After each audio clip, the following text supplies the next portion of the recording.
The Mutiny of the Elsinore by Jack London. Chapter 1. From the first, the voyage was going wrong. Routed out of my hotel on a bitter March morning, I had crossed Baltimore and reached the pier end precisely on time. At 9 o'clock, the tug was to have taken me down the bay and put me on board the Elsinore, and with growing irritation I sat frozen inside my taxicab and waited. On the seat, outside, the driver and Wada sat hunched in a temperature perhaps half a degree colder than mine, and there was no tug.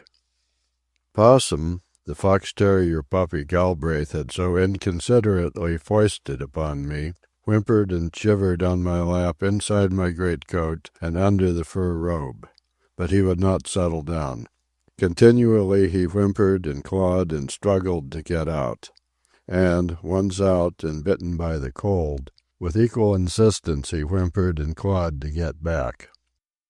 His unceasing plaint and movement was anything but sedative to my jangled nerves. In the first place, I was uninterested in the brute. He meant nothing to me. I did not know him. Time and again, as I drearily waited, I was on the verge of giving him to the driver. Once, when two little girls, evidently the wharfinger's daughters, went by, my hand reached out to the door to open it so that I might call to them and present them with the puling little wretch. A farewell surprise package from Galbraith. He had arrived at the hotel the night before by express from New York. It was Galbraith's way. Yet he might so easily have been decently like other folk and sent fruit, or flowers even. But no. His affectionate inspiration had to take the form of a yelping, yapping, 2-month-old puppy, and with the advent of the terrier the trouble had begun. The hotel clerk judged me a criminal before the act I had not even had time to meditate. And then Wada, on his own initiative, and out of his own foolish stupidity, had attempted to smuggle the puppy into his room and been caught by a house detective. Promptly, Wada had forgotten all his English and lapsed into hysterical Japanese, and the house detective remembered only his Irish, while the hotel clerk had given me to understand, in no uncertain terms, that it was only what he had expected of me. Damn the dog, anyway, and damn Galbraith, too. And as I froze on in the cab on that bleak pier end, I damned myself as well, and the mad freak that had started me voyaging on a sailing ship around the Horn. By 10 o'clock a nondescript youth arrived on foot, carrying a suitcase, which was turned over to me a few minutes later by the wharfinger. It belonged to the pilot, he said, and gave instructions to the chauffeur how to find some other pier from which, at some indeterminate time, I would be taken aboard the Elsinore by some other tug. This served to increase my irritation. Why should I not have been informed, as well as the pilot? An hour later, still in my cab and stationed at the shore end of the new pier, the pilot arrived. Anything more unlike a pilot I could not have imagined. Here was no blue-jacketed, weather-beaten son of the sea, but a soft-spoken gentleman, for all the world the type of successful businessman one meets in all the clubs. He introduced himself immediately, and I invited him to share my freezing cab with Possum and the baggage. That some change had been made in the arrangements by Captain West was all he knew, though he fancied the tug would come along any time. And it did, at 1 in the afternoon, after I had been compelled to wait and freeze for 4 mortal hours. During this time I fully made up my mind that I was not going to like this Captain West. Although I had never met him, his treatment of me from the outset had been, to say the least, cavalier. When the Elsinore lay in Erie Basin, just arrived from California with a cargo of barley, I had crossed over from New York to inspect what was to be my home for many months. I had been delighted with the ship and the cabin accommodation. Even the stateroom selected for me was satisfactory and far more spacious than I had expected. But when I peeped into the captain's room I was amazed at its comfort. When I say that it opened directly into a bathroom, and that, among other things, it was furnished with a big brass bed such as one would never suspect to find at sea, I have said enough. Naturally, I had resolved that the bathroom and the big brass bed should be mine. When I asked the agents to arrange with the captain, they seemed non-committal and uncomfortable. "I don't know in the least what it is worth," I said, "and I don't care. Whether it costs $150 or $500, I must have those quarters." Harrison and Gray, the agents, debated silently with each other and scarcely thought Captain West would see his way to the arrangement. "Then he is the first sea captain I ever heard of that wouldn't," I asserted confidently. "Why, the captains of all the Atlantic liners regularly sell their quarters." "But Captain West is not the captain of an Atlantic liner," Mr. Harrison observed gently. "Remember, I am to be on that ship many a month," I retorted. "Why, heavens, bid him up to 1,000 if necessary." "We'll try," said Mr. Gray, "but we warn you not to place too much dependence on our efforts. Captain West is in Searsport at the present time, and we will write him today." To my astonishment, Mr. Gray called me up several days later to inform me that Captain West had declined my offer. "Did you offer him up to 1,000?" I demanded. "What did he say?" "He regretted that he was unable to concede what you asked," Mr. Gray replied. A day later I received a letter from Captain West. The writing and the wording were old-fashioned and formal. He regretted not having yet met me, and assured me that he would see personally that my quarters were made comfortable. For that matter, he had already dispatched orders to Mr. Pike, the first mate of the Elsinore, to knock out the partition between my stateroom and the spare stateroom adjoining. Further, and this is where my dislike for Captain West began, he informed me that if, when once well at sea, I should find myself dissatisfied, he would gladly, in that case, exchange quarters with me. Of course, after such a rebuff, I knew that no circumstance could ever persuade me to occupy Captain West's brass bed. And it was this Captain Nathaniel West, whom I had not yet met, who had now kept me freezing on pier ends through 4 miserable hours. The less I saw of him on the voyage the better, was my decision, and it was with a little tickle of pleasure that I thought of the many boxes of books I had dispatched on board from New York. Thank the Lord, I did not depend on sea captains for entertainment. I turned Possum over to Wada, who was settling with the cabman, and while the tug sailors were carrying my luggage on board, I was led by the pilot to an introduction with Captain West. At the first glimpse I knew that he was no more a sea captain than the pilot was a pilot. I had seen the best of the breed, the captains of the liners, and he no more resembled them than did he resemble the bluff-faced, gruff-voiced skippers I had read about in books.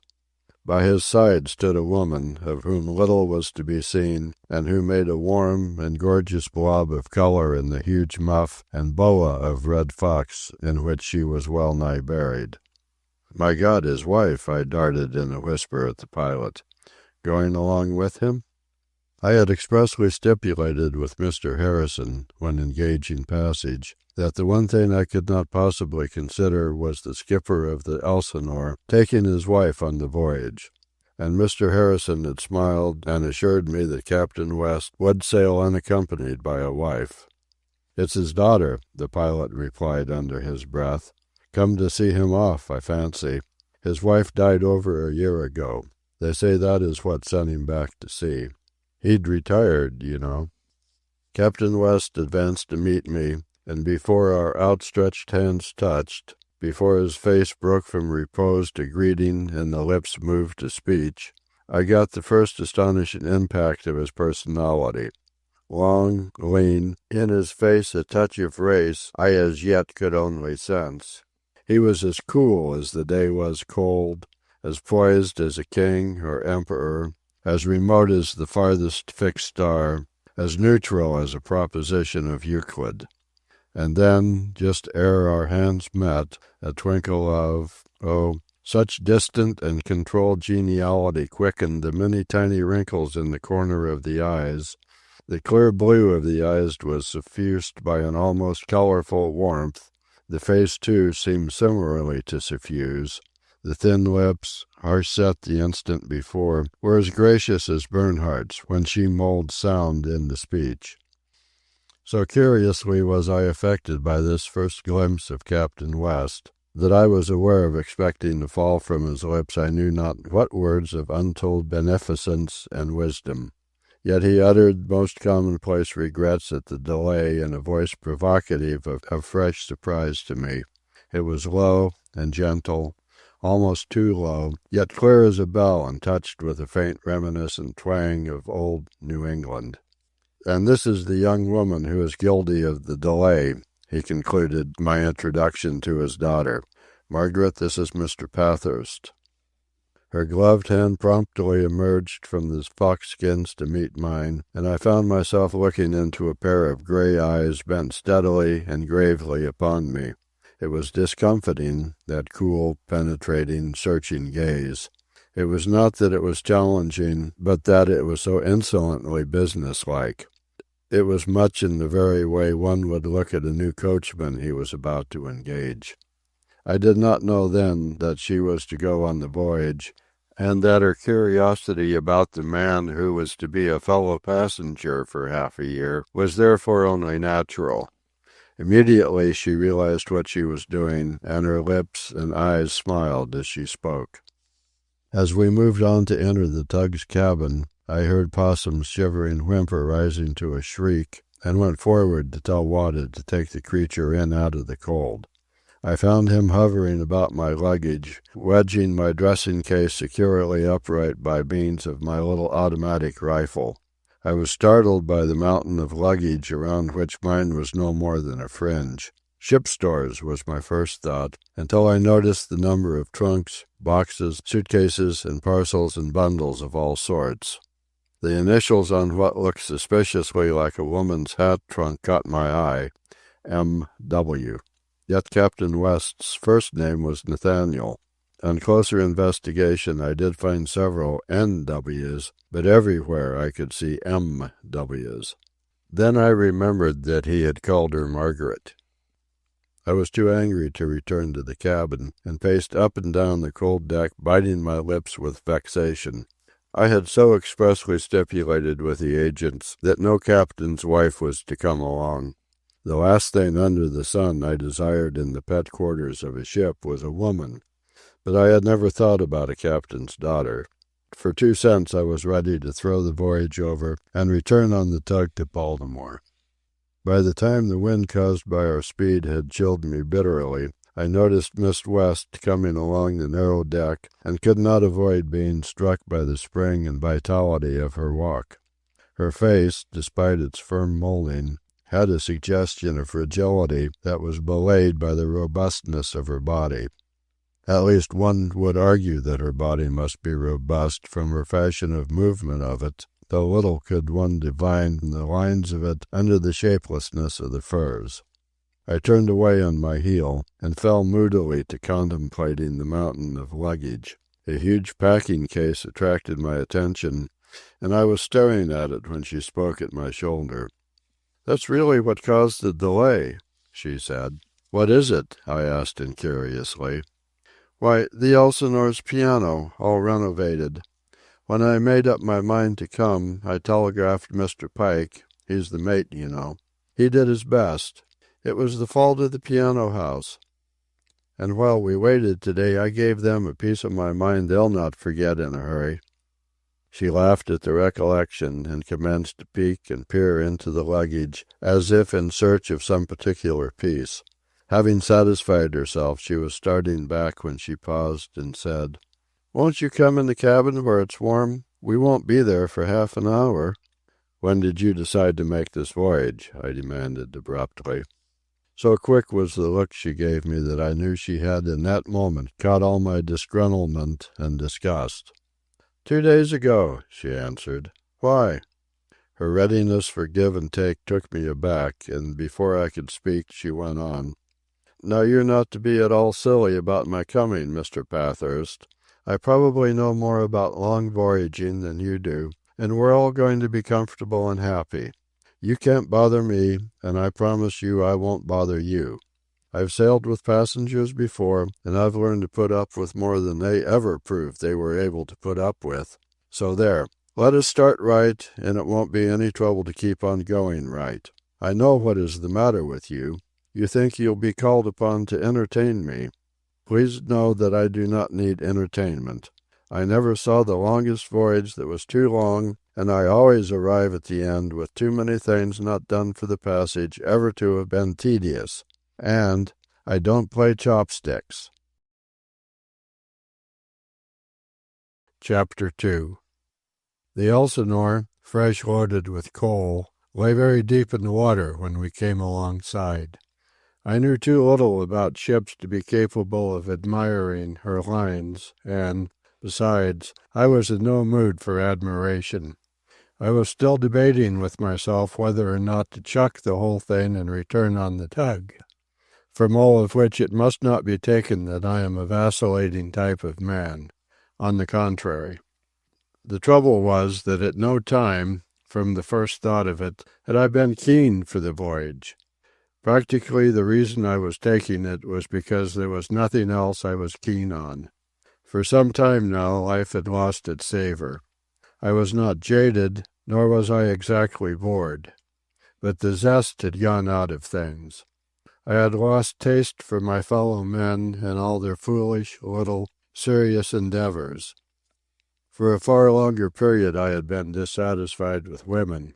I had endured them, but I had been too analytic of the faults of their primitiveness, of their almost ferocious devotion to the destiny of sex, to be enchanted with them.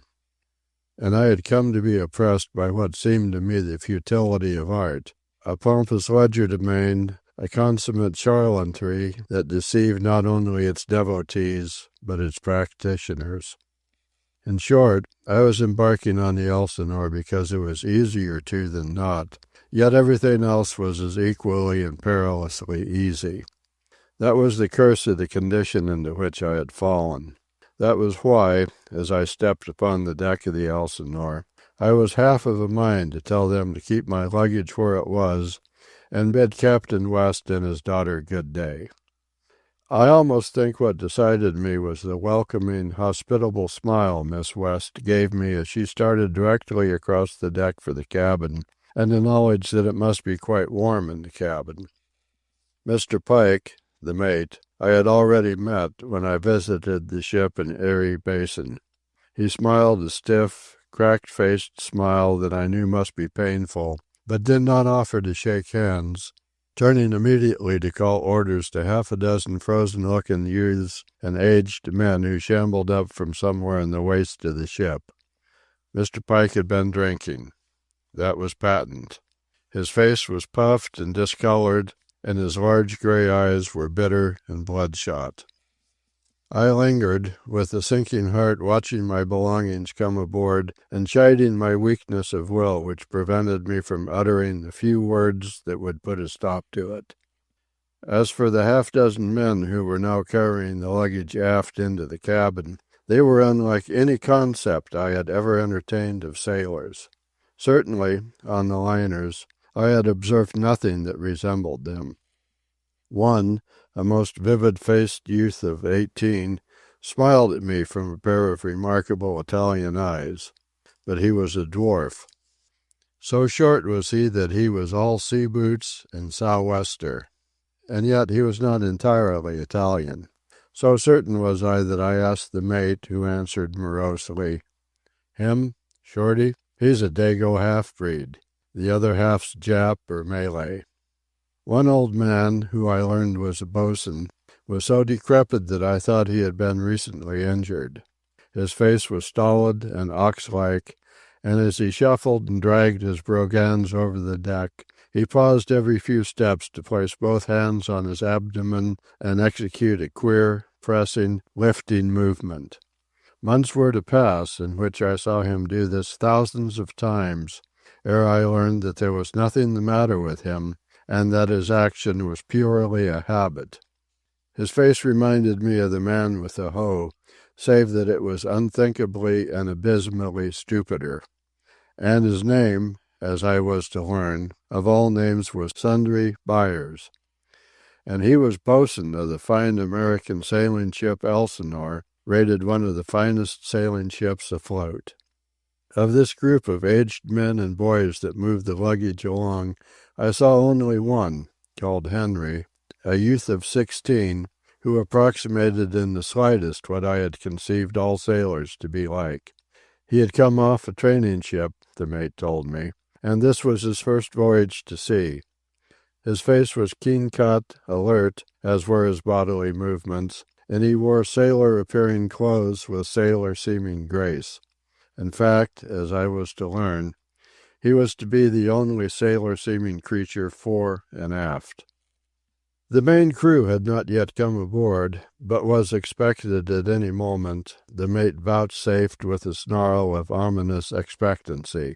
Those already on board were the miscellaneous ones who had shipped themselves in New York without the mediation of boarding-house masters.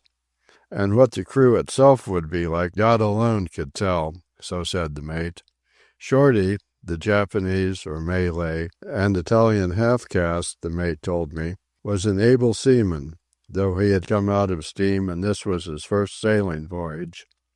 "Ordinary seaman," Mr. Pike snorted in reply to a question. "We don't carry landsmen, forget it. Every clodhopper and cow-walloper these days is an able seaman.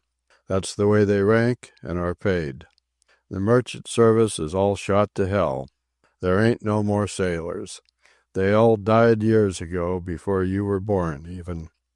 I could smell the raw whiskey on the mate's breath, yet he did not stagger nor show any signs of intoxication. Not until afterwards was I to know that his willingness to talk was most unwonted and was where the liquor gave him away.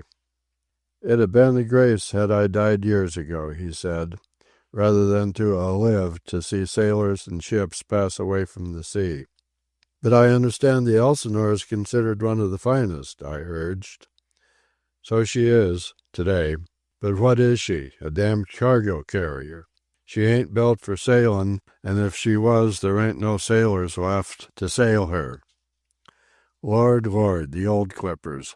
When I think of 'em, the Gamecock, Shooting Star, Flying Fish, Witch of the Wave, Staghound, Harvey Birch, Canvasback, Fleetwing, Sea Serpent, Northern Light, and when I think of the fleets of the tea-clippers that used to load at Hong Kong and race the eastern passages, a fine sight, a fine sight." I was interested. Here was a man, a live man. I was in no hurry to go into the cabin, where I knew Wada was unpacking my things, so I paced up and down the deck with the huge Mr. Pike. Huge he was in all conscience, broad-shouldered, heavy-boned, and, despite the profound stoop of his shoulders, fully 6 feet in height. "You are a splendid figure of a man," I complimented. I was," he muttered sadly, and I caught the whiff of whiskey strong on the air. I stole a look at his gnarled hands. Any finger would have made 3 of mine. His wrist would have made 3 of my wrist. "How much do you weigh?" I asked.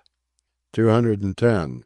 But in my day, at my best, I tipped the scales close to 240.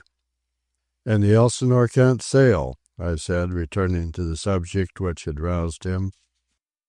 "I'll take you even, anything from a pound of tobacco to a month's wages. She won't make it around in 150 days, he answered. "Yet I've come around in the old Flying Cloud in 89 days. 89 days, sir, from Sandy Hook to Frisco. 60 men for'ard that was men, and 8 boys, and drive. 374 miles for a day's run under topgallant sails, and in the squalls 18 knots a line, not enough to time her. 89 days, never beat, and tied once by the old Andrew Jackson 9 years afterward. Them was the days." "When did the Andrew Jackson tie her?" I asked, because of a growing suspicion that he was having me. "In 1860, was his prompt reply. "And you sailed in the Flying Cloud 9 years before that, and this is 1913? "Why, that was 62 years ago," I charged. "And I was 7 years old," he chuckled. "My mother was stewardess on the Flying Cloud. I was born at sea. I was boy when I was 12 on the Herald of the Morn, when she made around in 99 days. Half the crew in irons most of the time. 5 men lost from aloft off the Horn, the points of our sheath knives broken square off, knuckle dusters and belaying pins flying. 3 men shot by the officers in 1 day. The second mate killed dead and no one to know who done it, and drive, 99 days from land to land, a run of 17,000 miles and east to west around Cape Stiff." "But that would make you 69 years old," I insisted. "Which I am," he retorted proudly, "and a better man at that than the scrubby younglings of these days. A generation of 'em would die under the things I've been through. Did you ever hear of the Sunny South? She that was sold in Havana to run slaves and changed her name to Emanuela?" "And you've sailed the Middle Passage," I cried, recollecting the old phrase. "I was on the Manuela that day in Mozambique Channel, when the brisk caught us with 900 slaves between decks. Only she wouldn't have caught us except for her having steam." I continued to stroll up and down beside this massive relic of the past, and to listen to his hints and muttered reminiscence of old man-killing and man-driving days. He was too real to be true, and yet, as I studied his shoulder stoop and the age drag of his huge feet, I was convinced that his years were as he asserted. He spoke of a Captain Soners. He was a great captain, he was saying, and in the 2 years I sailed mate with him there was never a port I didn't jump the ship going in and stay in hiding until I sneaked aboard when she sailed again. But why? The men, on account of the men swearing blood and vengeance and warrants against me because of my ways of teaching 'em to be sailors. Why, the times I was caught and the fines the skipper paid for me, and yet it was my work that made the ship make money. He held up his huge paws, and as I stared at the battered, malformed knuckles, I understood the nature of his work. "But all that's stopped now," he lamented. "A sailor's a gentleman these days. You can't raise your voice or your hand to them." At this moment he was addressed from the poop rail above by the second mate, a medium-sized, heavily built, clean-shaven, blond man. "The tug's in sight with the crew, sir," he announced. The mate grunted an acknowledgment, then added, "Come on down, Mr. Mellaire, and meet our passenger." I could not help noting the air and carriage with which Mr. Mellaire came down the poop ladder and took his part in the introduction. He was courteous in an old-world way, soft-spoken, suave, and unmistakably from south of Mason and Dixon. "A Southerner," I said. "Georgia, sir." He bowed and smiled as only a Southerner can bow and smile. His features and expression were genial and gentle, and yet his mouth was the cruelest gash I have ever seen in a man's face. It was a gash. There is no other way of describing that harsh, thin-lipped, shapeless mouth that uttered gracious things so graciously. Involuntarily I glanced at his hands. Like the mates, they were thick-boned, broken-knuckled, and malformed. Back into his blue eyes I looked. On the surface of them was a film of light, a gloss of gentle kindness and cordiality, but behind that gloss I knew resided neither sincerity nor mercy. Behind that gloss was something cold and terrible that lurked and waited and watched, something cat-like, something inimical and deadly. Behind that gloss of soft light and of social sparkle was the live, fearful thing that had shaped that mouth into the gash it was. What I sensed behind in those eyes chilled me with its repulsiveness and strangeness. As I faced Mr. Mellaire and talked with him and smiled and exchanged amenities, I was aware of the feeling that comes to one in the forest or jungle when he knows unseen wild eyes of hunting animals are spying upon him. Frankly, I was afraid of the thing ambushed behind there in the skull of Mr. Mellaire. One so as a matter of course identifies form and feature with the spirit within, but I could not do this with the second mate. His face and form and manner and suave ease were one thing, inside which he, an entirely different thing, lay hid. I noticed Wada standing in the cabin door, evidently waiting to ask for instructions. I nodded and prepared to follow him inside. Mr. Pike looked at me quickly and said, "Just a moment, Mr. Pathurst." He gave some orders to the second mate, who turned on his heel and started forward. I stood and waited for Mr. Pike's communication, which he did not choose to make until he saw the second mate well out of earshot. Then he leaned closely to me and said, "Don't mention that little matter of my age to anybody. Each year I sign my age 1 year younger. I am 54 now, on the articles." "And you don't look a day older," I answered lightly, though I meant it in all sincerity.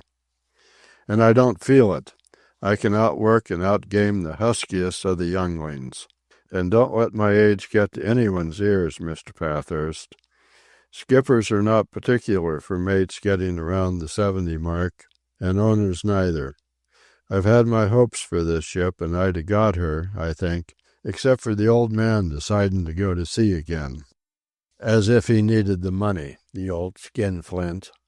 "Is he well off?" I inquired. "Well off? If I had 1/10 of his money I could retire on a chicken ranch in California and live like a fighting cock. Yes, if I had 1/50th of what he's got salted away. Why, he owns more stock in all the Blackwood ships, and they've always been lucky and always earned money. I'm getting old, and it's about time I got a command. But no, the old cuss has to take it into his head to go to sea again just as the berth's ripe for me to fall into." Again I started to enter the cabin, but was stopped by the mate. "Mr. Pathurst, you won't mention about my age?" "No, certainly not, Mr. Pike," I said. Chapter 3. Quite chilled through, I was immediately struck by the warm comfort of the cabin.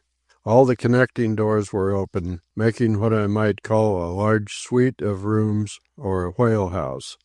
The main deck entrance, on the port side, was into a wide, well-carpeted hallway. Into this hallway, from the port side, opened 5 rooms. First, on entering, the mate's. Next, the 2 staterooms which had been knocked into one for me. Then the steward's room, and adjoining his, completing the row, a stateroom which was used for the slop chest. Across the hall was a region with which I was not yet acquainted, though I knew it contained the dining room, the bathrooms, the cabin proper, which was in truth a spacious living room, the captain's quarters, and, undoubtedly, Miss West's quarters. I could hear her humming some air as she bustled about with her unpacking. The steward's pantry, separated by cross halls, and by the stairway leading into the chart room above on the poop, was placed strategically in the center of all its operations. Thus, on the starboard side of it were the staterooms of the captain and Miss West. Forward of it were the dining room and main cabin, while on the port side of it was the row of rooms I have described, 2 of which were mine. I ventured down the hall toward the stern, and found it open into the stern of the Elsinore, forming a single large apartment at least 35 feet from side to side, and 15 to 18 feet in depth, curved, of course, to the lines of the ship's stern. This seemed a storeroom. I noted wash-tubs, bolts of canvas, many lockers, hams and bacon hanging, a step-ladder that led up through a small hatch to the poop, and in the floor another hatch. I spoke to the steward, an old Chinese, smooth-faced and brisk of movement, whose name I never learned, but whose age on the articles was 56. "What is down there?" I asked, pointing to the hatch in the floor. "Him lazarette," he answered. "And who eats there?" I indicated a table with 2 stationary sea chairs. "Him second table. Second mate and carpenter, him eat that table." When I had finished giving instructions to Wada for the arranging of my things, I looked at my watch. It was early yet, only several minutes after 3, so I went on deck again to witness the arrival of the crew. The actual coming on board from the tug I had missed, but forward of the midships house I encountered a few laggards who had not yet gone into the forecastle. These were the worse for liquor, and a more wretched, miserable, disgusting group of men I had never seen in any slum. Their clothes were rags. Their faces were bloated, bloody, and dirty. I won't say they were villainous. They were merely filthy and vile. They were vile of appearance, of speech, and action. "Come, come, get your dunnage into the forecastle." Mr. Pike uttered these words sharply from the bridge above. A light and graceful bridge of steel rods and plankings ran the full length of the Elsinore, starting from the poop, crossing the amidship house in the forecastle, and connecting with the forecastle head at the very bow of the ship. At the mate's command, the men reeled about and glowered up at him, 1 or 2 starting clumsily to obey. The others ceased their drunken yammering and regarded the mate sullenly. One of them, with a face mashed by some mad god in the making, and who afterwards was known to me as Larry, burst into a guffaw and spat insolently on the deck. Then, with utmost deliberation, he turned to his fellows and demanded loudly and huskily, "Who in hell's the old stiff, anyways?" I saw Mr. Pike's huge form tense convulsively and involuntarily, and I noted the way his huge hands strained in their clutch on the bridge railing. Beyond that he controlled himself. "Go on, you," he said. "I'll have nothing out of you. Get into the forecastle." And then, to my surprise, he turned and walked aft along the bridge to where the tug was casting off its lines. So this was all his high and mighty talk of kill and drive, I thought. Not until afterwards did I recollect, as I turned aft down the deck, that I saw Captain West leaning on the rail at the break of the poop and gazing forward. The tug's lines were being cast off, and I was interested in watching the maneuver until she had backed clear of the ship, at which moment, from forward, arose a queer babble of howling and yelping, as numbers of drunken voices cried out that a man was overboard. The second mate sprang down the poop ladder and darted past me along the deck. The mate, still on the slender, white-painted bridge, that seemed no more than a spider thread, surprised me by the activity with which he dashed along the bridge to the midship house, leaped upon the canvas-covered longboat, and swung outboard where he might see. Before the men could clamber upon the rail, the second mate was among them, and it was he who flung a coil of line overboard. What impressed me particularly was the mental and muscular superiority of these 2 officers. Despite their age, the mate 69 and the second mate at least 50, their minds and their bodies had acted with the swiftness and accuracy of steel springs. They were potent. They were iron. They were perceivers, willers, and doers. They were as of another species compared with the sailors under them. While the latter, witnesses of the happening and directly on the spot, had been crying out in befuddled helplessness, and with slow wits and slower bodies been climbing upon the rail, the second mate had descended the steep ladder from the poop, covered 200 feet of deck, sprung upon the rail, grasped the instant need of the situation, and cast the coil of line into the water.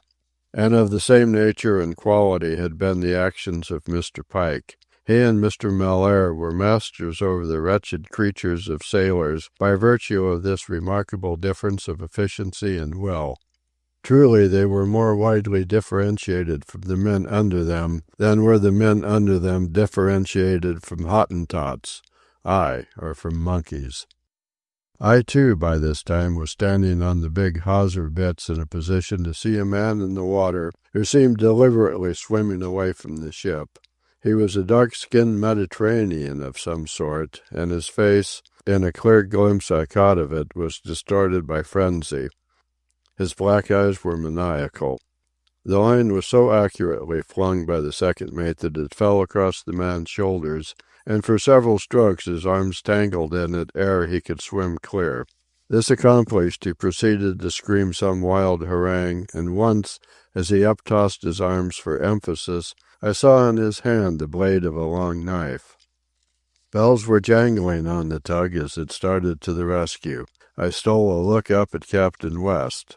He had walked to the port side of the poop, where, hands in pockets, he was glancing, now forward at the struggling man, now aft at the tug. He gave no orders, betrayed no excitement, and appeared, I may well say, the most casual of spectators. The creature in the water seemed now engaged in taking off his clothes. I saw one bare arm and then the other appear. In his struggles he sometimes sank beneath the surface, but always he emerged, flourishing the knife and screaming his addled harangue. He even tried to escape the tug by diving and swimming underneath. I strolled forward and arrived in time to see him hoisted in over the rail of the Elsinore. He was stark naked, covered with blood, and raving. He had cut and sliced himself in a score of places. From one wound in the wrist the blood spurted with each beat of the pulse. He was a loathsome, non-human thing. I have seen a scared orang in a zoo, and for all the world this bestial-faced, mowing, gibbering thing reminded me of the orang. The sailors surrounded him, laying hands on him, restraining him, the while they guffawed and cheered. Right and left the two mates shoved them away and dragged the lunatic down the deck and into a room in the midship house. I could not help marking the strength of Mr. Pike and Mr. Mellaire.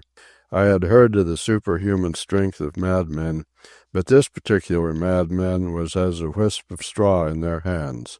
Once into the bunk, Mr. Pike held down the struggling fool easily with one hand, while he dispatched the second mate for marline with which to tie the fellow's arms. "Bughouse," Mr. Pike grinned at me. "I've seen some bughouse crews in my time, but this one's the limit." "What are you going to do?" I asked. "The man will bleed to death." "And good riddance," he answered promptly. "We'll have our hands full of him until we can lose him somehow. When he gets easy, I'll sew him up, that's all, if I have to ease him with a clout of the jaw." I glanced at the mate's huge paw and appreciated his anesthetic qualities. Out on the deck again I saw Captain West on the poop, hands still in pockets, quite uninterested, gazing at a blue break in the sky to the northeast. More than the mates and the maniac, more than the drunken callousness of the men, did this quiet figure, hands in pockets, impress upon me that I was in a different world from any I had known.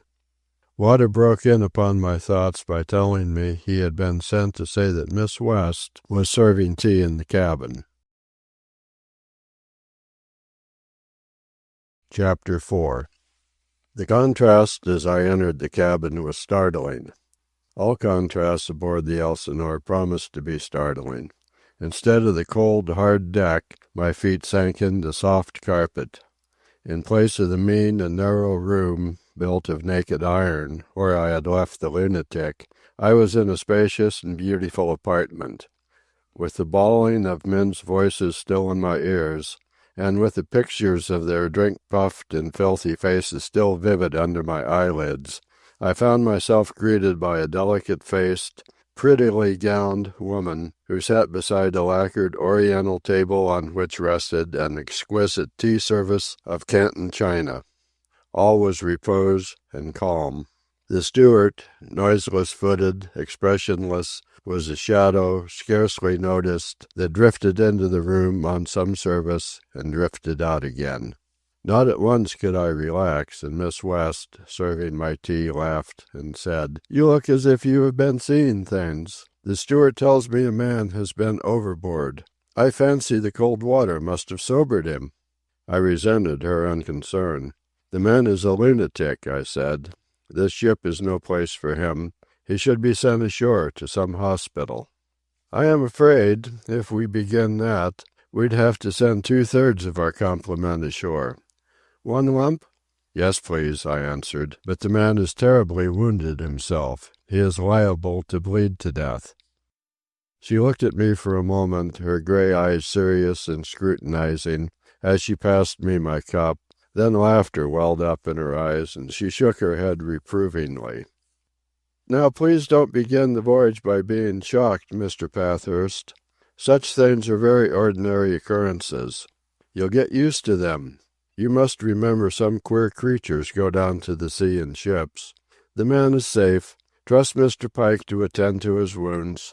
I've never sailed with Mr. Pike, but I've heard enough about him.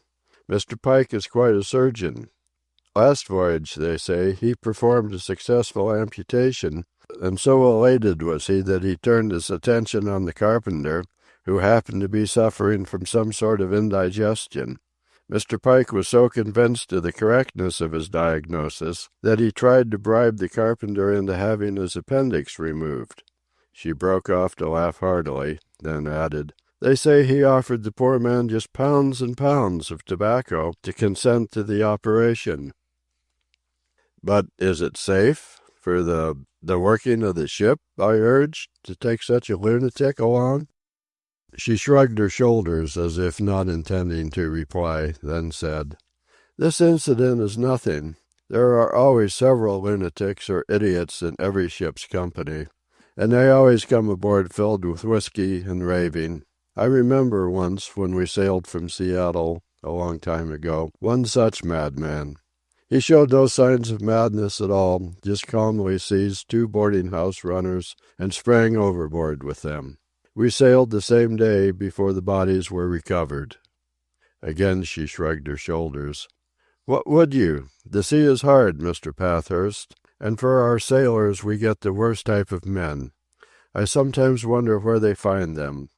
And we do our best with them, and somehow manage to make them help us carry on our work in the world. But they are low. As I listened and studied her face, contrasting her woman's sensitivity and her soft pretty dress with the brute faces and rags of the men I had noticed, I could not help being convinced intellectually of the rightness of her position. Nevertheless, I was hurt sentimentally, chiefly, I do believe, because of the very hardness and unconcern with which she enunciated her view. It was because she was a woman, and so different from the sea creatures, that I resented her having received such harsh education in the school of the sea. "I could not help remarking your father's, sang-froid during the occurrence," I ventured. "He never took his hands from his pockets," she cried. Her eyes sparkled as I nodded confirmation. "I knew it. It's his way. I've seen it so often. I remember when I was 12 years old, Mother was alone, we were running into San Francisco. It was in the Dixie, a ship almost as big as this. There was a strong, fair wind blowing, and Father did not take a tug. We sailed right through the Golden Gate and up the San Francisco waterfront. There was a swift flood tide, too, and the men, both watches, were taking in sail as fast as they could. Now the fault was the steamboat captain's. He miscalculated our speed and tried to cross our bow. Then came the collision, and the Dixie's bow cut through the steamboat, cabin, and hull. There were hundreds of passengers, men, women, and children. Father never took his hands from his pockets. He sent the mate forward to supervise rescuing the passengers, who were already climbing up to our bowsprit and forecastle head, and in a voice no different from what he'd used to ask someone to pass the butter, he told the second mate to set all sail. And he told him which sails to begin with. "But why set more sails?" I interrupted. "Because he could see the situation. Don't you see, the steamboat was cut wide open. All that kept her from sinking instantly was the bow of the Dixie jammed into her side. By setting more sail and keeping before the wind, he continued to keep the bow of the Dixie jammed. I was terribly frightened. People who had sprung or fallen overboard were drowning on each side of us, right in my sight as we sailed along up the waterfront. But when I looked at Father, there he was, just as I had always known him, hands in pockets, walking slowly up and down, now giving an order to the wheel. You see, he had to direct the Dixie's course through all the shipping, now watching the passengers swarming over our bow and along our deck, now looking ahead to see his way through the ships at anchor. Sometimes he did glance at the poor, drowning ones, but he was not concerned with them. Of course there were numbers drowned, but by keeping his hands in his pockets and his head cool, he saved hundreds of lives. Not until the last person was off the steamboat, he sent men aboard to make sure, did he take off the press of sail, and the steamboat sank at once. She ceased and looked at me with shining eyes for approbation. It was splendid, I acknowledged. I admire the quiet man of power, though I confess that such quietness under stress seems to me almost unearthly and beyond human. I can't conceive of myself acting that way, and I am confident that I was suffering more while that poor devil was in the water than all the rest of the onlookers put together. "Father suffers," she defended loyally, "only he does not show it."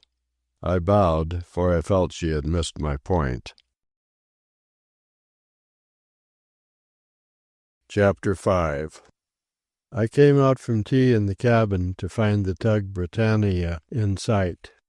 She was the craft that was to tow us down Chesapeake Bay to sea. Strolling forward, I noted the sailors being routed out of the forecastle by sundry buyers, forever tenderly pressing his abdomen with his hands. Another man was helping sundry buyers at routing out the sailors. I asked Mr. Pike who the man was. "Nancy, my bosun, ain't he a peach?" was the answer I got, and from the mate's manner of enunciation I was quite aware that Nancy had been used derisively. Nancy could not have been more than 30, though he looked as if he had lived a very long time. He was toothless and sad and weary of movement. His eyes were slate-colored and muddy, his shaven face was sickly yellow. Narrow-shouldered, sunken-chested, with cheeks cavernously hollow, he looked like a man in the last stages of consumption.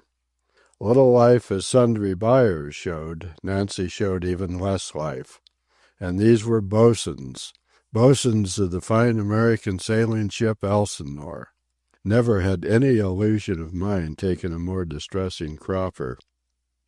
It was plain to me that the pair of them, spineless and spunkless, were afraid of the men they were supposed to boss. And the men! Doré could never have conjured a more delectable hell's broth. For the first time I saw them all, and I could not blame the two bosuns for being afraid of them. They did not walk. They slouched and shambled, some even tottered, as from weakness or drink. But it was their faces. I could not help remembering what Miss West had just told me, that ships always sailed with several lunatics or idiots in their crews. But these looked as if they were all lunatic or feeble-minded. And I, too, wondered where such a mass of human wreckage could have been obtained. There was something wrong with all of them. Their bodies were twisted, their faces distorted, and almost without exception they were undersized. The several quite fairly large men I marked were vacant-faced. One man, however, large and unmistakably Irish, was also unmistakably mad. He was talking and muttering to himself as he came out. A little, curved, lopsided man with his head on one side, and with the shrewdest and wickedest of faces and pale blue eyes, addressed an obscene remark to the mad Irishman, calling him O'Sullivan. But O'Sullivan took no notice and muttered on. On the heels of the little lopsided man appeared an overgrown dolt of a fat youth, followed by another youth, so tall and emaciated of body that it seemed a marvel his flesh could hold his frame together. Next, after this perambulating skeleton, came the weirdest creature I have ever beheld. He was a twisted oaf of a man. Face and body were twisted as with the pain of 1,000 years of torture. His was the face of an ill-treated and feeble-minded fawn. His large black eyes were bright, eager, and filled with pain, and they flashed questioningly from face to face and to everything about. They were so pitifully alert, those eyes, as if forever strained to catch the clue to some perplexing and threatening enigma. Not until afterwards did I learn the cause of this. He was stone deaf, having had his eardrums destroyed in the boiler explosion which had wrecked the rest of him. I noticed the steward standing at the galley door and watching the men from a distance. His keen, Asiatic face, quick with intelligence, was a relief to the eye, as was the vivid face of Shorty, who came out of the forecastle with a leap and a gurgle of laughter. But there was something wrong with him, too. He was a dwarf, and, as I was to come to know, his high spirits and low mentality united to make him a clown. Mr. Pike stopped beside me a moment, and while he watched the men, I watched him.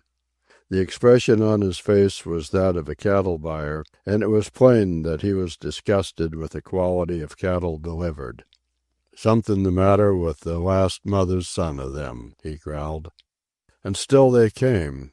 One, pallid, furtive-eyed, that I instantly adjudged a drug fiend. Another, a tiny, wizened old man, pinched-faced and wrinkled, with beady, malevolent blue eyes. A third, a small, well-fleshed man, who seemed to my eye the most normal and least unintelligent specimen that had yet appeared. But Mr. Pike's eye was better trained than mine. "What's the matter with you?" he snarled at the man. "Nothing, sir," the fellow answered, stopping immediately. "What's your name?"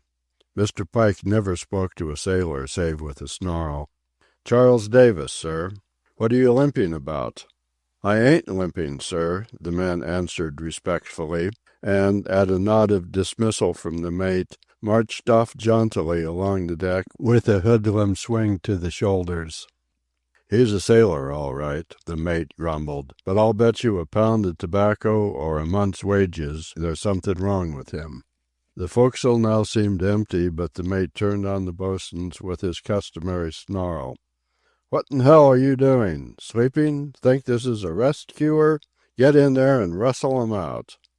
Sundry buyers pressed his abdomen gingerly and hesitated, while Nancy, his face one dogged, long-suffering bleakness, reluctantly entered the forecastle.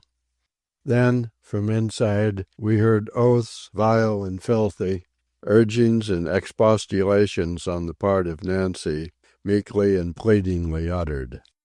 I noted the grim and savage look that came on Mr. Pike's face, and was prepared for I knew not what awful monstrosities to emerge from the forecastle. Instead, to my surprise, came three fellows who were strikingly superior to the ruck that had preceded them. I looked to see the mate's face soften to some sort of approval. On the contrary, his blue eyes contracted to narrow slits, the snarl of his voice was communicated to his lips, so that he seemed like a dog about to bite. But the three fellows, they were small men, all, and young men, anywhere between 25 and 30. Though roughly dressed, they were well dressed, and under their clothes their bodily movements showed physical well-being. Their faces were keen-cut, intelligent. And though I felt there was something queer about them, I could not divine what it was. Here were no ill-fed, whiskey-poisoned men, such as the rest of the sailors, who, having drunk up their last paydays, had starved ashore until they received and drunk up their advance money for the present voyage. These three, on the other hand, were supple and vigorous. Their movements were spontaneously quick and accurate. Perhaps it was the way they looked at me, with incurious yet calculating eyes, that nothing escaped. They seemed so worldly wise, so indifferent, so sure of themselves. I was confident they were not sailors. Yet, as shore-dwellers, I could not place them. They were a type I had never encountered. Possibly I can give a better idea of them by describing what occurred. As they passed before us, they favored Mr. Pike with the same indifferent, keen glances they gave me. "What's your name, you?" Mr. Pike barked at the first of the trio, evidently a hybrid Irish Jew. Jewish his nose unmistakably was. Equally unmistakable was the Irish of his eyes and jaw and upper lip. The three had immediately stopped, and, though they did not look directly at one another, they seemed to be holding a silent conference. Another of the trio, in whose veins ran God alone knows what Semitic, Babylonish, or Latin strains, gave a warning signal. Oh, nothing so crass as a wink or a nod. I almost doubted that I had intercepted it, and yet I knew he had communicated a warning to his fellows. More a shade of expression that had crossed his eyes, or a glint in them of sudden light, or whatever it was, it carried the message. "Murphy," the other answered the mate. "Sir," Mr. Pike snarled at him. Murphy shrugged his shoulders in token that he did not understand. It was the poise of the man, of the three of them, the cool poise that impressed me.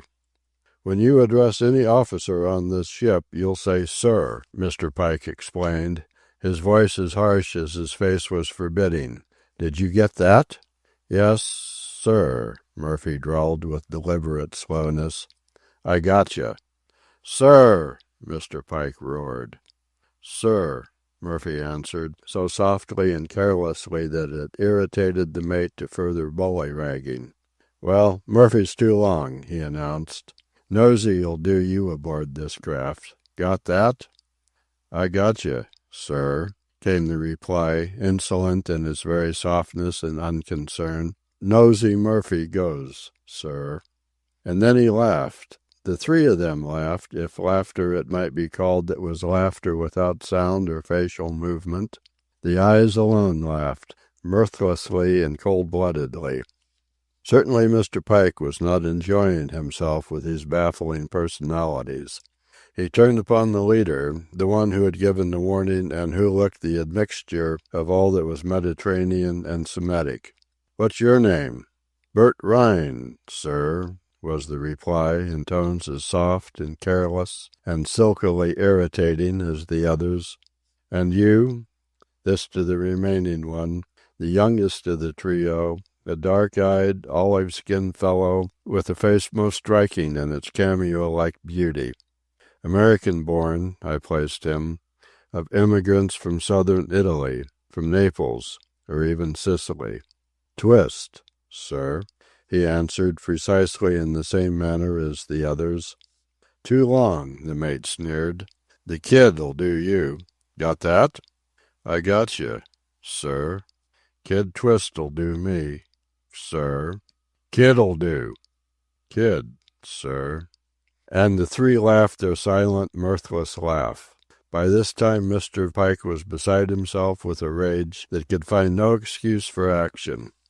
"Now I'm going to tell you something, the bunch of you, for the good of your health." The mate's voice grated with the rage he was suppressing. "I know your kind. You're dirt. D'ye get that? You're dirt.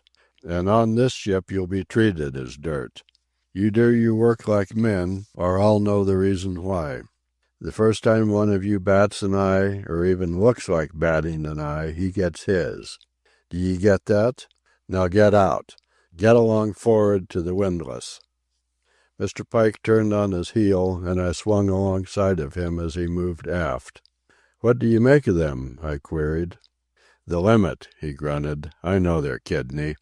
They've done time, the three of them. They're just plain sweepings of hell." Here his speech was broken off by the spectacle that greeted him on number 2 hatch. Sprawled out on the hatch were 5 or 6 men, among them Larry, the tatterdemalion who had called him Old Stiff earlier in the afternoon. That Larry had not obeyed orders was patent, for he was sitting with his back propped against his sea bag, which ought to have been in the forecastle. Also, he and the group with him ought to have been for'ard manning the windlass. The mate stepped upon the hatch and towered over the man. "Get up," he ordered. Larry made an effort, groaned, and failed to get up. "I can't," he said. "Sir!" "I can't, sir. I was drunk last night and slept in Jefferson Market. And this morning I was froze tight, sir. They had to pry me loose." "Stiff with cold you were, eh?" the mate grinned. "It's well ye might say it, sir," Larry answered. "And you feel like an old stiff, eh?" Larry blinked with the troubled, querulous eyes of a monkey. He was beginning to apprehend he knew not what, and he knew that bending over him was a man-master. "Well, I'll just be showing you what an old stiff feels like, anyways." Mr. Pike mimicked the other's brogue. "And now I shall tell what I saw happen. Please remember what I have said of the huge paws of Mr. Pike, the fingers much longer than mine and twice as thick, the wrists massive boned, the arm bones and the shoulder bones of the same massive order. With one flip of his right hand, with what I might call an open-handed, lifting, upward slap, save that it was the ends of the fingers only that touched Larry's face, he lifted Larry into the air, sprawling him backward on his back across the sea bag. The man alongside of Larry emitted a menacing growl and started to spring belligerently to his feet. But he never reached his feet. Mr. Pike, with the back of the same right hand, open, smote the man on the side of the face. The loud smack of the impact was startling. The mate's strength was amazing. The blow looked so easy, so effortless, that it seemed like the lazy stroke of a good-natured bear. But in it was such a weight of bone and muscle that the man went down sideways and rolled off the hatch onto the deck. At this moment, lurching aimlessly along, appeared O'Sullivan. A sudden access of muttering on his part reached Mr. Pike's ear, and Mr. Pike, instantly keen as a wild animal, his paw in the act of striking O'Sullivan, whipped out like a revolver shot, "What's that?" Then he noted the scent-struck face of O'Sullivan and withheld the blow. "Bughouse," Mr. Pike commented. Involuntarily I had glanced to see if Captain West was on the poop, and found that we were hidden from the poop by the midship house. Mr. Pike, taking no notice of the man who lay groaning on the deck, stood over Larry, who was likewise groaning. The rest of the sprawling men were on their feet, subdued and respectful. I, too, was respectful of this terrific, aged figure of a man. The exhibition had quite convinced me of the verity of his earlier driving and killing days. "Who's the old stiff now?" he demanded. "'Tis me, sir," Larry moaned contritely. "Get up." Larry got up without any difficulty at all. "Now get forward to the windlass, the rest of you." And they went, sullenly, shamblingly, like the cowed brutes they were. Chapter 6. I climbed the ladder on the side of the forward house, which house contained, as I discovered, the forecastle, the galley, and the donkey engine room, and went part way along the bridge to a position by the foremast, where I could observe the crew heaving up anchor. The Britannia was alongside, and we were getting under way. A considerable body of men was walking around with the windlass or variously engaged on the forecastle head. Of the crew proper were 2 watches of 15 men each. In addition were sailmakers, boys, boatswains, and the carpenter. Nearly 40 men were they, but such men. They were sad and lifeless. There was no vim, no go, no activity. Every step and movement was an effort, as if they were dead men raised out of coffins, or sick men dragged from hospital beds. Sick they were, whiskey-poisoned. Starved they were, and weak from poor nutrition. And worst of all, they were imbecile and lunatic. I looked aloft at the intricate ropes, at the steel masts rising and carrying huge yards of steel, rising higher and higher, until steel masts and yards gave way to slender spars of wood, while ropes and stays turned into a delicate tracery of spider thread against the sky. That such a wretched muck of men should be able to work this magnificent ship through all storm and darkness and peril of the sea was beyond all seeming. I remembered the 2 mates, the super-efficiency, mental and physical, of Mr. Mellaire and Mr. Pike. Could they make this human wreckage do it? They, at least, evinced no doubts of their ability. The sea? If this feat of mastery were possible, Then clear it was that I knew nothing of the sea. I looked back at the misshapen, starved, sick, stumbling hulks of men who trod the dreary round of the windlass. Mr. Pike was right. These were not the brisk, devilish, able-bodied men who manned the ships of the old clipper-ship days, who fought their officers, who had the points of their sheathed knives broken off, who killed and were killed, but who did their work as men. These men, these shambling carcasses at the windlass, I looked and looked, and vainly I strove to conjure the vision of them swinging aloft in rack and storm, clearing the raffle, as Kipling puts it, with their clasp knives in their teeth. Why didn't they sing a chanty as they hove the anchor up? In the old days, as I had read, the anchor always came up to a rollicking sailor song of sea-chested men.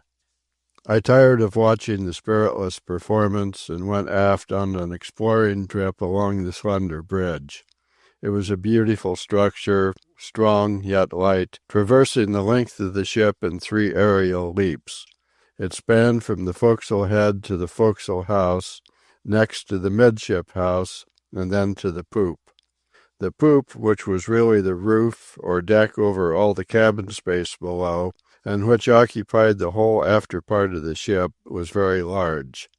It was broken only by the half-round and half-covered wheelhouse at the very stern and by the chart-house. On either side of the latter, 2 doors opened into a tiny hallway. This in turn gave access to the chart-room and to a stairway that led down into the cabin quarters beneath. I peeped into the chart-room and was greeted with a smile by Captain West. He was lolling back comfortably in a swing chair, his feet cocked on the desk opposite. On a broad, upholstered couch sat the pilot. Both were smoking cigars, and, lingering for a moment to listen to the conversation, I grasped that the pilot was an ex-sea captain. As I descended the stairs, from Miss West's room came a sound of humming and bustling as she settled her belongings. The energy she displayed, to judge by the cheerful noises of it, was almost perturbing. Passing by the pantry, I put my head inside the door to greet the steward and courteously let him know that I was aware of his existence. Here, in his little realm, it was plain that efficiency reigned. Everything was spotless and in order, and I could have wished and wished vainly for a more noiseless servant than he ashore. His face, as he regarded me, had as little or as much expression as the Sphinx, but his slant black eyes were bright with intelligence. "What do you think of the crew?" I asked, in order to put words to my invasion of his castle. "Bughouse," he answered promptly with a disgusted shake of the head. "Too much Bughouse. All crazy. You see. No good. Rotten. Down to hell." That was all, but it verified my own judgment. While it might be true, as Miss West had said, that every ship's crew contained several lunatics and idiots, it was a foregone conclusion that our crew contained far more than several. In fact, and as it was to turn out, our crew, even in these degenerate sailing days, was an unusual crew insofar as its helplessness and worthlessness were beyond the average. I found my own room, in reality it was 2 rooms, delightful. Wada had unpacked and stored away my entire outfit of clothing, and had filled numerous shelves with the library I had brought along.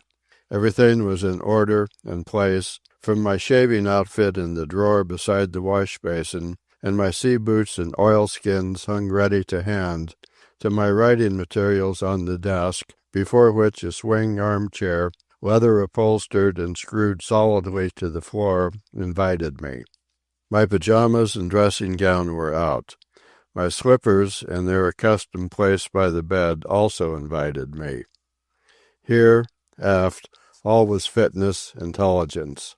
On deck it was what I have described, a nightmare spawn of creatures, assumably human, but malformed, mentally and physically, in the caricatures of men.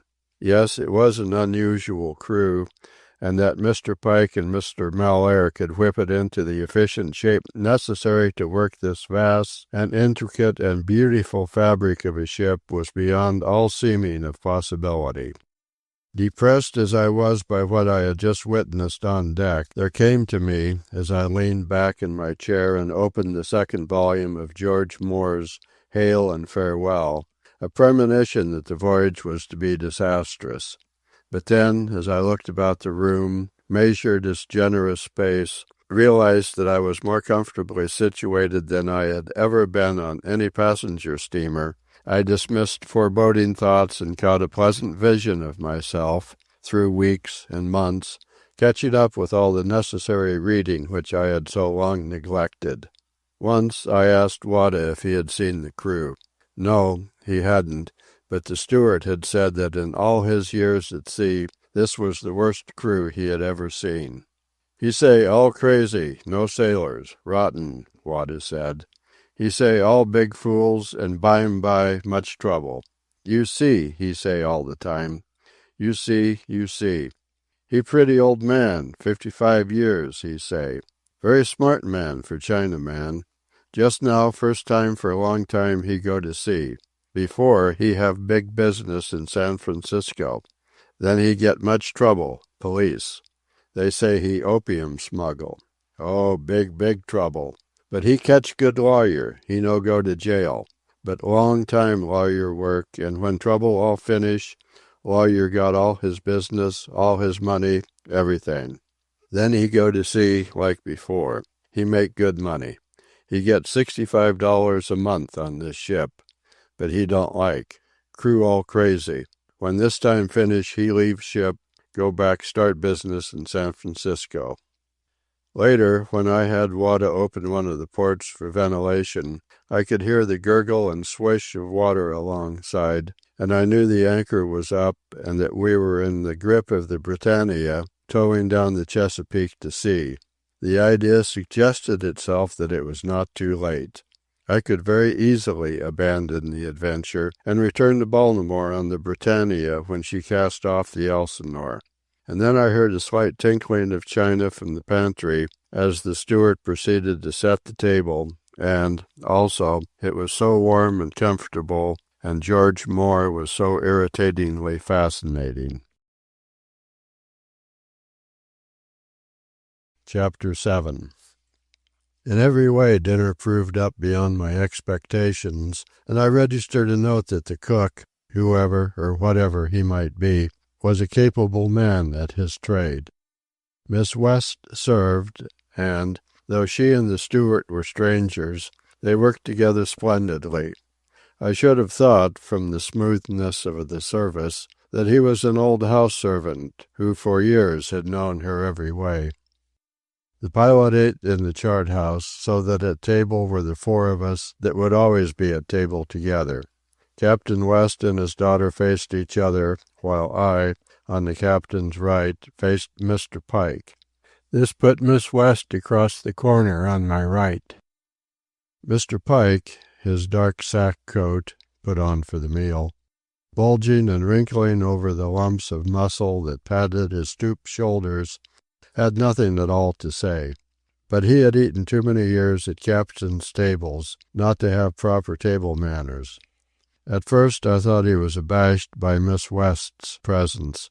Later I decided it was due to the presence of the captain. For Captain West had a way with him that I was beginning to learn. Far removed as Mr. Pike and Mr. Mellaire were from the sailors, individuals as they were of an entirely different and superior breed, yet equally as different and far removed from his officers was Captain West. He was a serene and absolute aristocrat. He neither talked ship nor anything else to Mr. Pike. On the other hand, Captain West's attitude towards me was that of a social equal, but then I was a passenger. Miss West treated me the same way, but unbent more to Mr. Pike. And Mr. Pike, answering her with yes, miss, and no, miss, ate good-manneredly, and with his shaggy-browed, grey eyes studied me across the table. I, too, studied him. Despite his violent past, killer and driver that he was, I could not help liking the man. He was honest, genuine. Almost more than for that, I liked him for the spontaneous, boyish laugh he gave on the occasions when I reached the points of several funny stories. No man could laugh like that and be all bad. I was glad that it was he, and not Mr. Mellaire, who was to sit opposite throughout the voyage. And I was very glad that Mr. Mellaire was not to eat with us at all. I am afraid that Miss West and I did most of the talking. She was breezy, vivacious, tonic, and I noted again that the delicate, almost fragile oval of her face was given the lie by her body. She was a robust, healthy young woman. That was undeniable. Not fat, heaven forbid, not even plump. Yet her lines had that swelling roundness that accompanies long, live muscles. She was full-bodied, vigorous, and yet not so full-bodied as she seemed. I remember with what surprise, when we arose from table, I noted her slender waist. At that moment I got the impression that she was willowy.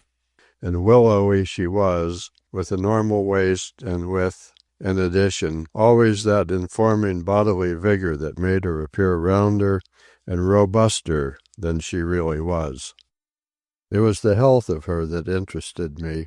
When I studied her face more closely, I saw that only the lines of the oval of it were delicate. Delicate it was not, nor fragile.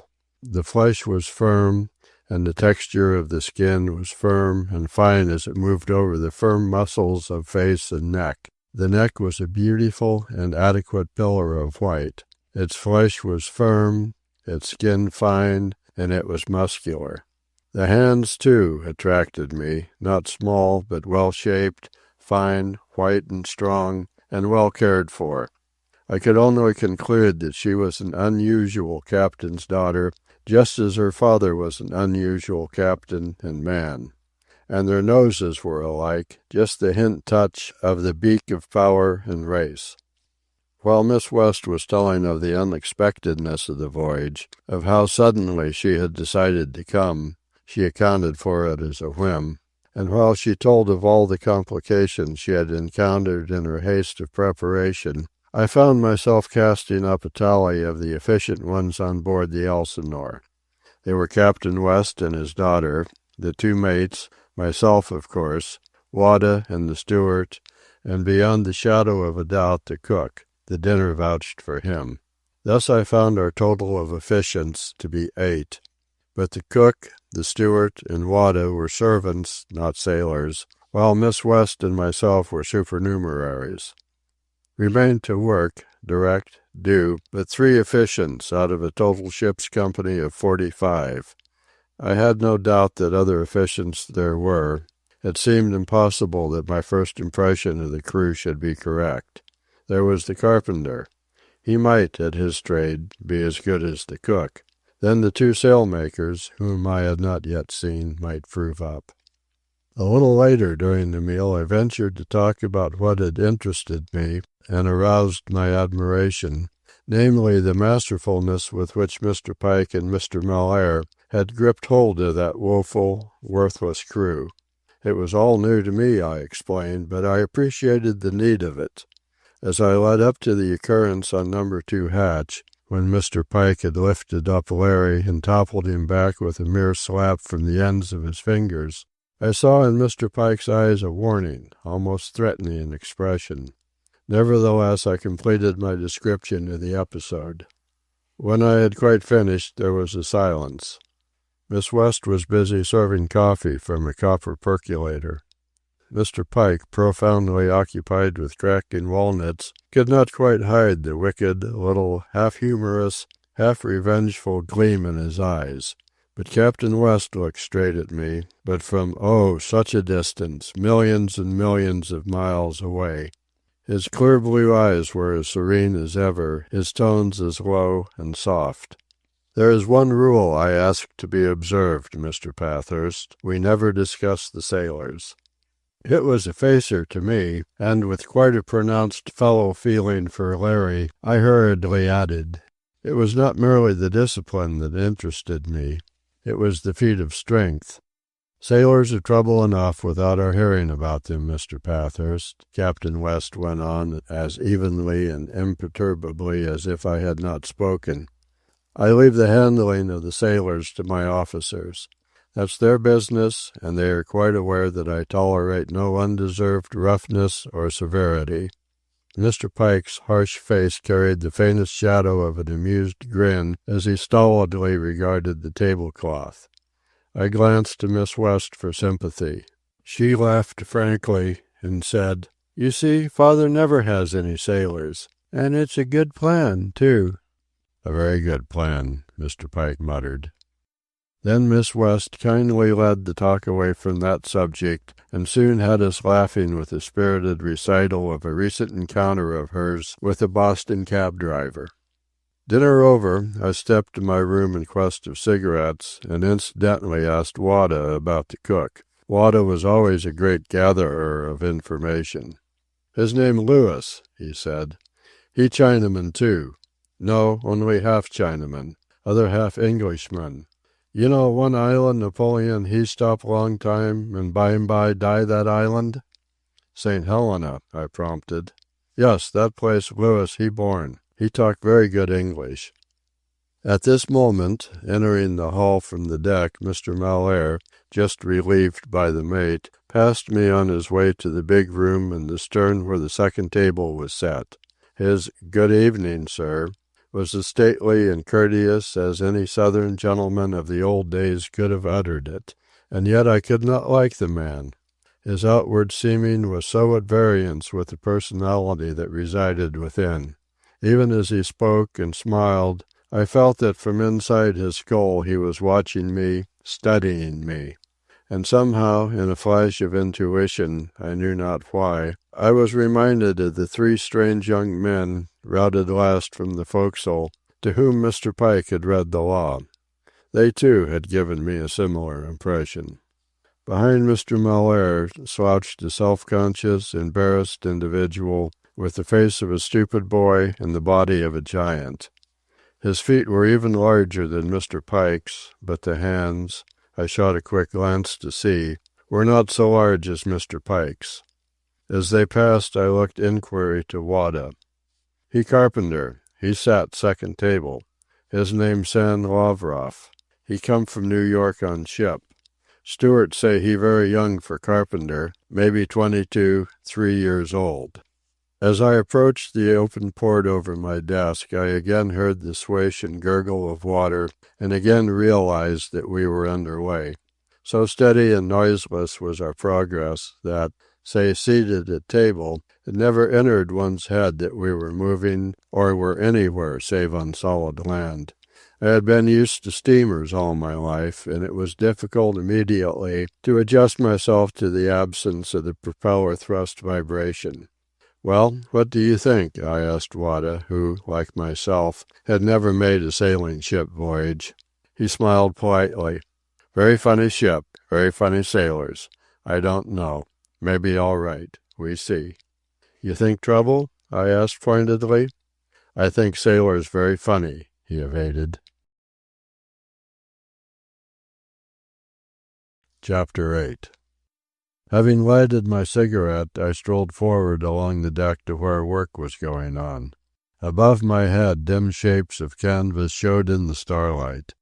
Sail was being made, and being made slowly, as I might judge, who was only the veriest tyro in such matters. The indistinguishable shapes of men in long lines pulled on ropes. They pulled in sick and dogged silence, though Mr. Pike, ubiquitous, snarled out orders and rapped out oaths from every angle upon their miserable heads. Certainly, from what I had read, no ship of the old days ever proceeded so sadly and blunderingly to sea. Ere long Mr. Mellaire joined Mr. Pike in the struggle of directing the men. It was not yet 8 in the evening, and all hands were at work. They did not seem to know the ropes. Time and again, when the half-hearted suggestions of the boatswains had been of no avail, I saw one or the other of the mates leap to the rail and put the right rope in the hands of the men. These, on the deck, I concluded, were the hopeless ones. Up aloft, from sounds and cries I knew were other men, undoubtedly those that were at least a little seamanlike, loosing the sails. But on deck, 20 or 30 of the poor devils, tailed on a rope that hoisted a yard, would pull without concerted effort and with painfully slow movements. "Walk away with it," Mr. Pike would yell.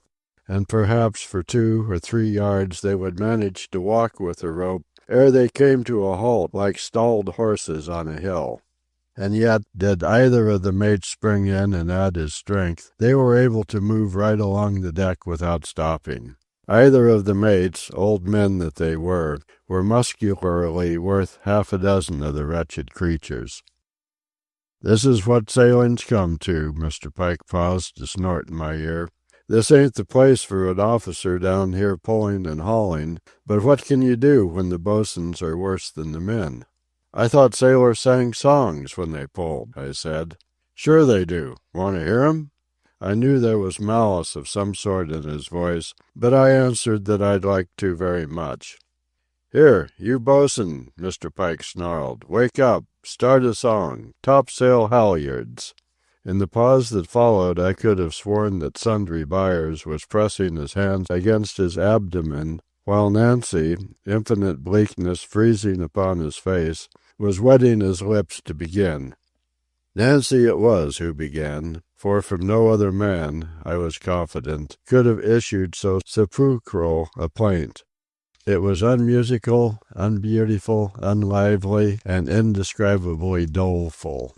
Yet the words showed that it should have ripped and crackled with high spirits and lawlessness, for the words poor Nancy sang were, "Away, way, way, yar, we'll kill Paddy Doyle for bus boots." Quit it, Mr. Pike roared. "This ain't a funeral. Ain't there one of you that can sing? Come on now. It's a topsail yard."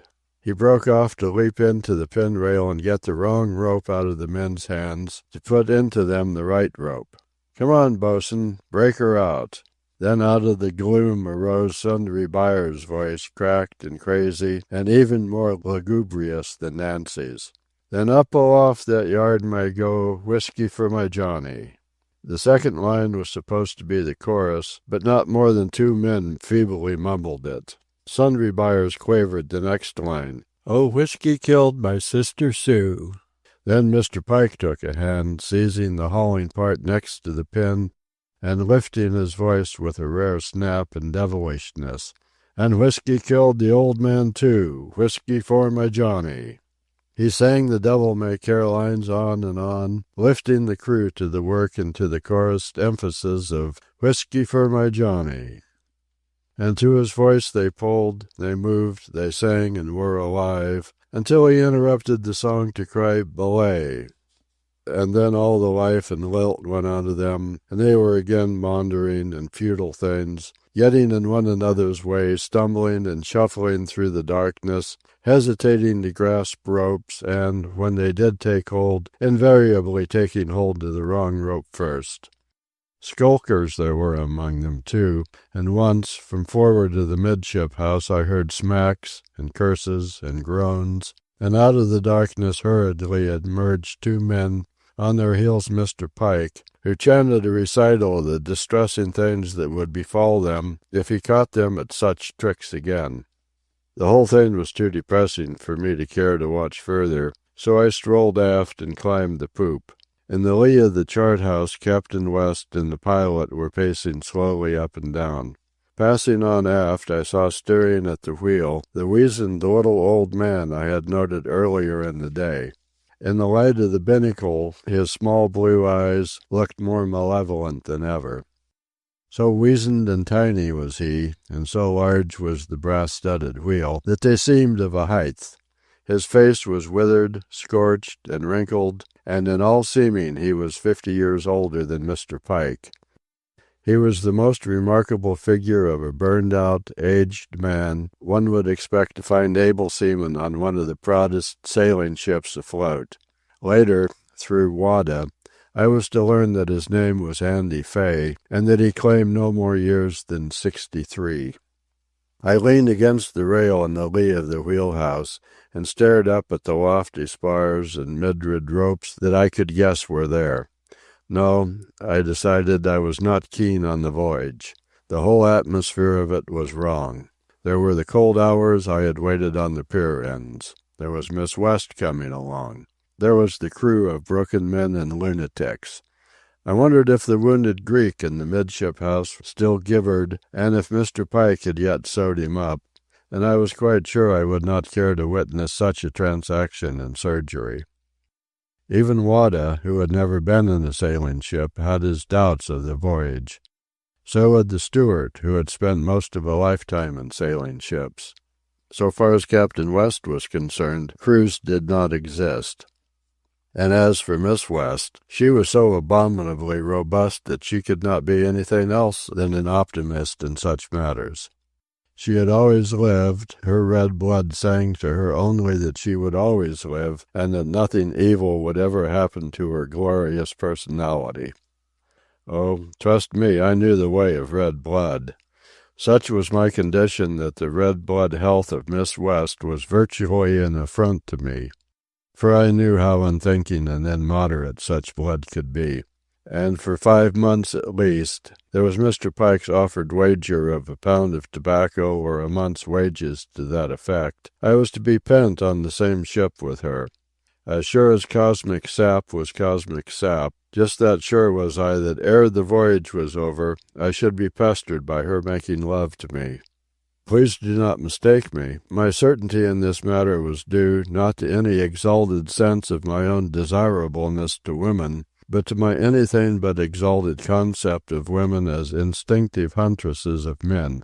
In my experience, women hunted men with quite the same blind tropism that marks the pursuit of the sun by the sunflower, the pursuit of attachable surfaces by the tendrils of the grapevine.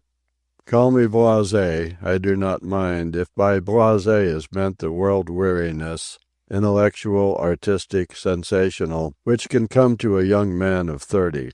For I was 30, and I was weary of all these things, weary and in doubt. It was because of this state that I was undertaking the voyage.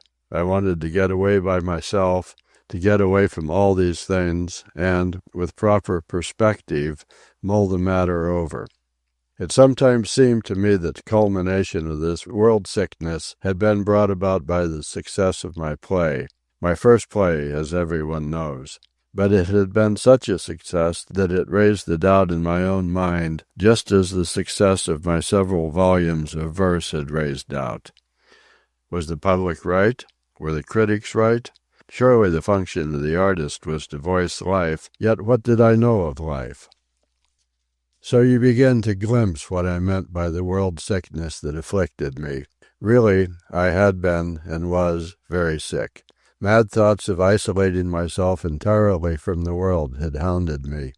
I had even canvassed the idea of going to Molokai and devoting the rest of my years to the lepers.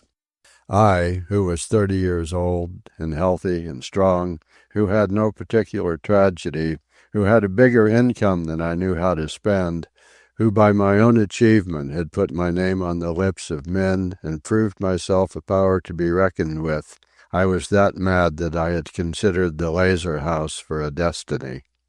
Perhaps it will be suggested that success had turned my head.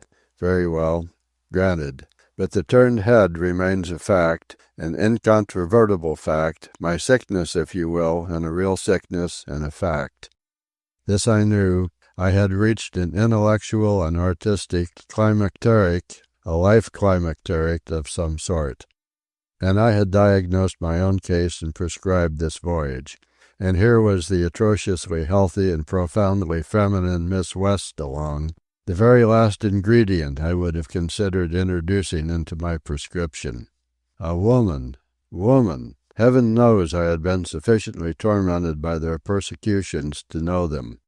I leave it to you, 30 years of age, not entirely unhandsome, an intellectual and artistic place in the world, and an income most dazzling, why shouldn't women pursue me? They would have pursued me had I been a hunchback for the sake of my artistic place alone, for the sake of my income alone. Yes, and love. Did I not know love? Lyric, passionate, mad, romantic love? That too was of old time with me. I too had throbbed and sung and sobbed and sighed, yes, and known grief and buried my dead. But it was so long ago. How young I was, turned 24. And after that I had learned the bitter lesson that even deathless grief may die, and I had laughed again and done my share of philandering with the pretty, ferocious moths that fluttered around the light of my fortune and artistry, and after that, in turn, I had retired disgusted from the lists of women, and had gone on long, lance-breaking adventures in the realm of mind. And here I was, on board the Elsinore, unhorsed by my encounters with the problems of the ultimate, carried off the field with a broken pate.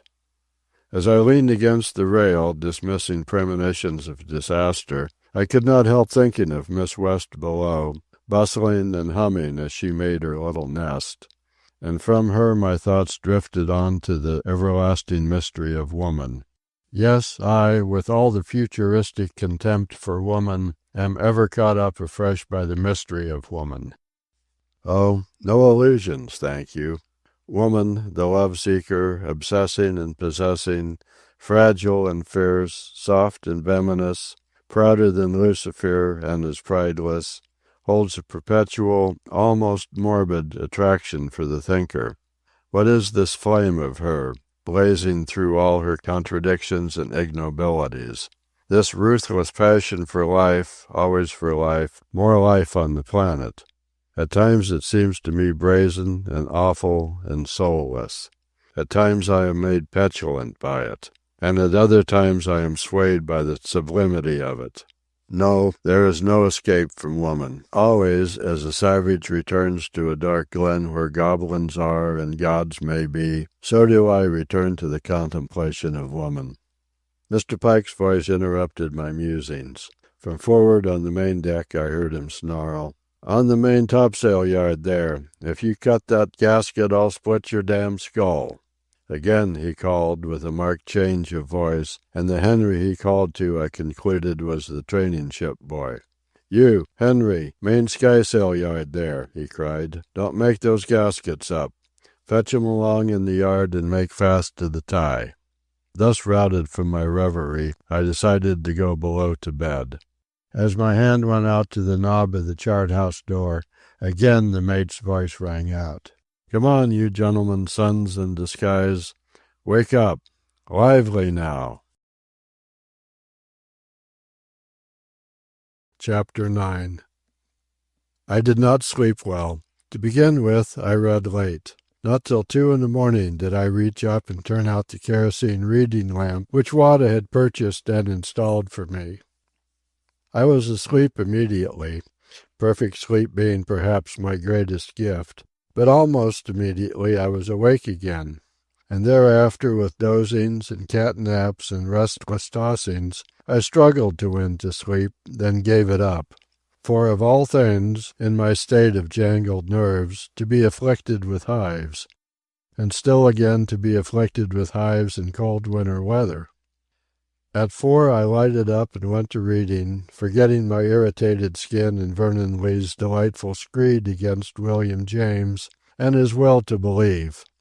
I was on the weather side of the ship, and from overhead through the deck came the steady footfalls of some officer on watch. I knew that they were not the steps of Mr. Pike, and wondered whether they were Mr. Mellaire's or the pilot's. Somebody above there was awake. The work was going on, the vigilant seeing and overseeing, that, I could plainly conclude, would go on through every hour of all the hours on the voyage. At 4:30 I heard the steward's alarm go off, instantly suppressed, and 5 minutes later I lifted my hand to motion him in through my open door. What I desired was a cup of coffee, and Wada had been with me through too many years for me to doubt that he had given the steward precise instructions and turned over to him my coffee and my coffee-making apparatus. The steward was a jewel. In 10 minutes he served me with a perfect cup of coffee.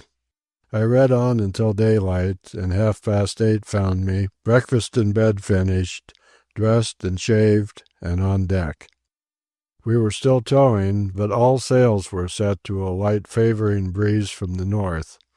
In the chart room Captain West and the pilot were smoking cigars.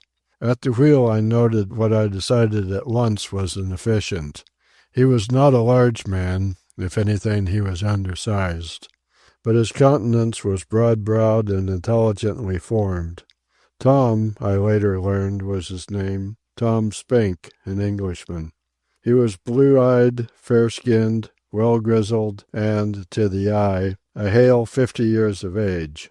His reply of "Good morning, sir," was cheery, and he smiled as he uttered the simple phrase.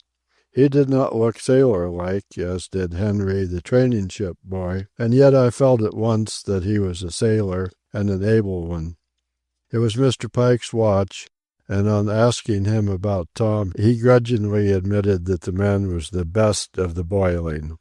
Miss West emerged from the chart-house with a rosy morning face and her vital, springy limb movement, and immediately began establishing her contacts.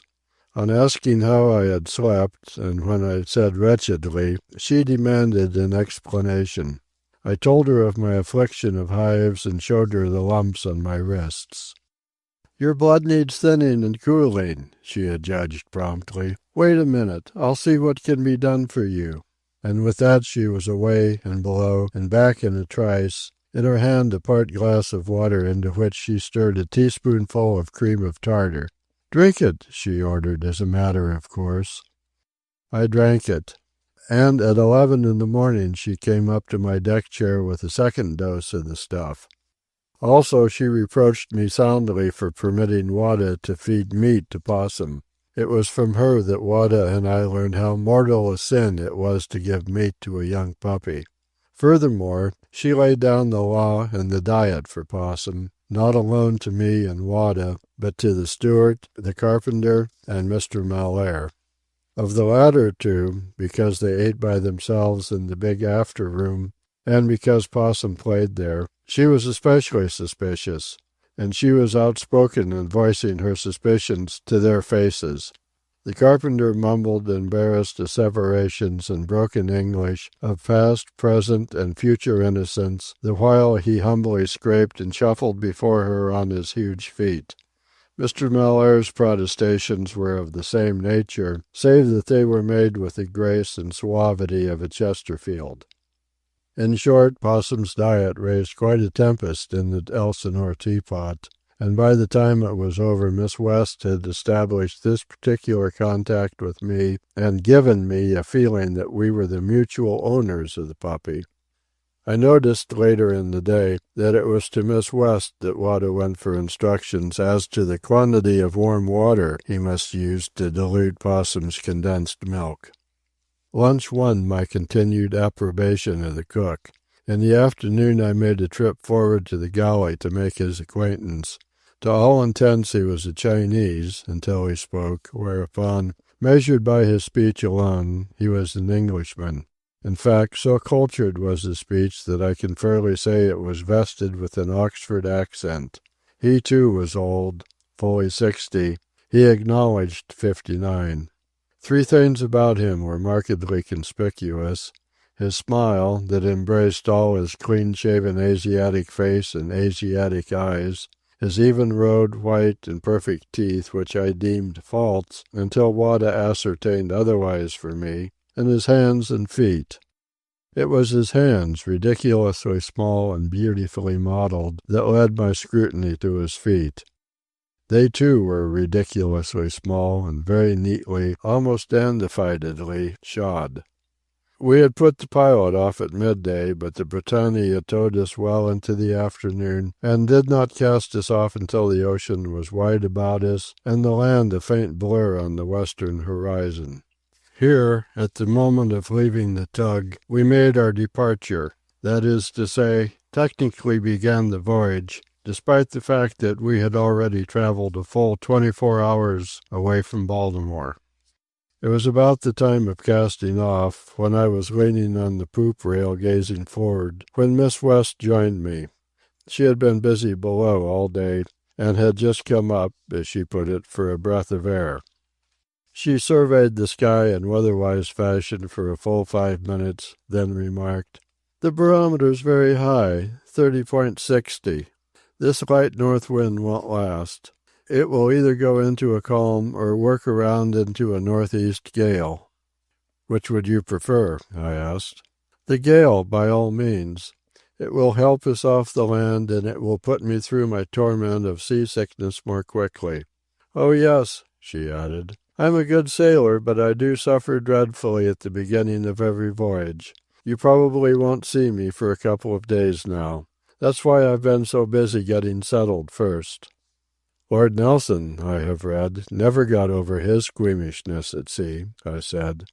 "And I've seen father seasick on occasion," she answered. "Yes, and some of the strongest, hardest sailors I have ever known." Mr. Pike here joined us for a moment, ceasing from his everlasting pacing up and down to lean with us on the poop rail. Many of the crew were in evidence, pulling on ropes on the main deck below us. To my inexperienced eye they appeared more unprepossessing than ever. "A pretty scraggly crew, Mr. Pike," Miss West remarked. "The worst ever," he growled, "and I've seen some pretty bad ones. We're teaching 'em the ropes just now, most of 'em." "They look starved," I commented. "They are. They almost always are," Miss West answered, and her eyes roved over them in the same appraising, cattle-buyer's fashion I had marked in Mr. Pike. "But they'll fatten up with regular hours, no whiskey, and solid food, won't they, Mr. Pike?" "Oh, sure, they always do. And you'll see them liven up when we get them in hand, maybe. They're a measly lot, though." I looked aloft at the vast towers of canvas. Our foremast seemed to have flowered into all the sails possible, yet the sailors beneath us, under Mr. Mellaire's direction, were setting triangular sails, like jibs, between the masts, and there were so many that they overlapped one another. The slowness and clumsiness with which the men handled these small sails led me to ask, "But what would you do, Mr. Pike, with a green crew like this, if you were caught right now in the storm with all this canvas spread?" He shrugged his shoulders, as if I had asked what he would do in an earthquake with 2 rows of New York skyscrapers falling on his head from both sides of the street. "Do?" Miss West answered for him. "We'd get the sail off. Oh, it could be done, Mr. Pathurst, with any kind of crew. If it couldn't, I should have been drowned long ago." "Sure," Mr. Pike upheld her. "So would I." "The officers can perform miracles with the most worthless sailors in a pinch," Miss West went on. Again Mr. Pike nodded his head and agreed, and I noted his 2 big paws, relaxed the moment before and drooping over the rail, quite unconsciously tensed and folded themselves into fists. Also I noted fresh abrasions on the knuckles. Miss West laughed heartily, as from some recollection. "I remember one time when we sailed from San Francisco with a most hopeless crew. It was in the Lila Rock. You remember her, Mr. Pike?" "Your father's 5th command," he nodded. "Lost on the west coast afterwards, went ashore in that big earthquake and tidal wave. Parted her anchors, and when she hit under the cliff fell on her." "That's the ship. Well, our crew seemed mostly cowboys and bricklayers and tramps, and more tramps than anything else. Where the boarding-house masters got them was beyond imagining. A number of them were shanghaied, that was certain. You should have seen them when they were first sent aloft."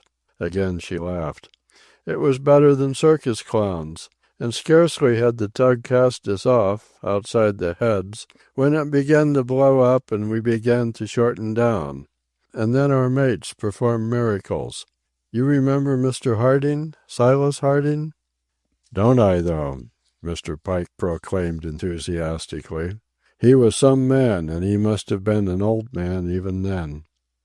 "He was, and a terrible man," she concurred, and added almost reverently, "and a wonderful man." She turned her face to me. "He was our mate. The men were seasick and miserable and green.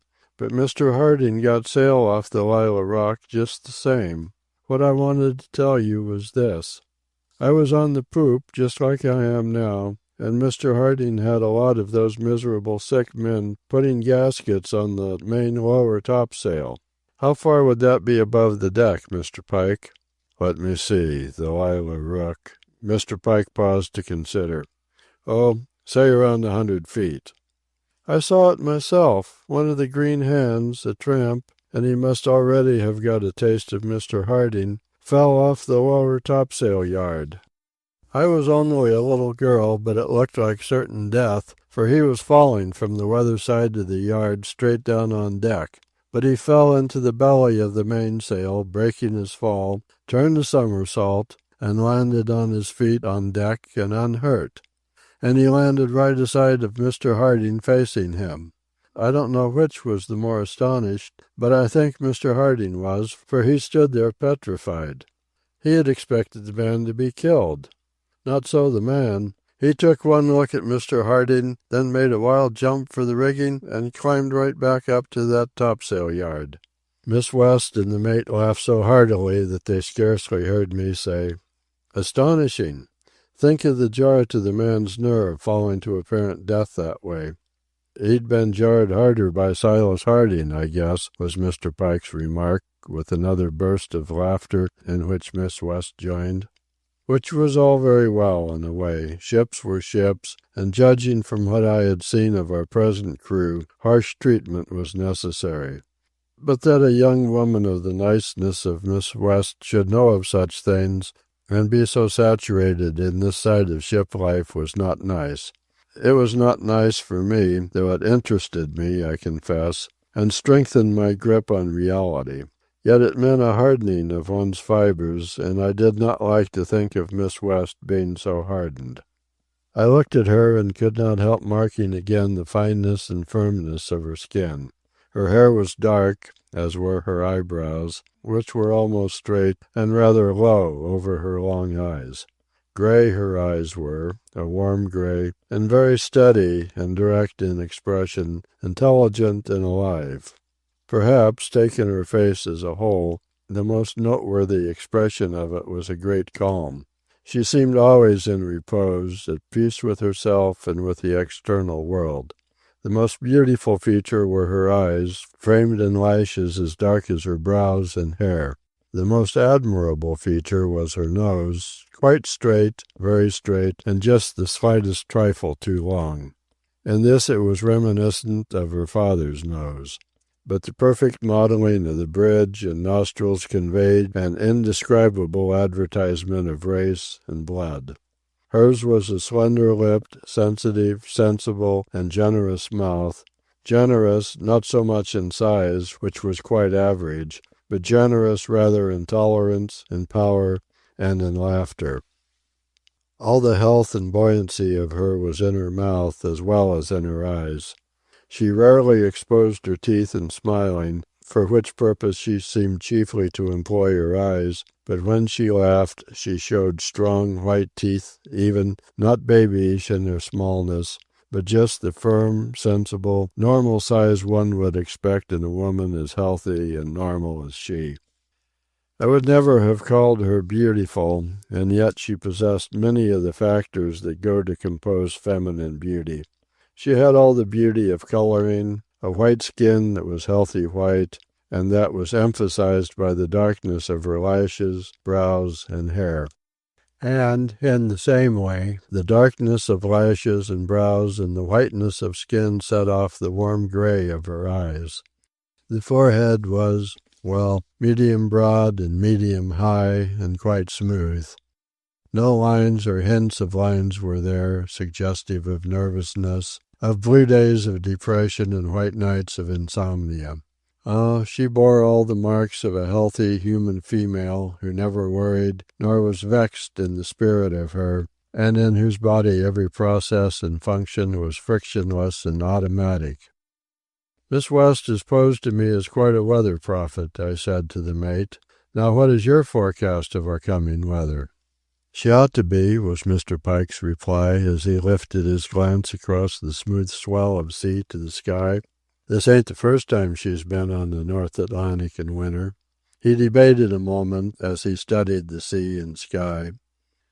"I should say, considering the high barometer, we ought to get a mild gale from the northeast or a calm, with the chances in favor of the calm." She favored me with a triumphant smile and suddenly clutched the rail as the Elsinore lifted on an unusually large swell and sank into the trough with a roll from windward that flapped all the sails in hollow thunder.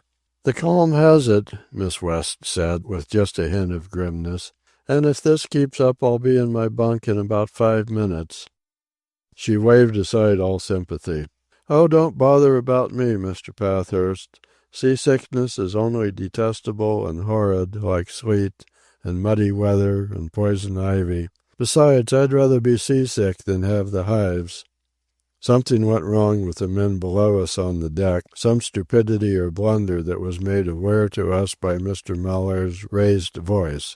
Like Mr. Pike, he had a way of snarling at the sailors that was distinctly unpleasant to the ear. On the faces of several of the sailors bruises were in evidence. One, in particular, had an eye so swollen that it was closed. "Looks as if he had run against a stanchion in the dark," I observed. Most eloquent and most unconscious was a quick flash of Miss West's eyes to Mr. Pike's big paws, with freshly abraded knuckles resting on the rail. It was a stab of hurt to me. She knew. Chapter 10. That evening the 3 men of us had dinner alone, with racks on the table, while the Elsinore rolled in the calm that had sent Miss West to her room. "You won't see her for a couple of days," Captain West told me. "Her mother was the same way, a born sailor, but always sick at the outset of a voyage. It's the shaking down." Mr. Pike astonished me with the longest observation I had yet heard him utter at table. "Everybody has to shake down when they leave the land. We've got to forget the good times on shore, and the good things money'll buy, and start watch and watch, 4 hours on deck and 4 below. And it comes hard, and all our tempers are strung until we can make the change. Did it happen that you heard Crusoe and Blanche Arral this winter in New York, Mr. Pathurst?" I nodded, still marveling over this spate of speech at table. "Well, think of hearing them, and Homer, and Witherspoon, and Amato, every night for nights and nights at the Metropolitan, and then to give it the go-by, and get to sea, and shake down to watch and watch." "You don't like the sea?" I queried. He sighed. "I don't know. But of course the sea is all I know." "Except music," I threw in. "Yes, but the sea and all the long voyaging has cheated me out of most of the music I oughta have had coming to me. I suppose you've heard Schumann Hank?" "Wonderful, wonderful," he murmured fervently, then regarded me with an eager wistfulness. "I've half a dozen of her records, and I've got the second dog watch below. If Captain West don't mind." Captain West nodded that he didn't mind. "And if you'd want to hear them, the machine is a good one." And then, to my amazement, when the steward had cleared the table, this hoary old relic of man-killing and man-driving days, battered waif of the sea that he was, carried in from his room a most splendid collection of phonograph records. These, and the machine, he placed on the table. The big doors were opened, making the dining room and the main cabin into one large room. It was in the cabin that Captain West and I lolled in big leather chairs, while Mr. Pike ran the phonograph. His face was in a blaze of light from the swinging lamps, and every shade of expression was visible to me. In vain I waited for him to start some popular song. His records were only of the best, and the care he took of them was a revelation. He handled each one reverently, as a sacred thing, untying and unwrapping it and brushing it with a fine camel's hair brush while it revolved and ere he placed the needle on it. For a time all I could see was the huge brute hands of a brute driver, with skin off the knuckles, that expressed love in their every movement. Each touch on the discs was a caress, and while the record played, he hovered over it and dreamed in some heaven of music all his own. During this time Captain West lay back and smoked a cigar. His face was expressionless, and he seemed very far away, untouched by the music. I almost doubted that he heard it. He made no remark between whiles, betrayed no sign of approbation or displeasure. He seemed preternaturally serene, preternaturally remote. And while I watched him, I wondered what his duties were. I had not seen him perform any. Mr. Pike had attended to the loading of the ship. Not until she was ready for sea had Captain West come on board. I had not seen him give an order. It looked to me that Mr. Pike and Mr. Mellaire did the work. All Captain West did was smoke cigars and keep blissfully oblivious of the Elsinore's crew. When Mr. Pike had played the Hallelujah chorus from the Messiah, and He shall feed his flock, he mentioned to me, almost apologetically, that he liked sacred music, and for the reason, perhaps, that for a short period, a child ashore in San Francisco, he had been a choir boy. And then I hit the dominie over the head with a baseball bat and sneaked off to sea again, he concluded with a harsh laugh. And thereat he fell to dreaming while he played Meyerbeer's King of Heaven and Mendelssohn's O Rest in the Lord. When one bell struck, at 7:45, he carried his music, all carefully wrapped, back into his room. I lingered with him while he rolled a cigarette ere 8 bells struck. "I've got a lot more good things," he said confidentially. "Cohen's Come Unto Me, and Fowler's Crucifix, and there's O Salarius, and Lead Kindly Light by the Trinity Choir, and Jesu, Lover of My Soul, would just melt your heart. I'll play 'em for you some night." "Do you believe in them?" I was led to ask by his rapt expression and by the picture of his brute-driving hands, which I could not shake from my consciousness. He hesitated perceptibly, then replied, "I do, when I'm listening to them." My sleep that night was wretched. Short of sleep from the previous night, I closed my book and turned my light off early. But scarcely had I dropped into slumber when I was aroused by the recrudescence of my hives. All day they had not bothered me, yet the instant I put out the light and slept, the damnable persistent itching set up. Wada had not yet gone to bed, and from him I got more cream of tartar. It was useless, however, and at midnight, when I heard the watch changing, I partially dressed, slipped into my dressing gown, and went up onto the poop. I saw Mr. Mellaire beginning his 4 hours' watch, pacing up and down the port side of the poop, and I slipped away aft, past the man at the wheel, whom I did not recognize, and took refuge in the lee of the wheelhouse. Once again I studied the dim loom and tracery of intricate rigging and lofty, sail-carrying spars, thought of the mad, imbecile crew, and experienced premonitions of disaster. How could such a voyage be possible with such a crew on the huge Elsinore, a cargo carrier that was only a steel shell half an inch thick, burdened with 5,000 tons of coal? It was appalling to contemplate. The voyage had gone wrong from the first.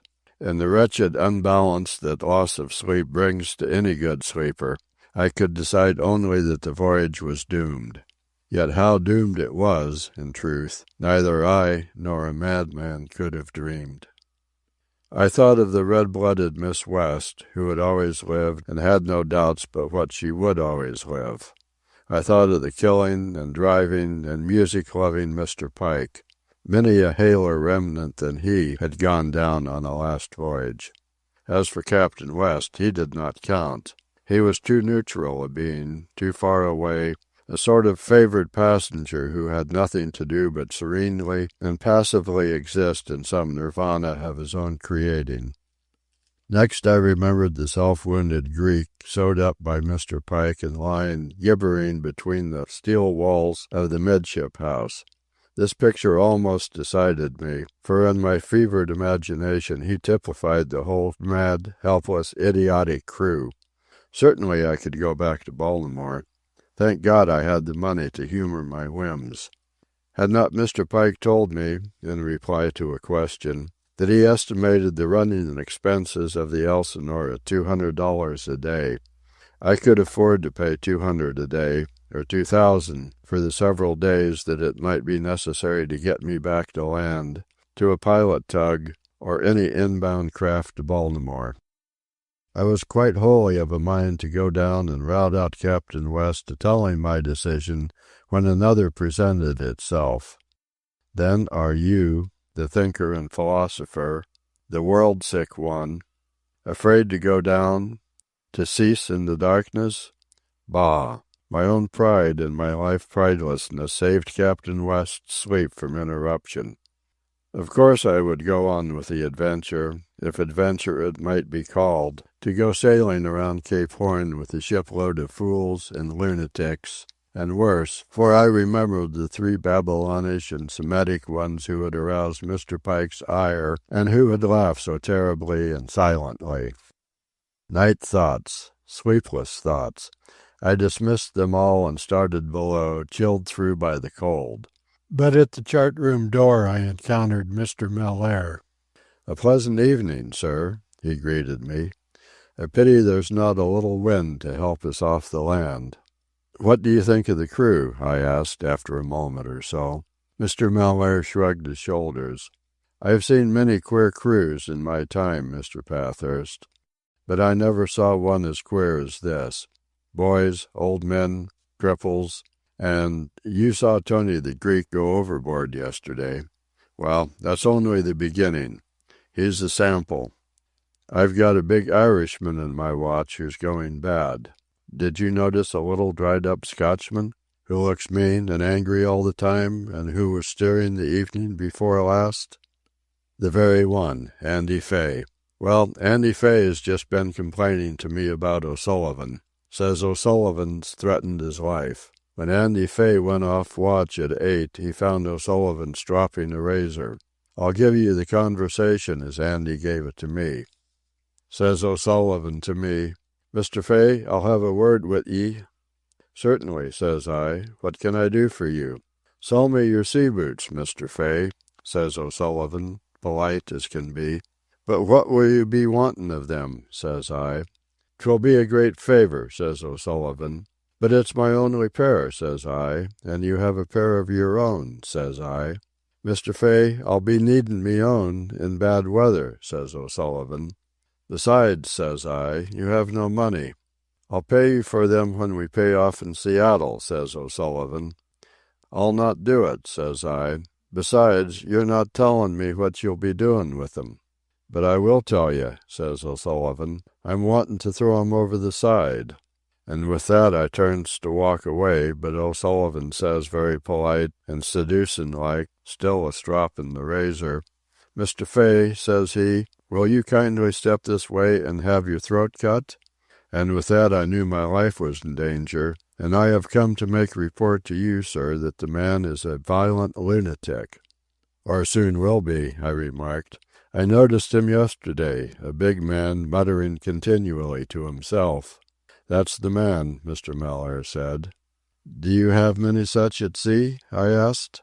"More than my share, I do believe, sir." He was lighting a cigarette at the moment, and with a quick movement he pulled off his cap, bent his head forward, and held up the blazing match that I might see. I saw a grizzled head, the full crown of which was not entirely bald, but partially covered with a few sparse, long hairs. And full across this crown, disappearing in the thicker fringe above the ears, ran the most prodigious scar I had ever seen. Because the vision of it was so fleeting, ere the match blew out, and because of the scar's very prodigiousness, I may possibly exaggerate, but I could have sworn that I could lay 2 fingers deep into the horrid cleft, and that it was fully 2 fingers broad. There seemed no bone at all, just a great fissure, a deep valley covered with skin, and I was confident that the brain pulsed immediately under that skin. He pulled his cap on and laughed in an amused, reassuring way. A crazy sea cook did that, Mr. Pathurst, with a meat axe. We were thousands of miles from anywhere, in the South Indian Ocean at the time, running our easting down, but the cook got the idea into his addled head that we were lying in Boston Harbor and that I wouldn't let him go ashore. I had my back to him at the time, and I never knew what struck me. "But how could you recover from so fearful an injury?" I questioned. "There must have been a splendid surgeon on board, and you must have had wonderful vitality." He shook his head. "It must have been the vitality, and the molasses." "Molasses?"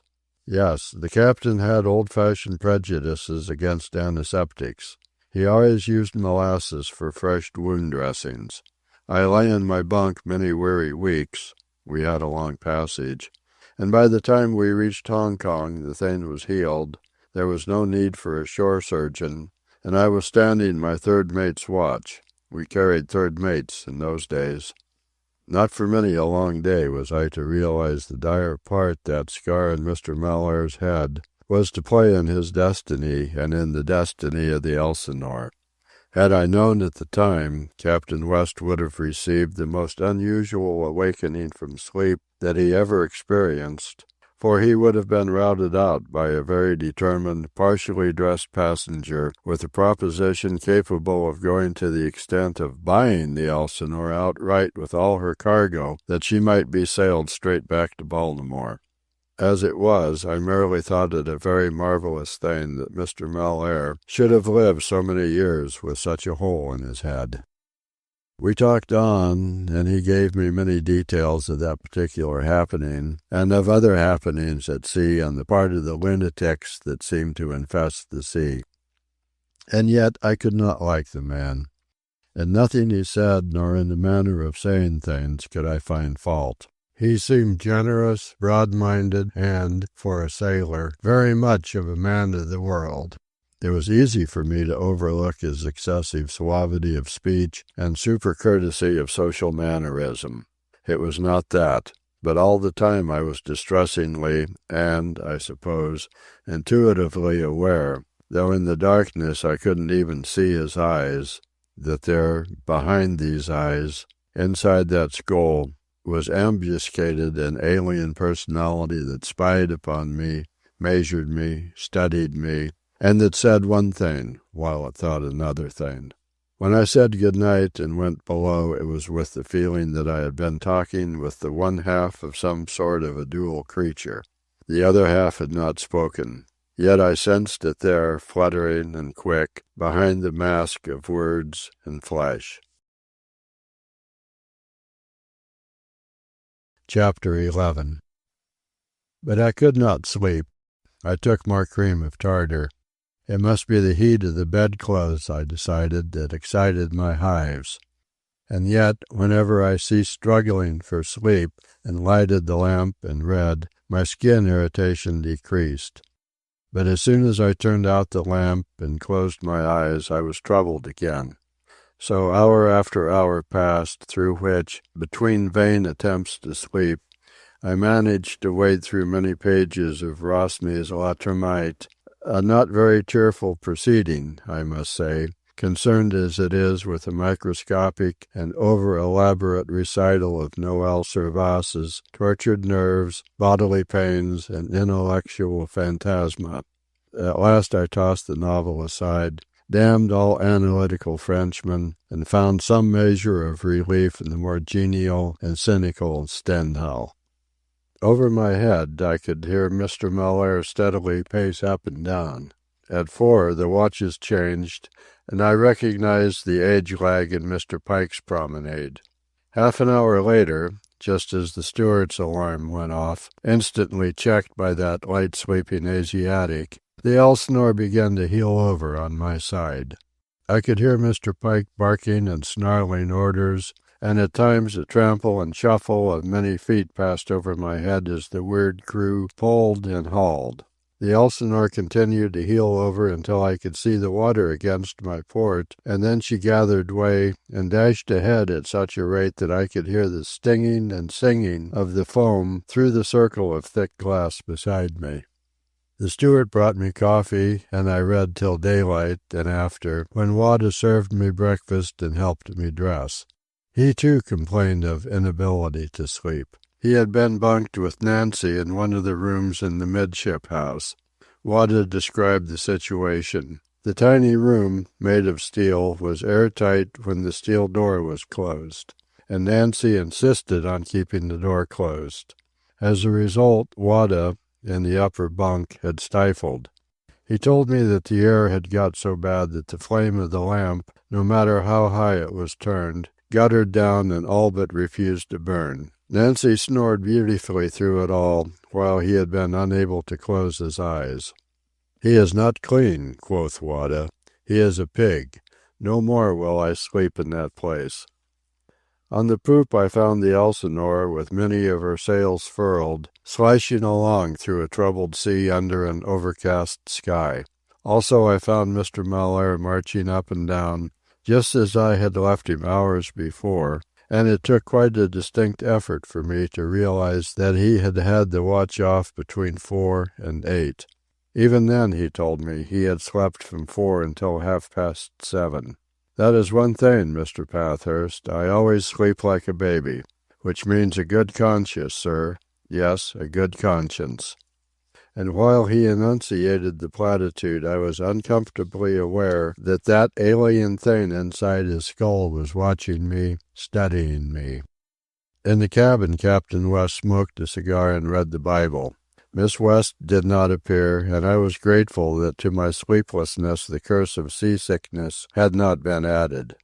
Without asking permission of anybody, Wada arranged a sleeping place for himself in a far corner of the big after room, screening the corner with a solidly lashed wall of my trunks and empty book boxes. It was a dreary enough day, no sun, with occasional splatters of rain and a persistent crash of seas over the weather rail and swash of water across the deck. With my eyes glued to the cabin ports, which gave forward along the main deck, I could see the wretched sailors, whenever they were given some task of pull and haul, wet through and through by the boarding seas. Several times I saw some of them taken off their feet and rolled about in the creaming foam. And yet, erect and staggering, with certitude of weight and strength, among these rolled men, these clutching, cowering ones, moved either Mr. Pike or Mr. Mellaire. They were never taken off their feet. They never shrank away from a splash of spray or heavier bulk of downfalling water.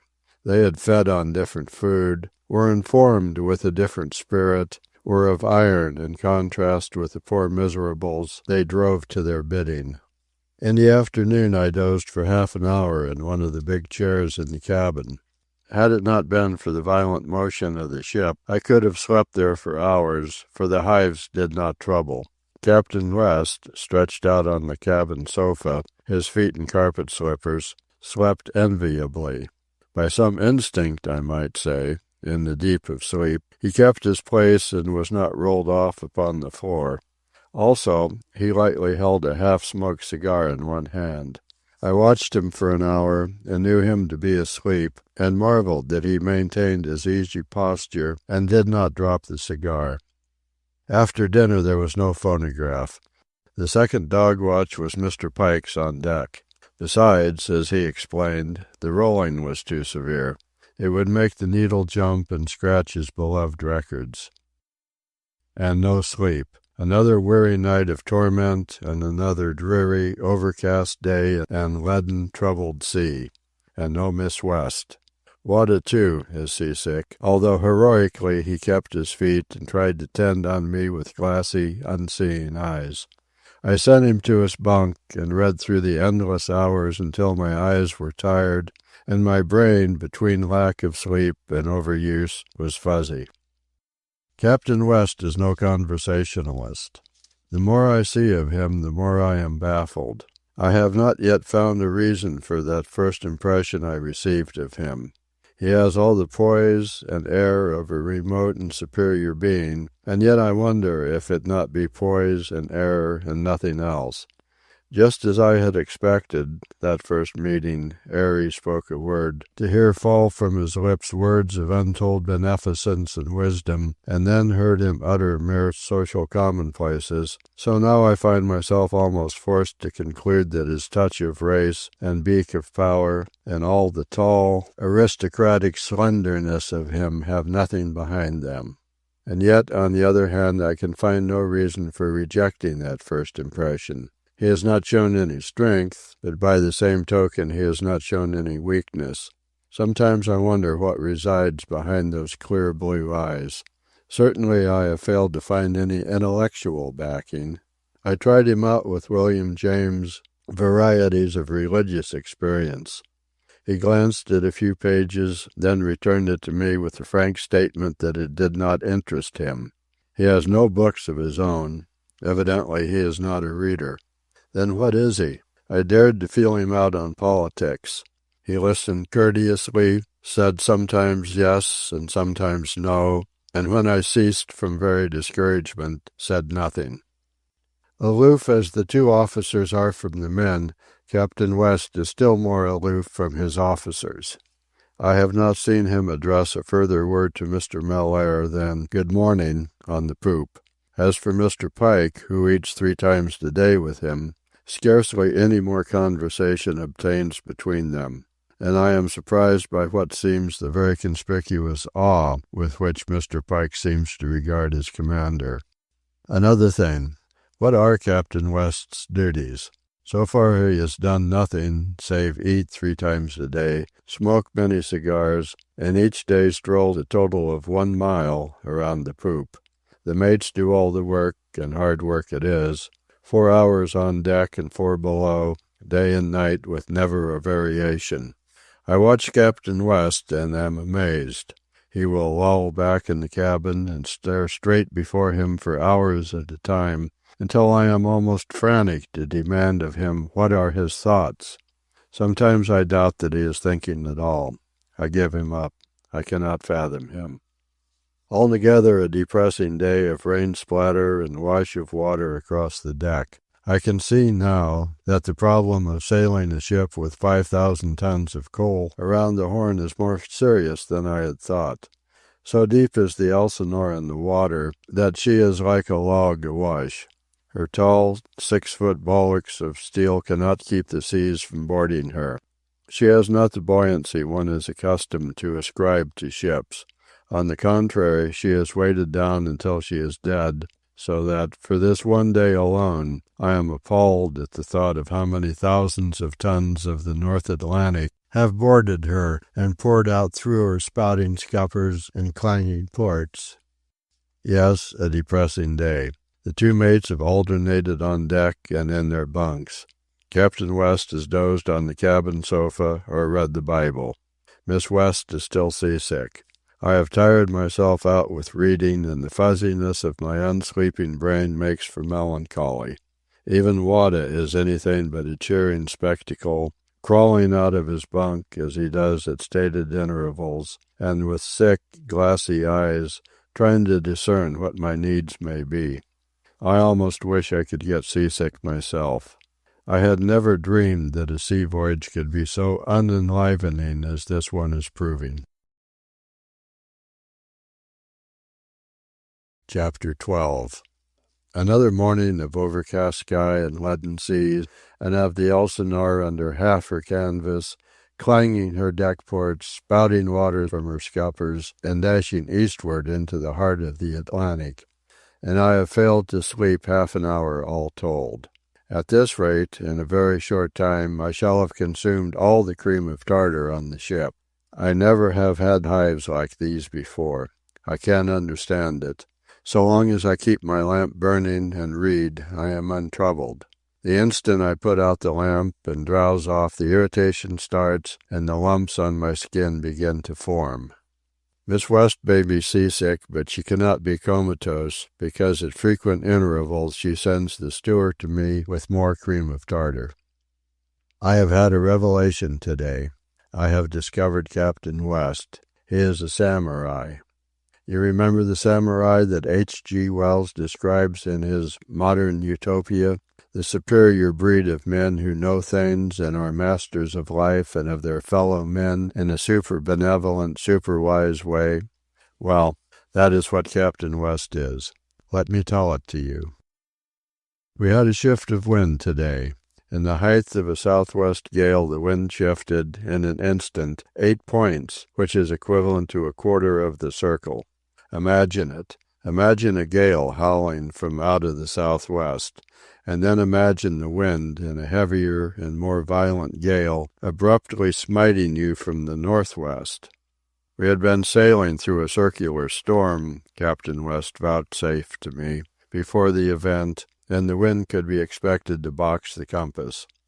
Clad in sea boots, oilskins, and sou'wester, I had for some time been hanging upon the rail at the break of the poop, staring down fascinated at the poor devils of sailors, repeatedly up to their necks in water, or submerged, or dashed like straws about the deck, while they pulled and hauled, stupidly, blindly, and in evident fear, under the orders of Mr. Pike. Mr. Pike was with them and working with them. He took every chance they took, yet somehow he escaped being washed off his feet, though several times I saw him entirely buried from view. There was more than luck in the matter, for I saw him, twice, at the head of a line of men, himself next to the pin. And twice in this position I saw the North Atlantic curl over the rail and fall upon them. And each time he alone remained, holding the turn of the rope on the pin, while the rest of them were rolled and sprawled helplessly away. Almost it seemed to me good fun, as at a circus, watching their antics, but I did not apprehend the seriousness of the situation until, the wind screaming higher than ever and the sea a smoke and white with wrath, 2 men did not get up from the deck. One was carried away forward with a broken leg. It was I.R. Jacobson, a dull-witted Scandinavian, and the other, Kid Twist, was carried away, unconscious, with a bleeding scalp. In the height of the gusts, in my high position, where the seas did not break, I found myself compelled to cling tightly to the rail to escape being blown away. My face was stung to severe pain by the high-driving spindrift, and I had a feeling that the wind was blowing the cobwebs out of my sleep-starved brain. And all the time, slender, aristocratic, graceful in streaming oilskins, in apparent unconcern, giving no orders, effortlessly accommodating his body to the violent rolling of the Elsinore, Captain West rolled up and down. It was at this stage in the gale that he unbent sufficiently to tell me that we were going through a circular storm and that the wind was boxing the compass. I did notice that he kept his gaze pretty steadily fixed on the overcast, cloud-driven sky. At last, when it seemed the wind could not possibly blow more fiercely, he found in the sky what he sought. It was then that I first heard his voice. A sea voice, clear as a bell, distinct as silver, and of an ineffable sweetness and volume as it might be the trump of Gabriel. That voice, effortless, dominating. The mighty thread of the storm, made articulate by the resistance of the Elsinore, shouted in all the stays, bellowed in the shrouds, thrummed the taut ropes against the steel masts, and from the myriad tiny ropes far aloft, evoked a devil's chorus of shrill pipings and screechings.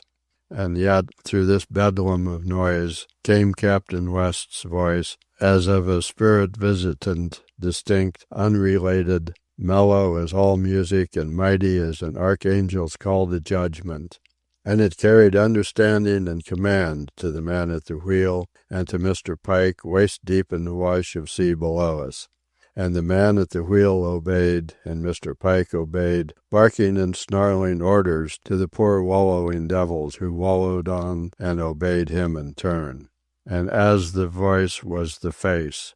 This face I had never seen before. It was the face of the spirit visitant, chaste with wisdom, lighted by a splendor of power and calm. Perhaps it was the calm that smote me most of all.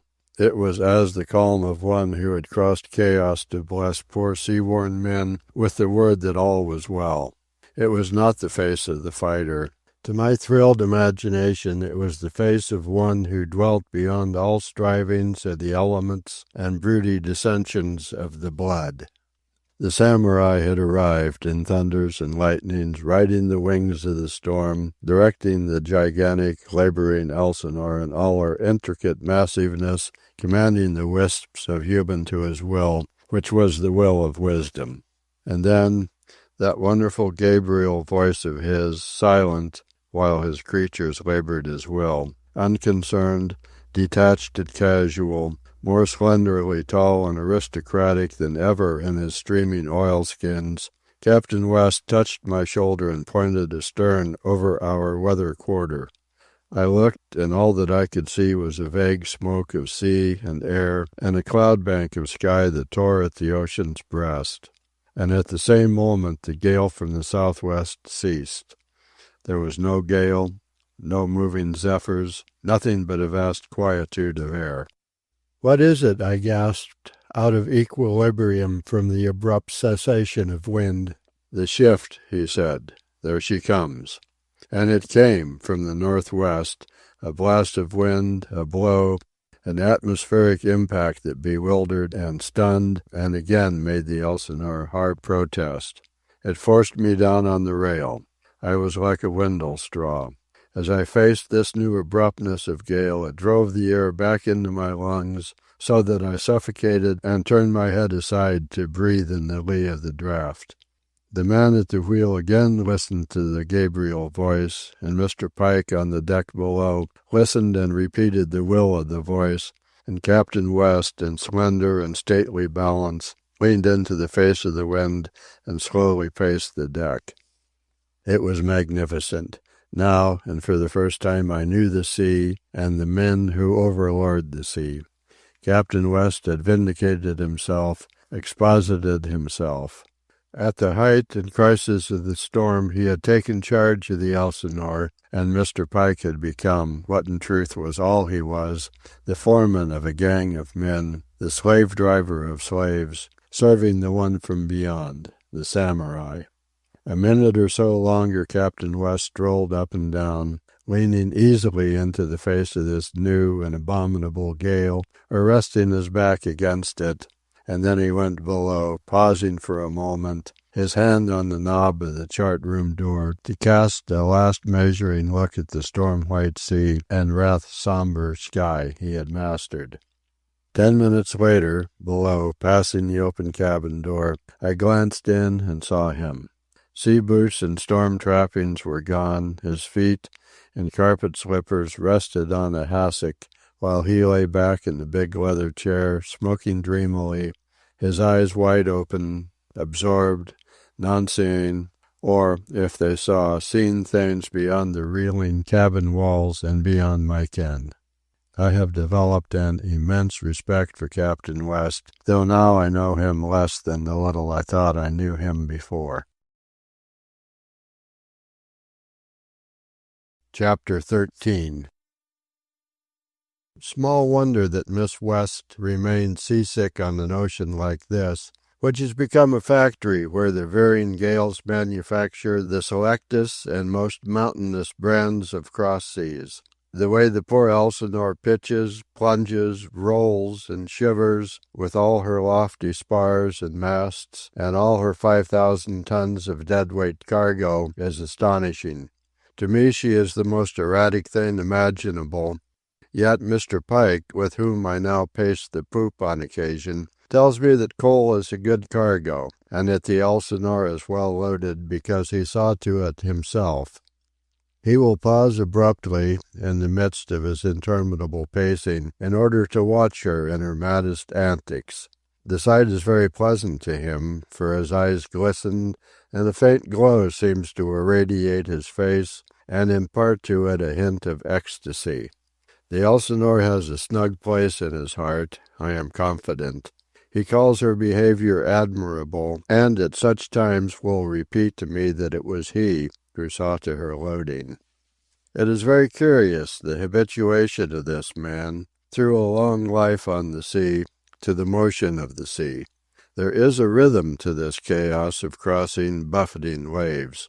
I sense the rhythm, although I cannot solve it. But Mr. Pike knows it.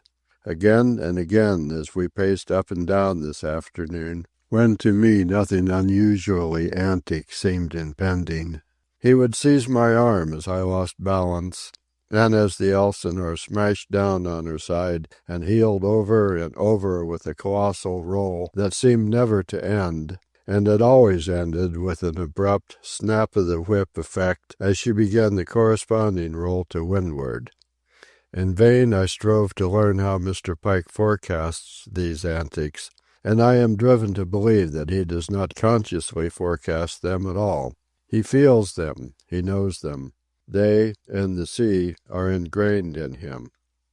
Toward the end of our little promenade, I was guilty of impatiently shaking off a sudden seizure of my arm in his big paw.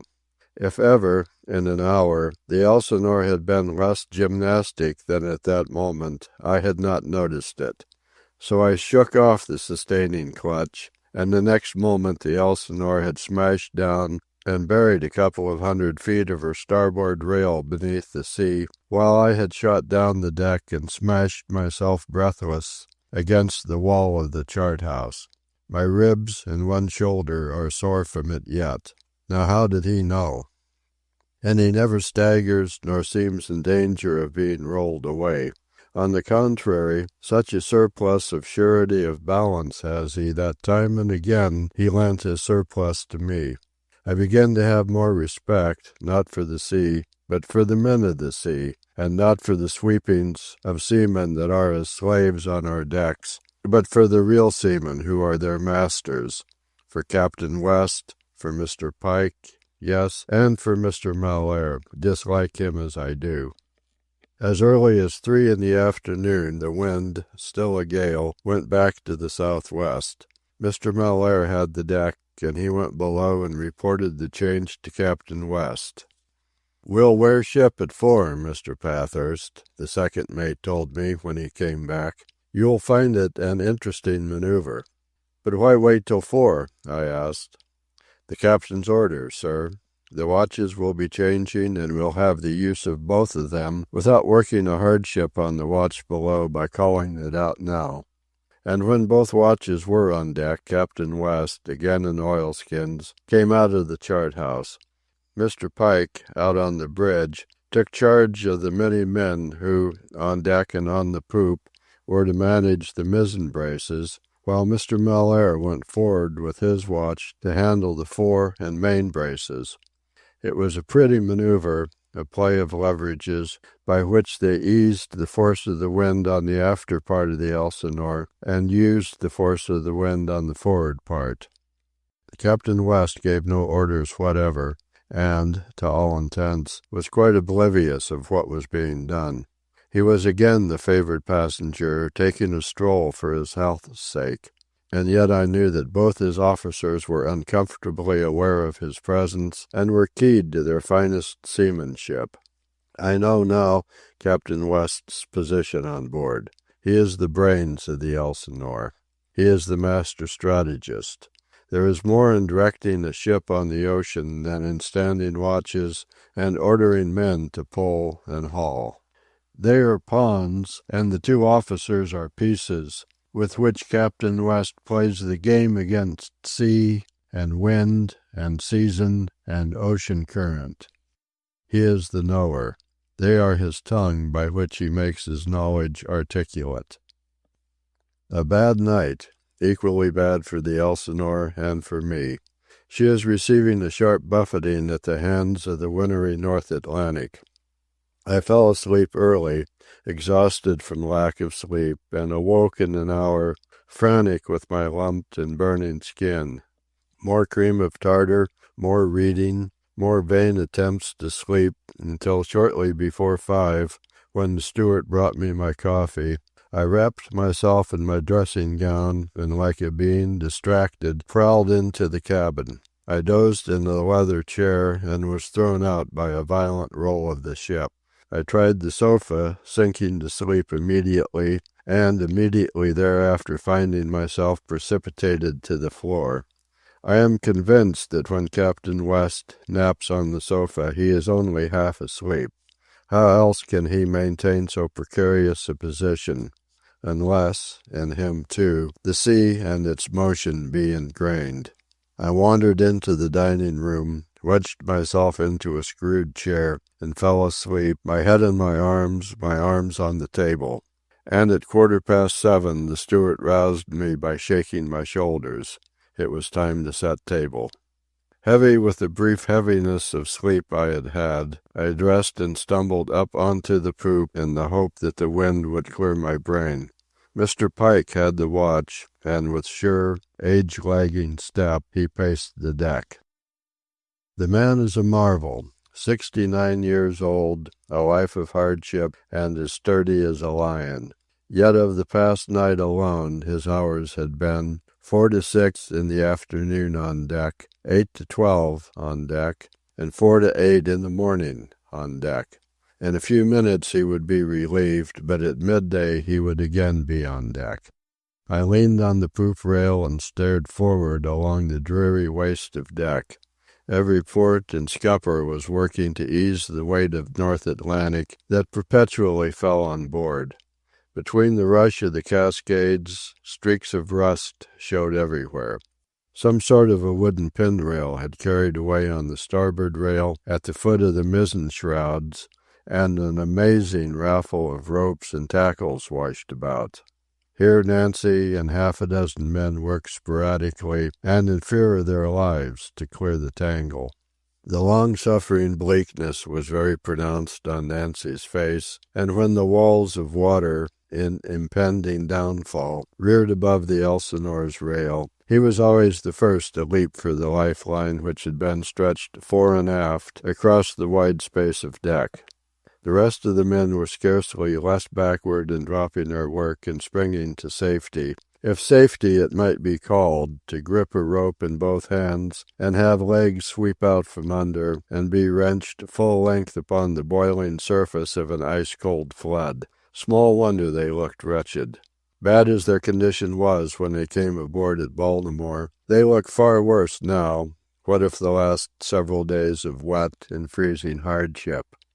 From time to time, completing his forward pace along the poop, Mr. Pike would pause, ere he retraced his steps, and snort sardonic glee at what happened to the poor devils below.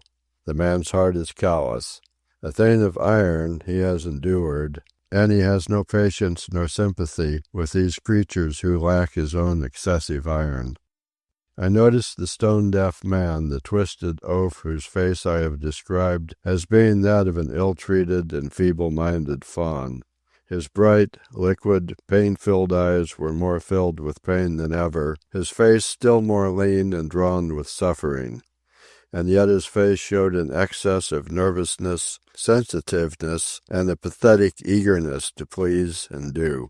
I could not help observing that, despite his dreadful sense handicap and his wrecked, frail body, he did the most work, was always the last of the group to spring to the lifeline, and always the first to loose the lifeline and slosh knee-deep or waist-deep through the churning water to attack the immense and depressing tangle of rope and tackle. I remarked to Mr. Pike that the men seemed thinner and weaker than when they came on board, and he delayed replying for a moment while he stared down at them with that cattle-buyer's eye of his. "Sure they are," he said disgustedly. "A weak breed, that's what they are. Nothing to build on, no stamina. The least thing drags them down. Why, in my day we grew fat on work like that, only we didn't. We worked so hard there wasn't any chance for fat. We kept in fighting trim, that was all. But as for this scum and slum... Say, you remember, Mr. Pathurst, that man I spoke to the first day who said his name was Charles Davis? The one you thought there was something the matter with? Yes, and there was, too. He's in that midship room with the Greek now. He'll never do a tap of work the whole voyage. He's a hospital case if there ever was one. Talk about shot to pieces. He's got holes in him I could shove my fist through. I don't know whether they're perforating ulcers, or cancers, or cannon-shot wounds, or what not. And he had the nerve to tell me they showed up after he came on board. And he had them all the time? I asked. All the time. Take my word, Mr. Pathurst, they're years old. But he's a wonder. I watched him those first days, sent him aloft, had him down in the forehold trimming a few tons of coal, did everything to him, and he never showed a wince. Being up to the neck in salt water finally fetched him, and now he's reported off duty for the voyage. And he'll draw his wages for the whole time, have all night in, and never do a tap. Oh, he's a hot one to have passed over on us, and the Elsinore's another man short. Another? I exclaimed. Is the Greek going to die? No fear. I'll have him stirring in a few days. I refer to the misfits. If we rolled a dozen of them together, they wouldn't make one real man. I'm not saying it to alarm you, for there's nothing alarming about it, but we're going to have proper hell this voyage. He broke off to stare reflectively at his broken knuckles, as if estimating how much drive was left in them, then sighed and concluded, Well, I can see I've got my work cut out for me. Sympathizing with Mr. Pike is futile. The only effect is to make his mood blacker. I tried it, and he retaliated with, You ought to see the bloke with the curvature of the spine in Mr. Mellaire's watch. He's a proper hobo, too, and a landlubber, and don't weigh more'n 100 pounds, and must be 50 years old, and he's got curvature of the spine, and he's an able seaman, if you please, on the Elsinore. And worse than all that, he puts it over on you. He's nasty, he's mean, he's a viper, a wasp. He ain't afraid of anything because he knows you dasn't hit him for fear of croaking him. Oh, he's a pearl of purest ray serene, if anyone should slide down a backstay and ask you. If you fail to identify him any other way, his name is Mulligan Jacobs. After breakfast, again on deck, in Mr. Mellaire's watch, I discovered another efficient. He was at the wheel, a small, well-knit, muscular man of, say, 45, with black hair graying on the temples, a big eagle face, swarthy, with keen, intelligent black eyes. Mr. Mellaire vindicated my judgment by telling me the man was the best sailor in his watch, a proper seaman. When he referred to the man as the Maltese Cockney, and I asked why, he replied, First, because he is Maltese, Mr. Pathurst, and next, because he talks Cockney like a native, and depend upon it, he heard bow bells before he lisped his first word. And has O'Sullivan bought Andy Fay's sea boots yet? I queried. It was at this moment that Miss West emerged upon the poop.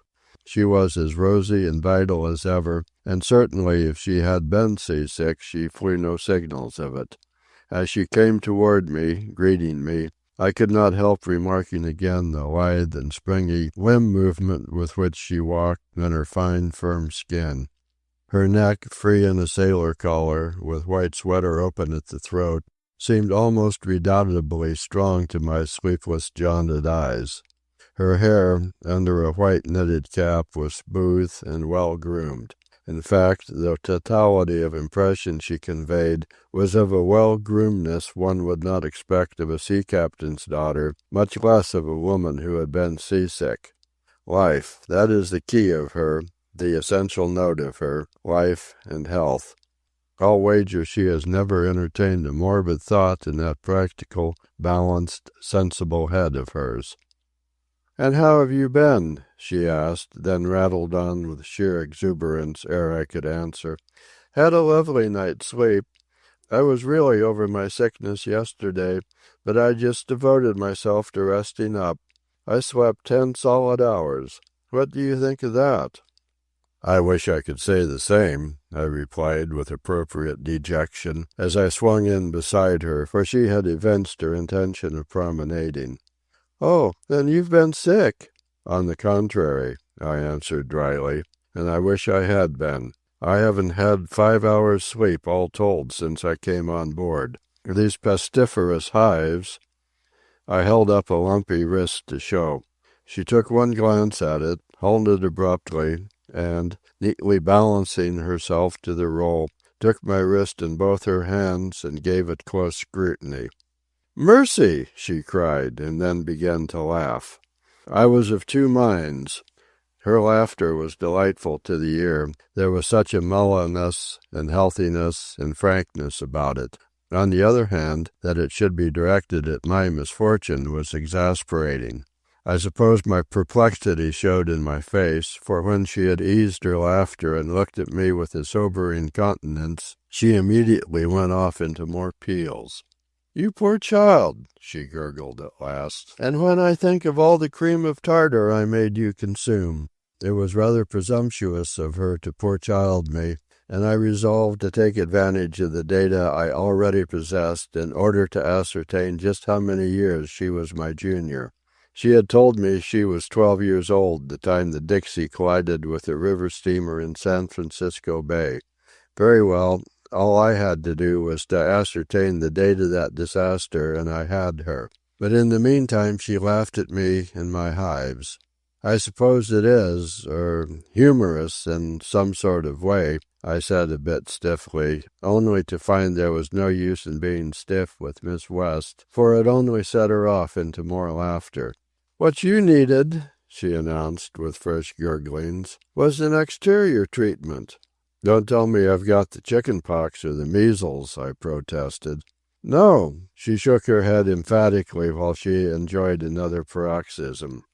"What you are suffering from is a severe attack." She paused deliberately and looked me straight in the eyes. "Of bedbugs," she concluded. And then, all seriousness and practicality, she went on, "But we'll have that righted in a jiffy. I'll turn the Elsinore's after quarters upside down, though I know there are none in Father's room or mine. And though this is my first voyage with Mr. Pike, I know he's too hard-bitten," here I laughed at her involuntary pun, "an old sailor not to know that his room is clean." "Yours," I was perturbed for fear she was going to say I had brought them on board, "have most probably drifted in from for'ard. They always have them for'ard. And now, Mr. Pathurst, I am going to attend to your case. You'd better get your Wada to make up a camping kit for you. The next couple of nights you'll spend in the cabin or chart room. And be sure Wada removes all silver and metallic tarnishable stuff from your rooms. There's going to be all sorts of fumigating and tearing out of woodwork and rebuilding. Trust me, I know the vermin." Chapter 14. Such a cleaning up and turning over. For 2 nights, one in the chart room and one on the cabin sofa, I have soaked myself in sleep, and I am now almost stupid with excess of sleep. The land seems very far away. By some strange quirk, I have an impression that weeks or months have passed since I left Baltimore on that bitter March morning. And yet it was March 28th, and this is only the first week in April. I was entirely right in my first estimation of Miss West. She is the most capable, practically masterful woman I have ever encountered. What passed between her and Mr. Pike I do not know, but whatever it was, she was convinced that he was not the erring one. In some strange way, my 2 rooms are the only ones which have been invaded by this plague of vermin. Under Miss West's instructions, bunks, drawers, shelves, and all superficial woodwork have been ripped out. She worked the carpenter from daylight till dark, and then, after a night of fumigation, 2 of the sailors, with turpentine and white lead, put the finishing touches on the cleansing operations. The carpenter is now busy rebuilding my rooms. Then will come the painting, and in 2 or 3 more days I expect to be settled back in my quarters. Of the men who did the turpentining and white-leading, there have been 4. 2 of them were quickly rejected by Miss West as not being up to the work. The first one, Steve Roberts, which he told me was his name, is an interesting fellow.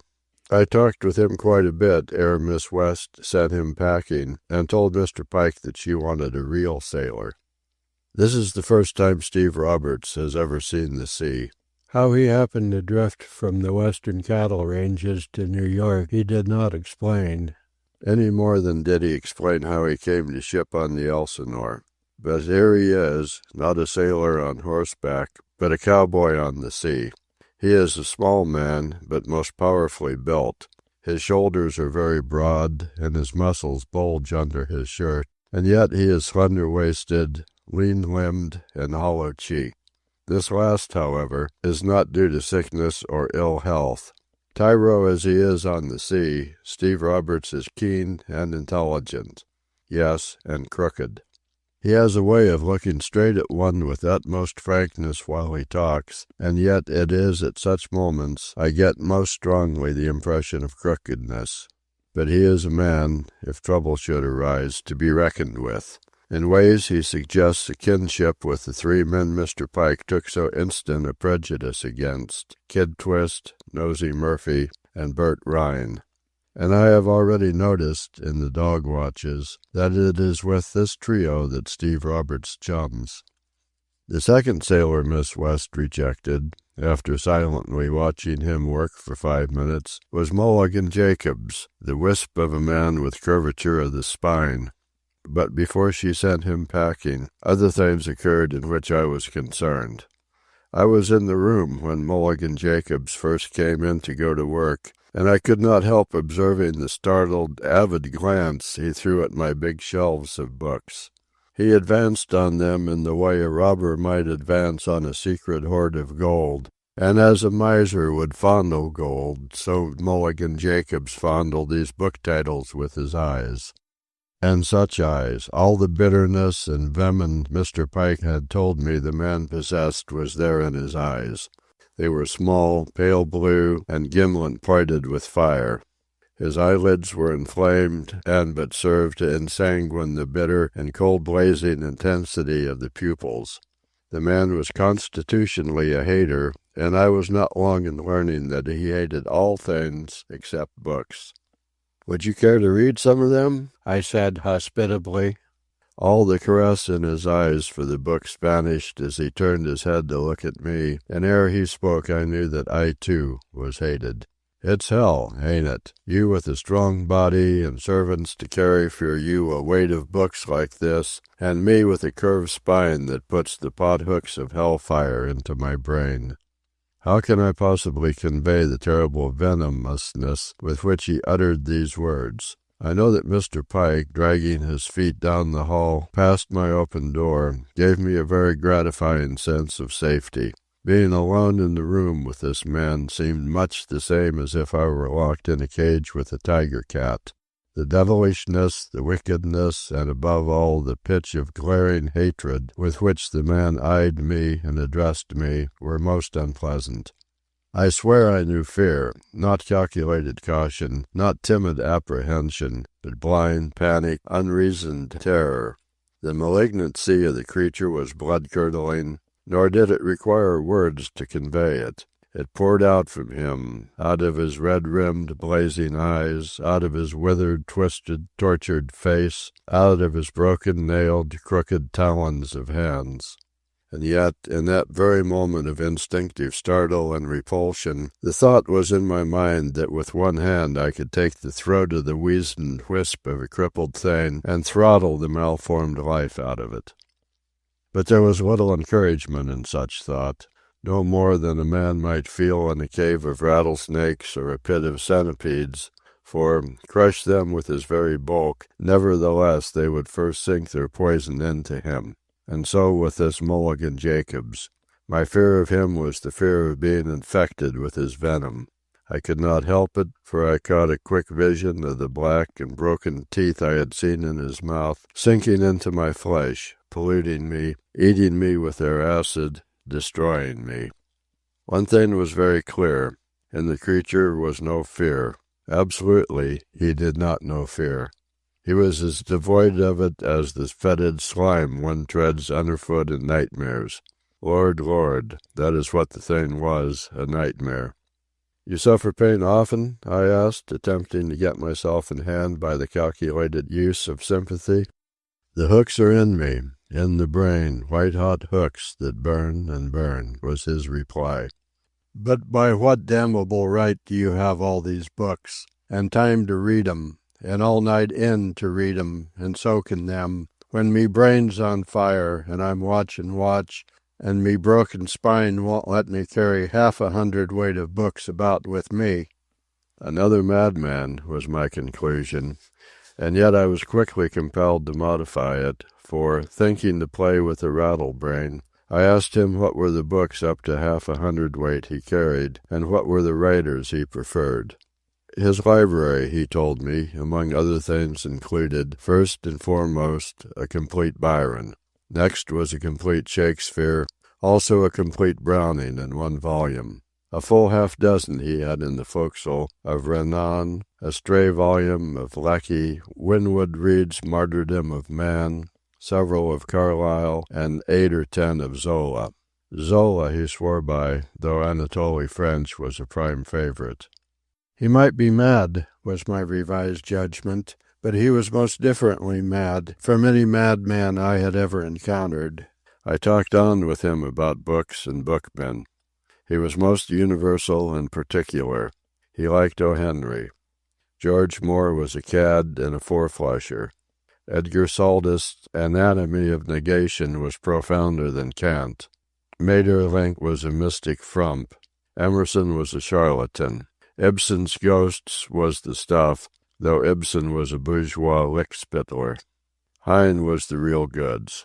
He preferred Flambert to de Maupassant and Turgenev to Tolstoy, but Gorky was the best of the Russian boiling. John Masefield knew what he was writing about, and Joseph Conrad was living too fat to turn out the stuff he first turned out. And so it went, the most amazing running commentary on literature I had ever heard. I was hugely interested, and I quizzed him on sociology. Yes, he was a Red, and knew his Kropotkin, but he was no anarchist. On the other hand, political action was a blind alley leading to reformism and quietism. Political socialism had gone to pot, while industrial unionism was the logical culmination of Marxism. He was a direct actionist. The mass strike was the thing.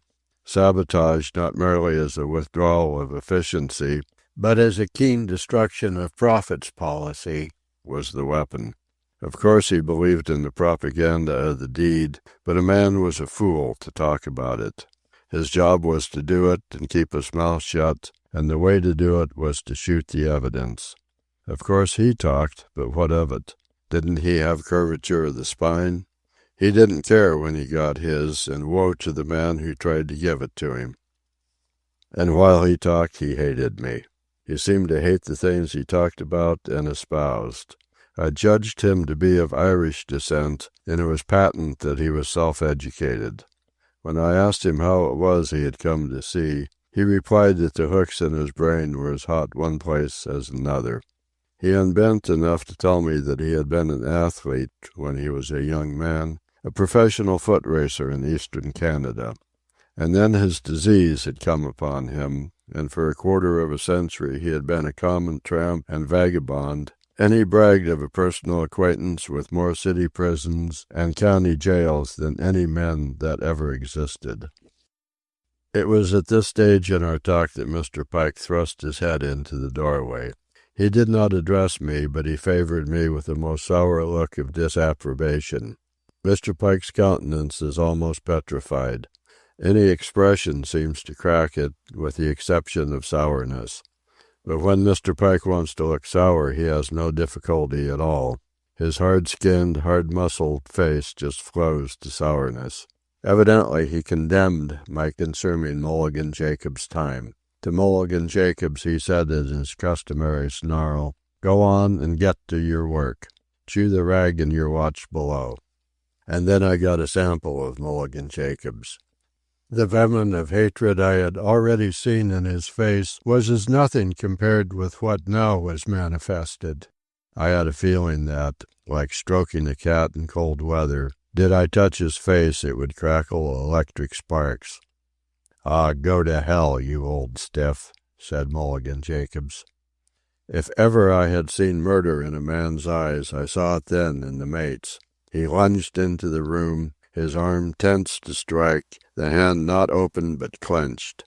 One stroke of that bear's paw, and Mulligan Jacobs and all the poisonous flame of him would have been quenched in the everlasting darkness. But he was unafraid. Like a cornered rat, like a rattlesnake on the trail, unflinching, sneering, snarling, he faced the irate giant. More than that, he even thrust his face forward on its twisted neck to meet the blow. It was too much for Mr. Pike. It was too impossible to strike that frail, crippled, repulsive thing. "It's me that can call you the stiff," said Mulligan Jacobs. "I ain't no Larry. Go on and hit me. Why don't you hit me?" And Mr. Pike was too appalled to strike the creature.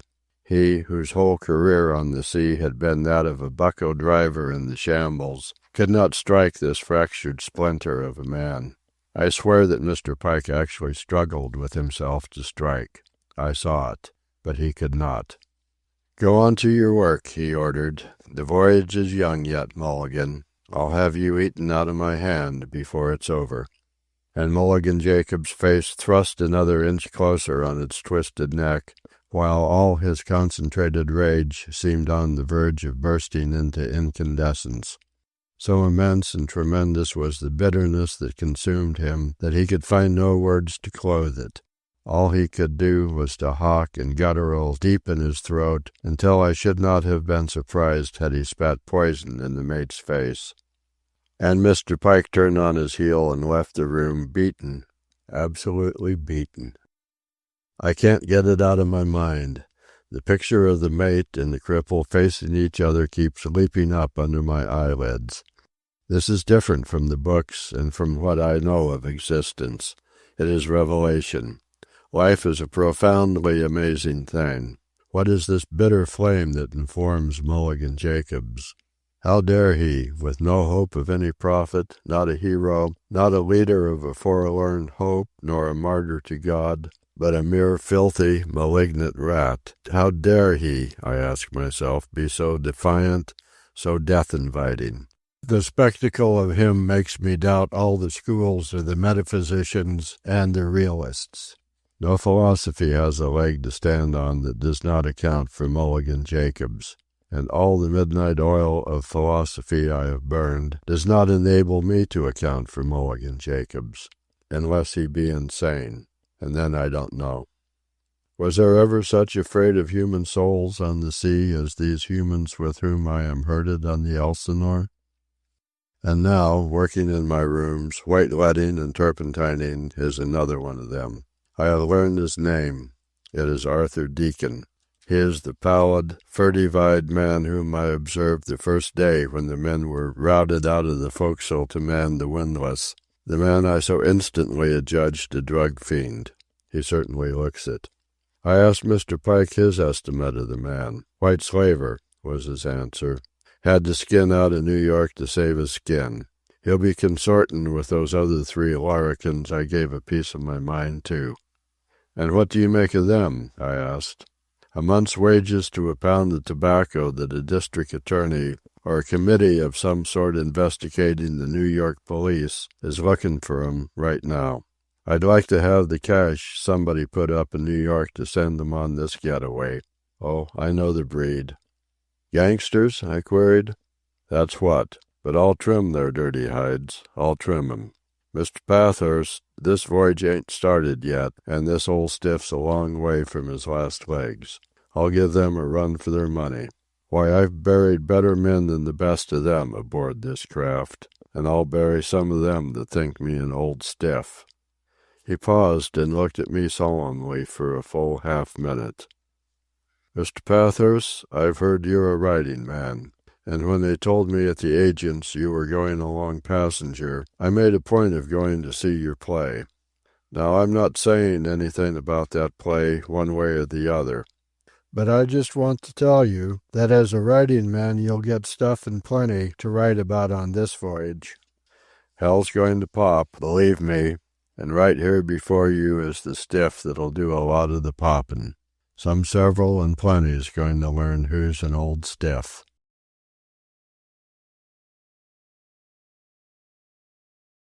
Chapter 15. How I have been sleeping. This relief of renewed normality is delicious, thanks to Miss West. Now why did not Captain West, or Mr. Pike, both experienced men, diagnose my trouble for me? And then there was Wada. But no, it required Miss West. Again I contemplate the problem of woman. It is just such an incident, among a million others, that keeps the thinker's gaze fixed on woman. They are truly the mothers and the conservers of the race. Rail as I will at Miss West's red-blood complacency of life, yet I must bow my head to her life-giving to me. Practical, sensible, hard-headed, a comfort-maker and a nest-builder, possessing all the distressing attributes of the blind, instinctive race-mother, nevertheless I must confess I am most grateful that she is along. Had she not been on the Elsinore, by this time I should have been so overwrought from lack of sleep that I would be biting my veins and howling, as mad a hatter as any of our cargo of mad hatters. And so we come to it, the everlasting mystery of woman. One may not be able to get along with her, yet it is patent, as of old time, that one cannot get along without her. But regarding Miss West, I do entertain one fervent hope, namely, that she is not a suffragette. That would be too much. Captain West may be a samurai, but he is also human. He was really a bit fluttery this morning, in his reserved, controlled way, when he regretted the plague of vermin I had encountered in my rooms. It seems he has a keen sense of hospitality, and that he is my host on the Elsinore, and that, although he is oblivious of the existence of the crew, he is not oblivious of my comfort. By his few expressions of regret, it appears that he cannot forgive himself for his careless acceptance of the erroneous diagnosis of my affliction. Yes, Captain West is a real human man. Is he not the father of the slender-faced, strapping-bodied Miss West? "Thank goodness that's settled," was Miss West's exclamation this morning when we met on the poop and after I had told her how gloriously I had slept. And then, that nightmare episode dismissed because, forsooth, for all practical purposes, it was settled, she next said, "Come on and see the chickens."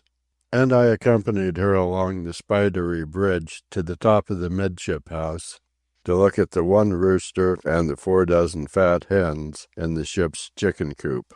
As I accompanied her, my eyes dwelling pleasurably on that vital gait of hers as she preceded me, I could not help reflecting that, coming down on the tug from Baltimore, she had promised not to bother me nor require to be entertained. Come and see the chickens. Oh, the sheer female possessiveness of that simple invitation. For effrontery of possessiveness, is there anything that can exceed the nest-making, planet-populating, female human woman? Come and see the chickens. Oh, well, the sailors forward may be hard-bitten, but I can promise Miss West that here, aft, is one male passenger, unmarried and never married, who is an equally hard-bitten adventurer on the sea of matrimony. When I go over the census, I remember at least several women, superior to Miss West, who trilled their song of sex and failed to shipwreck me. As I read over what I have written, I noticed how the terminology of the sea has stolen into my mental processes. Involuntarily, I think in terms of the sea. Another thing I notice is my excessive use of superlatives. But then, everything on board the Elsinore is superlative. I find myself continually combing my vocabulary in quest of just and adequate words. Yet I am aware of failure. For example, all the words of all the dictionaries would fail to approximate the exceeding terribleness of Mulligan Jacobs. But to return to the chickens. Despite every precaution, it was evident that they had had a hard time during the past days of storm. It was equally evident that Miss West, even during her seasickness, had not neglected them. Under her directions, the steward had actually installed a small oil stove in the big coop, and she now beckoned him up to the top of the house as he was passing forward to the galley. It was for the purpose of instructing him further in the matter of feeding them. Where were the grits? They needed grits. He didn't know. The sack had been lost among the miscellaneous stores, but Mr. Pike had promised a couple of sailors that afternoon to overhaul the lazarette. "Plenty of ashes," she told the steward. "Remember, and if a sailor doesn't clean the coop every day, you report to me. And give them only clean food. No spoiled scraps, mind. How many eggs yesterday?" The steward's eyes glistened with enthusiasm as he said he had got 9 the day before and expected fully a dozen today. "The poor things," said Miss West to me. "You've no idea how bad weather reduces their laying." She turned back upon the steward. "Mind now, you watch and find out which hens don't lay and kill them first. And you ask me each time before you kill one." I found myself neglected, out there on top the drafty house, while Miss West talked chickens with the Chinese ex-smuggler. But it gave me opportunity to observe her. It is the length of her eyes that accentuates their steadiness of gaze, helped, of course, by the dark brows and lashes. I noted again the warm gray of her eyes. And I began to identify her, to locate her. She is the physical type of the best of the womanhood of old New England. Nothing spare, nor meager, nor bred out, but generously strong, and yet not quite what one would call robust. When I said she was strapping body, I erred. I must fall back on my other word, which will have to be the last. Miss West is vital-bodied. That is the key word. When we had regained the poop and Miss West had gone below, I ventured my customary pleasantry with Mr. Mellaire of, "And has O'Sullivan bought Andy Fay's sea boots yet?" "Not yet, Mr. Pathurst," was the reply, "though he nearly got them early this morning. Come on along, sir, and I'll show you." Vouchsafing no further information, the second mate led the way along the bridge, across the midship house and the forward house. From the front of the latter, looking down on number 1 hatch, I saw 2 Japanese with sail needles and twine sewing up a canvas-swathed bundle that unmistakably contained a human body. "O'Sullivan used a razor," said Mr. Mellaire. "And that is Andy Fay?" I cried. "No, sir, not Andy. That's a Dutchman. Christian Jesperson was his name on the articles. He got in O'Sullivan's way when O'Sullivan went after the boots. That's what saved Andy. Andy was more active. Jesperson couldn't get out of his own way, much less out of O'Sullivan's. There's Andy sitting over there." I followed Mr. Mellaire's gaze and saw the burned-out, aged little Scotchman squatted on a spare spar and sucking a pipe. One arm was in a sling and his head was bandaged. Beside him squatted Mulligan Jacobs. They were a pair. Both were blue-eyed and both were malevolent-eyed. And they were equally emaciated.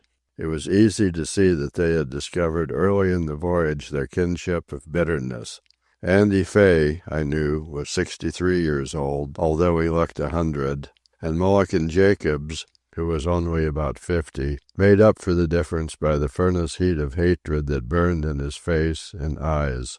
I wondered if he sat beside the injured bitter one in some sense of sympathy, or if he were there in order to gloat.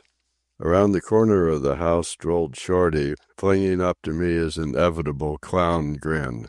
One hand was swathed in bandages. "Must have kept Mr. Pike busy," was my comment to Mr. Mellaire.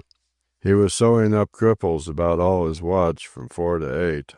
"What?" I asked. "Are there any more?" "One more, sir, a Sheeny. I didn't know his name before, but Mr. Pike got it. Isaac B. Chance. I never saw in all my life at sea as many Sheenies as are on board the Elsinore right now. Sheenies don't take to the sea as a rule. We've certainly got more than our share of them. Chance isn't badly hurt, but you ought to hear him whimper." "Where's O'Sullivan?" I inquired. "In the midship house with Davis and without a mark. Mr. Pike got into the rumpus and put him to sleep with one on the jaw. And now he's lashed down and talking in a trance. He's thrown the fear of God into Davis. Davis is sitting up in his bunk with a marlin spike, threatening to brain O'Sullivan if he starts to break loose, and complaining that it's no way to run a hospital. He'd have padded cells, straitjackets, night and day nurses, and violent wards, I suppose, and a convalescence home in a Queen Anne cottage on the poop. Oh, dear, Mr. Mellaire sighed. This is the funniest voyage and the funniest crew I've ever tackled. It's not going to come to a good end. Anybody can see that with half an eye. It'll be dead of winter off the Horn, and a forecastle full of lunatics and cripples to do the work. Just take a look at that one, crazy as a bedbug. He's likely to go overboard any time. I followed his glance and saw Tony the Greek, the one who had sprung overboard the first day.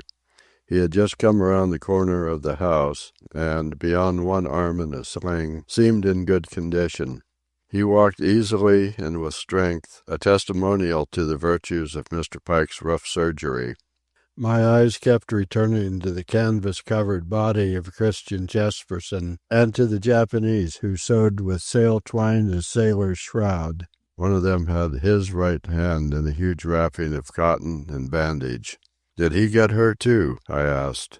"No, sir. He's the sailmaker. They're both sailmakers. He's a good one, too. Yatsuda is his name, but he's just had blood poisoning and lain in the hospital in New York for 18 months. He flatly refused to let them amputate. He's all right now, but the hand is dead, all except the thumb and forefinger, and he's teaching himself to sew with his left hand. He's as clever a sailmaker as you'll find at sea." "A lunatic and a razor make a cruel combination," I remarked. "It's put 5 men out of commission," Mr. Mellaire sighed. "There's O'Sullivan himself, and Christian Jesperson gone, and Andy Fay, and Shorty, and the Sheeny. And the voyage not started yet. And there's Lars with the broken leg, and Davis laid off for keeps. Why, sir, we'll soon be that weak it'll take both watches to set a staysail." Nevertheless, while I talked in a matter-of-fact way with Mr. Mellaire, I was shocked. No, not because death was aboard with us. I have stood by my philosophic guns too long to be shocked by death or by murder. What affected me was the utter, stupid bestiality of the affair. Even murder for cause, I can understand.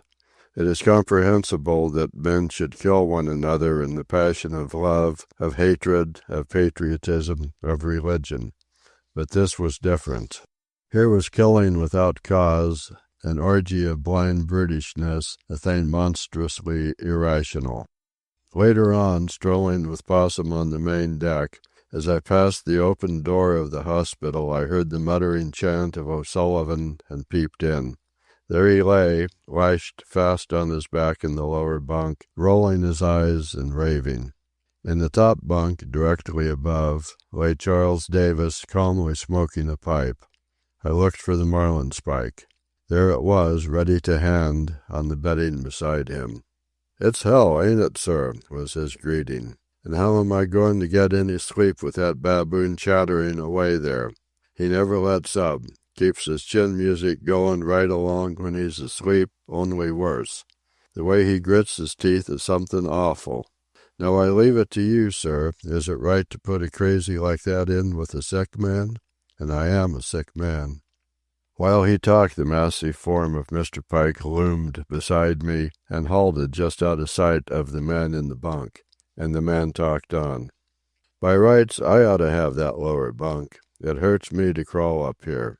It's inhumanity, that's what it is. And sailors at sea are better protected by the law than they used to be. And I'll have you for a witness to this before the court when we get to Seattle." Mr. Pike stepped into the doorway. "Shut up, you damn sea lawyer, you," he snarled. "Haven't you played a dirty trick enough coming on board this ship in your condition? And if I have anything more out of you—" Mr. Pike was so angry he could not complete the threat. After sputtering for a moment, he made a fresh attempt. You annoy me, that's what you do." "I know the law, sir," Davis answered promptly. "I worked full able seaman on this here ship. All hands can testify to that. I was aloft from the start. Yes, sir, and up to my neck in salt water day and night. And you had me below trim and coal. I did full duty and more, until this sickness got me." "You were petrified and rotten before you ever saw this ship," Mr. Pike broke in. "The court'll decide that, sir," replied the imperturbable Davis. "And if you go shouting off your sea lawyer mouth," Mr. Pike continued, "I'll jerk you out of that and show you what real work is." "And lay the owners open for lovely damages when we get in," Davis sneered. "Not if I bury you before we get in," was the mate's quick, grim retort. "And let me tell you, Davis, you ain't the first sea lawyer I've dropped over the side with a sack of coal to his feet." Mr. Pike turned, with a final "damn sea lawyer," and started along the deck. I was walking behind him when he stopped abruptly. "Mr. Pathurst." Not as an officer to a passenger did he thus address me. His tone was imperative, and I gave heed. "Mr. Pathurst, from now on the less you see aboard this ship the better. That is all." And again he turned on his heel and went his way. Chapter 16. No, the sea is not a gentle place. It must be the very hardness of the life that makes all sea people hard. Of course, Captain West is unaware that his crew exists, and Mr. Pike and Mr. Mellaire never address the men save to give commands. But Miss West, who is more like myself, a passenger, ignores the men. She does not even say good morning to the man at the wheel when she first comes on deck. Nevertheless, I shall, at least to the man at the wheel. Am I not a passenger? Which reminds me, technically, I am not a passenger. The Elsinore has no license to carry passengers, and I am down on the articles as third mate and am supposed to receive $35 a month. Wada is down as cabin boy, although I paid a good price for his passage, and he is my servant. Not much time is lost at sea in getting rid of the dead. Within an hour after I had watched the sailmakers at work, Christian Jesperson was slid overboard, feet first, a sack of coal to his feet to sink him. It was a mild, calm day, and the Elsinore, logging a lazy 2 knots, was not hove to for the occasion. At the last moment Captain West came forward, prayer book in hand, read the brief service for burial at sea, and returned immediately aft. It was the first time I had seen him forward. I shall not bother to describe the burial.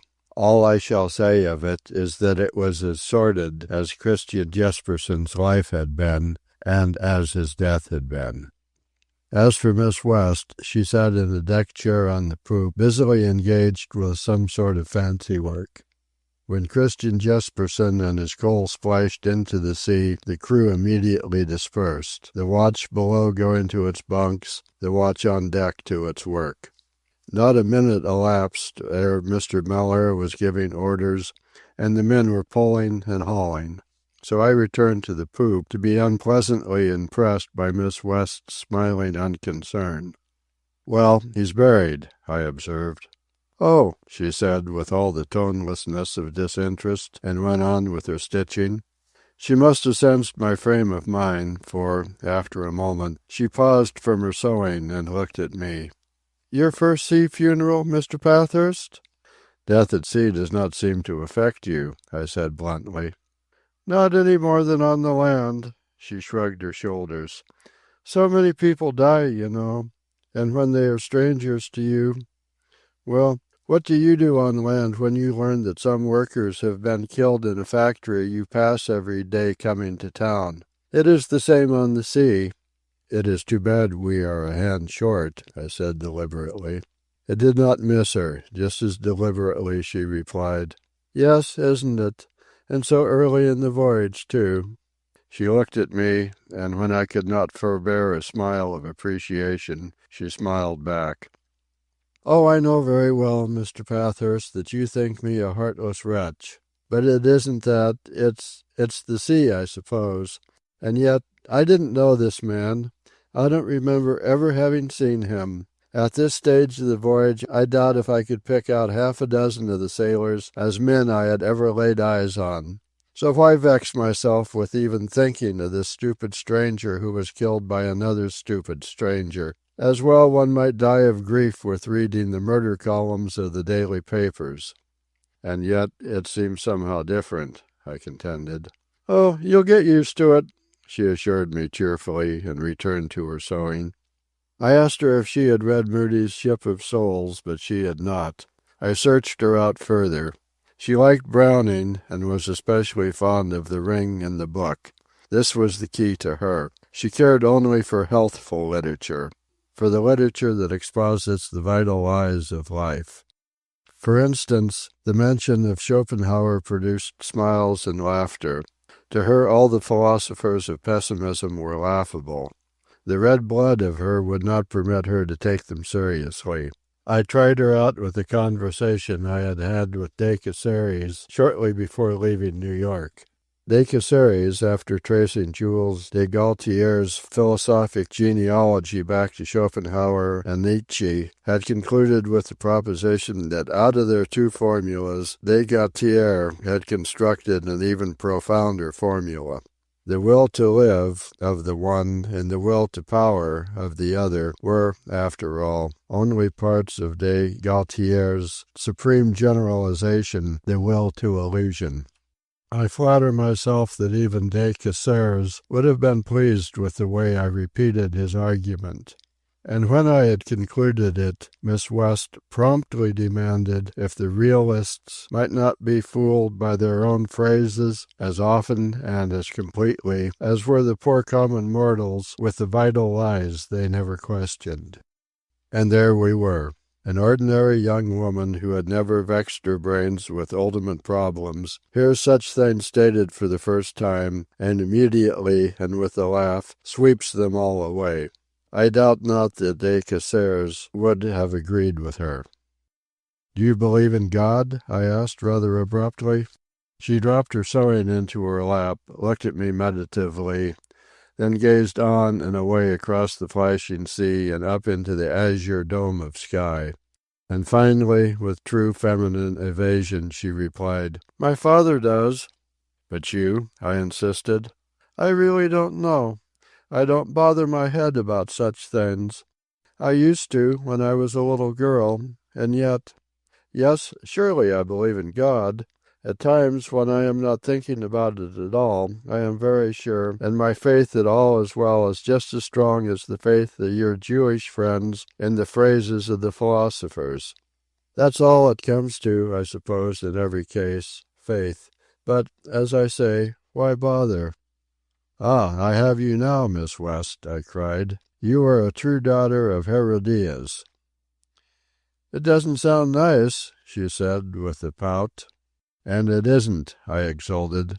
"Nevertheless, it is what you are.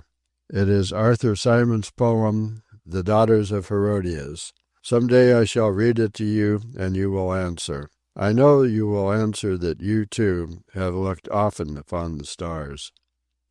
We had just got upon the subject of music, of which she possesses a surprisingly solid knowledge, and she was telling me that Debussy and his school held no particular charm for her when Possum set up a wild yelping. The puppy had strayed forward along the bridge to the midship house, and had evidently been investigating the chickens when this disaster came upon him. So shrill was his terror that we both stood up. He was dashing along the bridge toward us at full speed, yelping at every jump and continually turning his head back in the direction whence he came.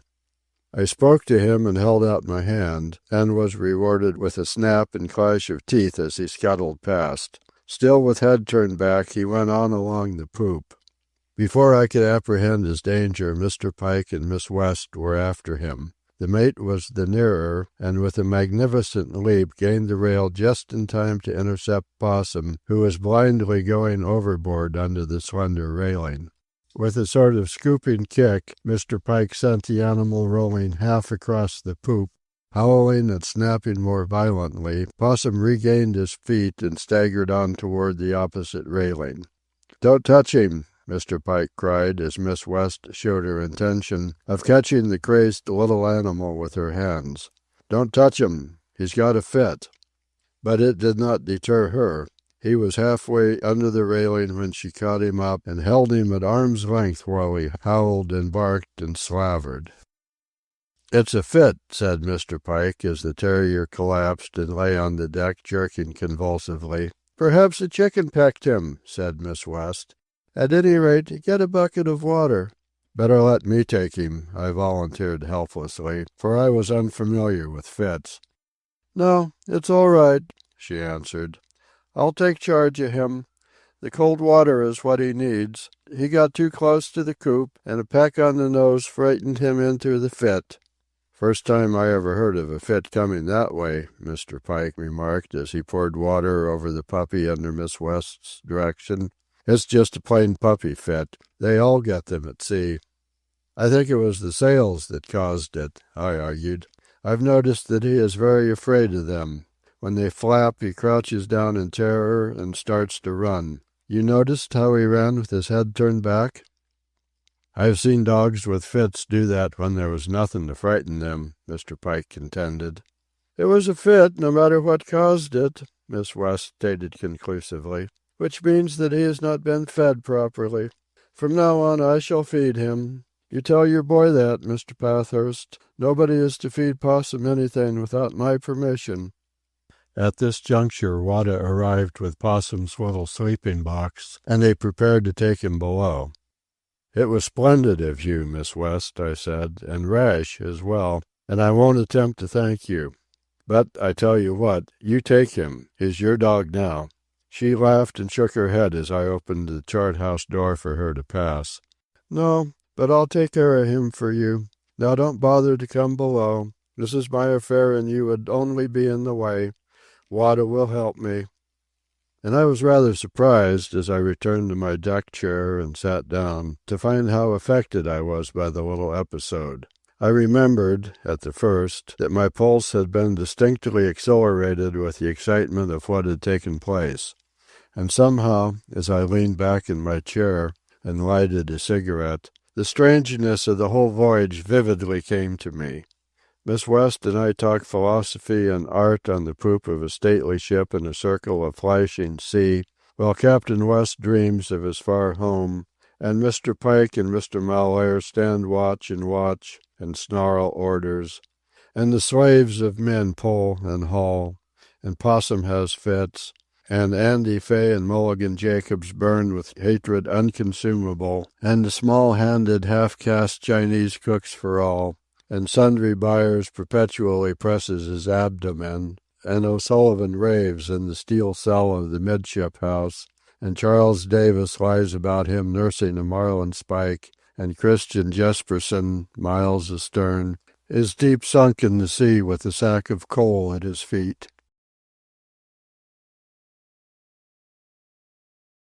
Chapter 17. 2 weeks out today, on a balmy sea, under a cloud-flecked sky, and slipping an easy 8 knots through the water to a light easterly wind. Captain West said he was almost convinced that it was the northeast trade. Also, I have learned that the Elsinore, in order to avoid being jammed down on Cape San Roque on the Brazil coast, must first fight eastward almost to the coast of Africa. On occasion, on this traverse, the Cape Verde Islands are raised. No wonder the voyage from Baltimore to Seattle is reckoned at 18,000 miles. I found Tony, the suicidal Greek, steering this morning when I came on deck. He seemed sensible enough and quite rationally took off his hat when I said good morning to him. The sick men are improving nicely, with the exceptions of Charles Davis and O'Sullivan. The latter still is lashed to his bunk, and Mr. Pike has compelled Davis to attend on him. As a result, Davis moves about the deck, bringing food and water from the galley, and grumbling his wrongs to every member of the crew.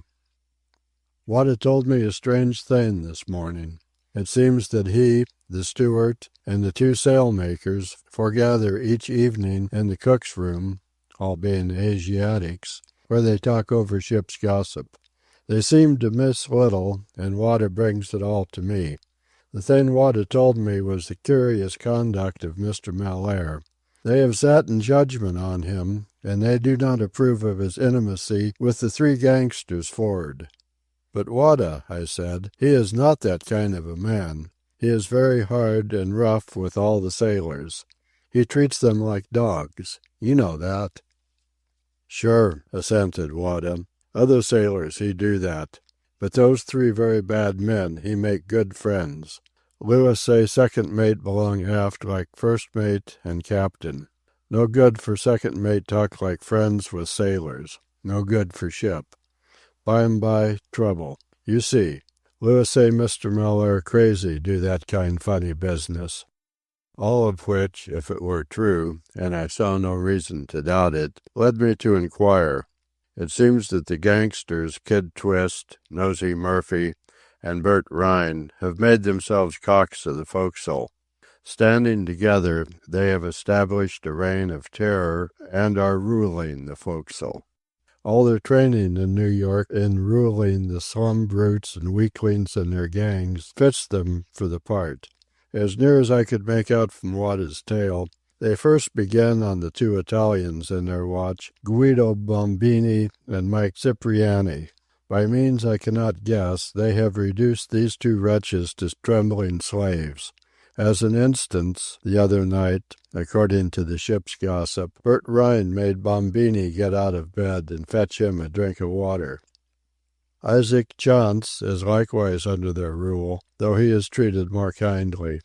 Herman Lunkenheimer, a good-natured but simple-minded dolt of a German, received a severe beating from the 3 because he refused to wash some of Nosey Murphy's dirty garments.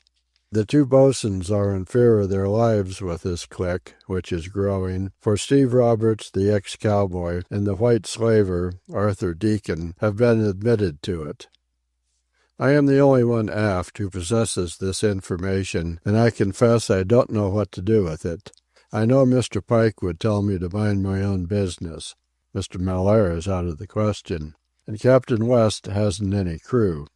And I fear Miss West would laugh at me for my pains. Besides, I understand that every forecastle has its bully, or group of bullies, so this is merely a forecastle matter and no concern of the afterguard. The ship's work goes on. The only effect I can conjecture is an increase in the woes of the unfortunates who must bow to this petty tyranny forward.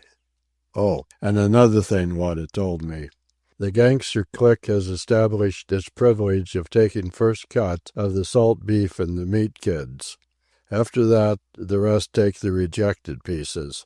But I will say, contrary to my expectations, the Elsinore's forecastle is well found. The men are not on whack. They have all they want to eat. A barrel of good hardtack stands always open in the forecastle. Lewis bakes fresh bread for the sailors 3 times a week. The variety of food is excellent, if not the quality.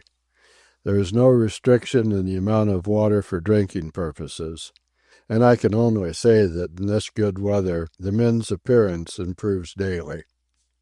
Possum is very sick. Each day he grows thinner. Scarcely can I call him a perambulating skeleton, because he is too weak to walk. Each day, in this delightful weather, Wada, under Miss West's instructions, brings him up in his box and places him out of the wind on the awninged poop. She has taken full charge of the puppy and has him sleep in her room each night.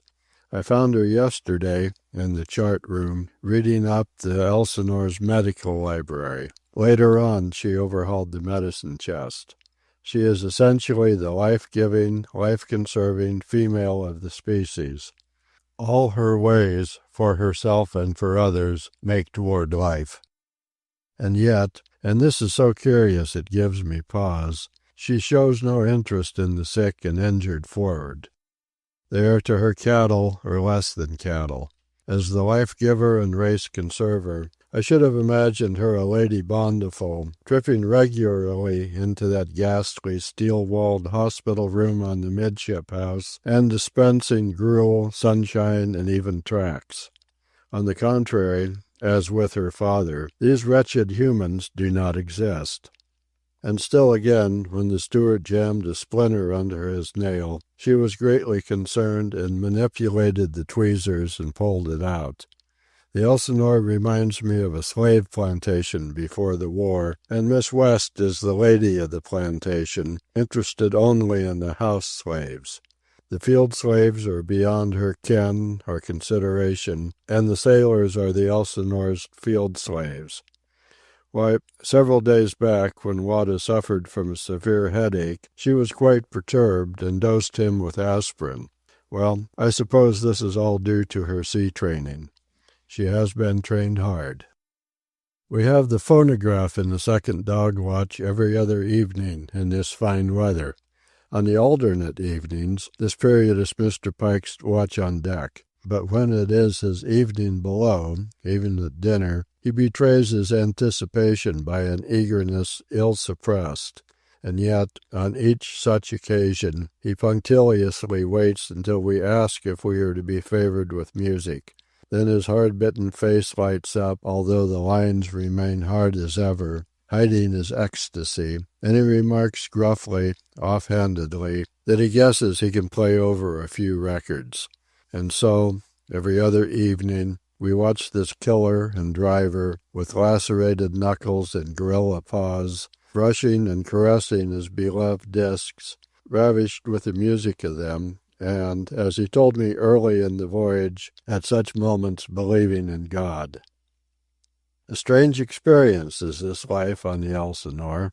I confess, while it seems that I have been here for long months, so familiar am I with every detail of the little round of living that I cannot orient myself.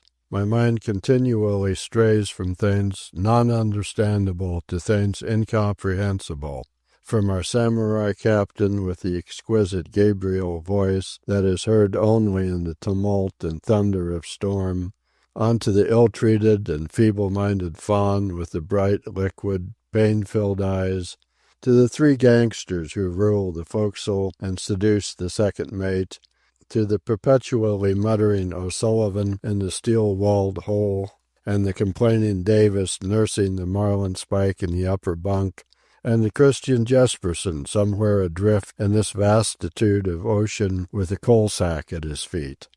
At such times all the life on the Elsinore becomes as unreal as life to the philosopher is unreal. I am a philosopher, therefore it is unreal to me. But is it unreal to Messrs. Pike and Mellaire, to the lunatics and idiots, to the rest of the stupid herd forward? I cannot help remembering a remark of de Casseres. It was over the wine in Mauquin's. Said he, "The profoundest instinct in man is to war against the truth, that is, against the real. He shuns facts from his infancy. His life is a perpetual evasion. Miracle, chimera, and tomorrow keep him alive. He lives on fiction and myth. It is the lie that makes him free. Animals alone are given the privilege of lifting the veil of is. Men dare not. The animal, awake, has no fictional escape from the real because he has no imagination.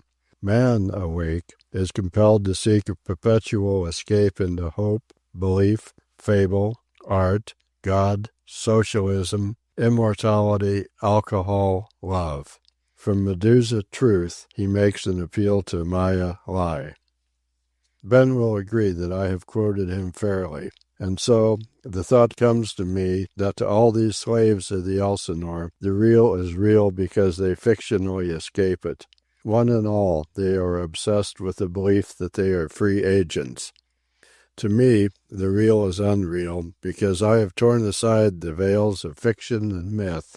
My pristine fictional escape from the real, making me a philosopher, has bound me absolutely to the wheel of the real. I, the super-realist, am the only unrealist on board the Elsinore. Therefore I, who penetrate it deepest in the whole phenomena of living on the Elsinore, see it only as phantasmagoria. Paradoxes? I admit it. All deep thinkers are drowned in the sea of contradictions. But all the others on the Elsinore, sheer surface swimmers, keep afloat on this sea, forsooth, because they have never dreamed its depth. And I can easily imagine what Miss West's practical, hard-headed judgment would be on these speculations of mine. After all, words are traps. I don't know what I know, nor what I think I think. This I do know, I cannot orient myself. I am the maddest and most sea-lost soul on board. Take Miss West. I am beginning to admire her. Why, I know not, unless it be because she is so abominably healthy. And yet it is this very health of her, the absence of any shred of degenerative genius, that prevents her from being great. For instance, in her music. A number of times now I have come in during the day to listen to her playing. The piano is good, and her teaching has evidently been of the best. To my astonishment, I learned that she is a graduate of Bryn Mawr, and that her father took a degree from old Baudouin long ago. And yet she lacks in her music. Her touch is masterful. She has the firmness and weight, without sharpness or pounding, of a man's playing, the strength and surety that most women lack, and that some women know they lack. When she makes a slip, she is ruthless with herself and replays until the difficulty is overcome, and she is quick to overcome it. Yes, and there is a sort of temperament in her work, but there is no sentiment, no fire. When she plays Chopin, she interprets his sureness and neatness. She is the master of Chopin's technique, but she never walks where Chopin walks on the heights. Somehow she stops short of the fullness of music. I did like her method with Brahms, and she was not unwilling, at my suggestion, to go over and over the three rhapsodies. On the third intermezzo she was at her best, and a good best it was. "You are talking of Debussy," she remarked. "I've got some of his stuff here, but I don't get into it. I don't understand it, and there is no use in trying. It doesn't seem altogether like real music to me. It fails to get hold of me, just as I fail to get hold of it." "Yet you like MacDowell," I challenged. Yes," she admitted grudgingly. "His New England Idyss and Fireside Tales. And I like that Finishman stuff. Sibelius, too, although it seems to me too soft, too richly soft, too beautiful, if you know what I mean. It seems to cloy."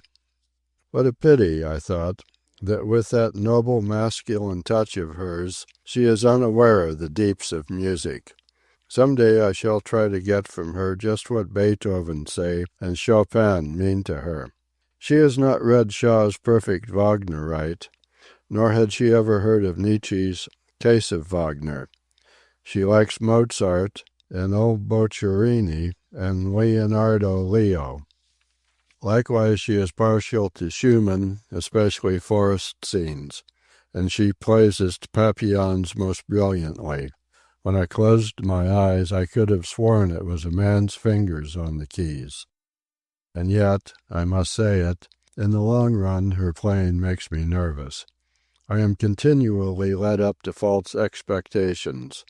Always, she seems just on the verge of achieving the big thing, the super big thing, and always she just misses it by a shade. Just as I am prepared for the culminating flash and illumination, I receive more perfection of technique. She is cold. She must be cold, or else, and the theory is worth considering, she is too healthy. I shall certainly read to her The Daughters of Herodias. Chapter 18. Was there ever such a voyage? This morning when I came on deck I found nobody at the wheel. It was a startling sight, the great Elsinore, by the wind, under an alpine range of canvas, every sail set from skysails to trysails and spanker, slipping across the surface of a mild trade-wind sea, and no hand at the wheel to guide her. No one was on the poop. It was Mr. Pike's watch, and I strolled forward along the bridge to find him. He was on number 1 hatch giving some instructions to the sailmakers. I awaited my chance, until he glanced up and greeted me. "Good morning," I answered. "And what man is at the wheel now?" "That crazy Greek Tony," he replied. "A month's wages to a pound of tobacco he isn't," I offered. Mr. Pike looked at me with quick sharpness. "Who is at the wheel?" "Nobody," I replied. And then he exploded into action.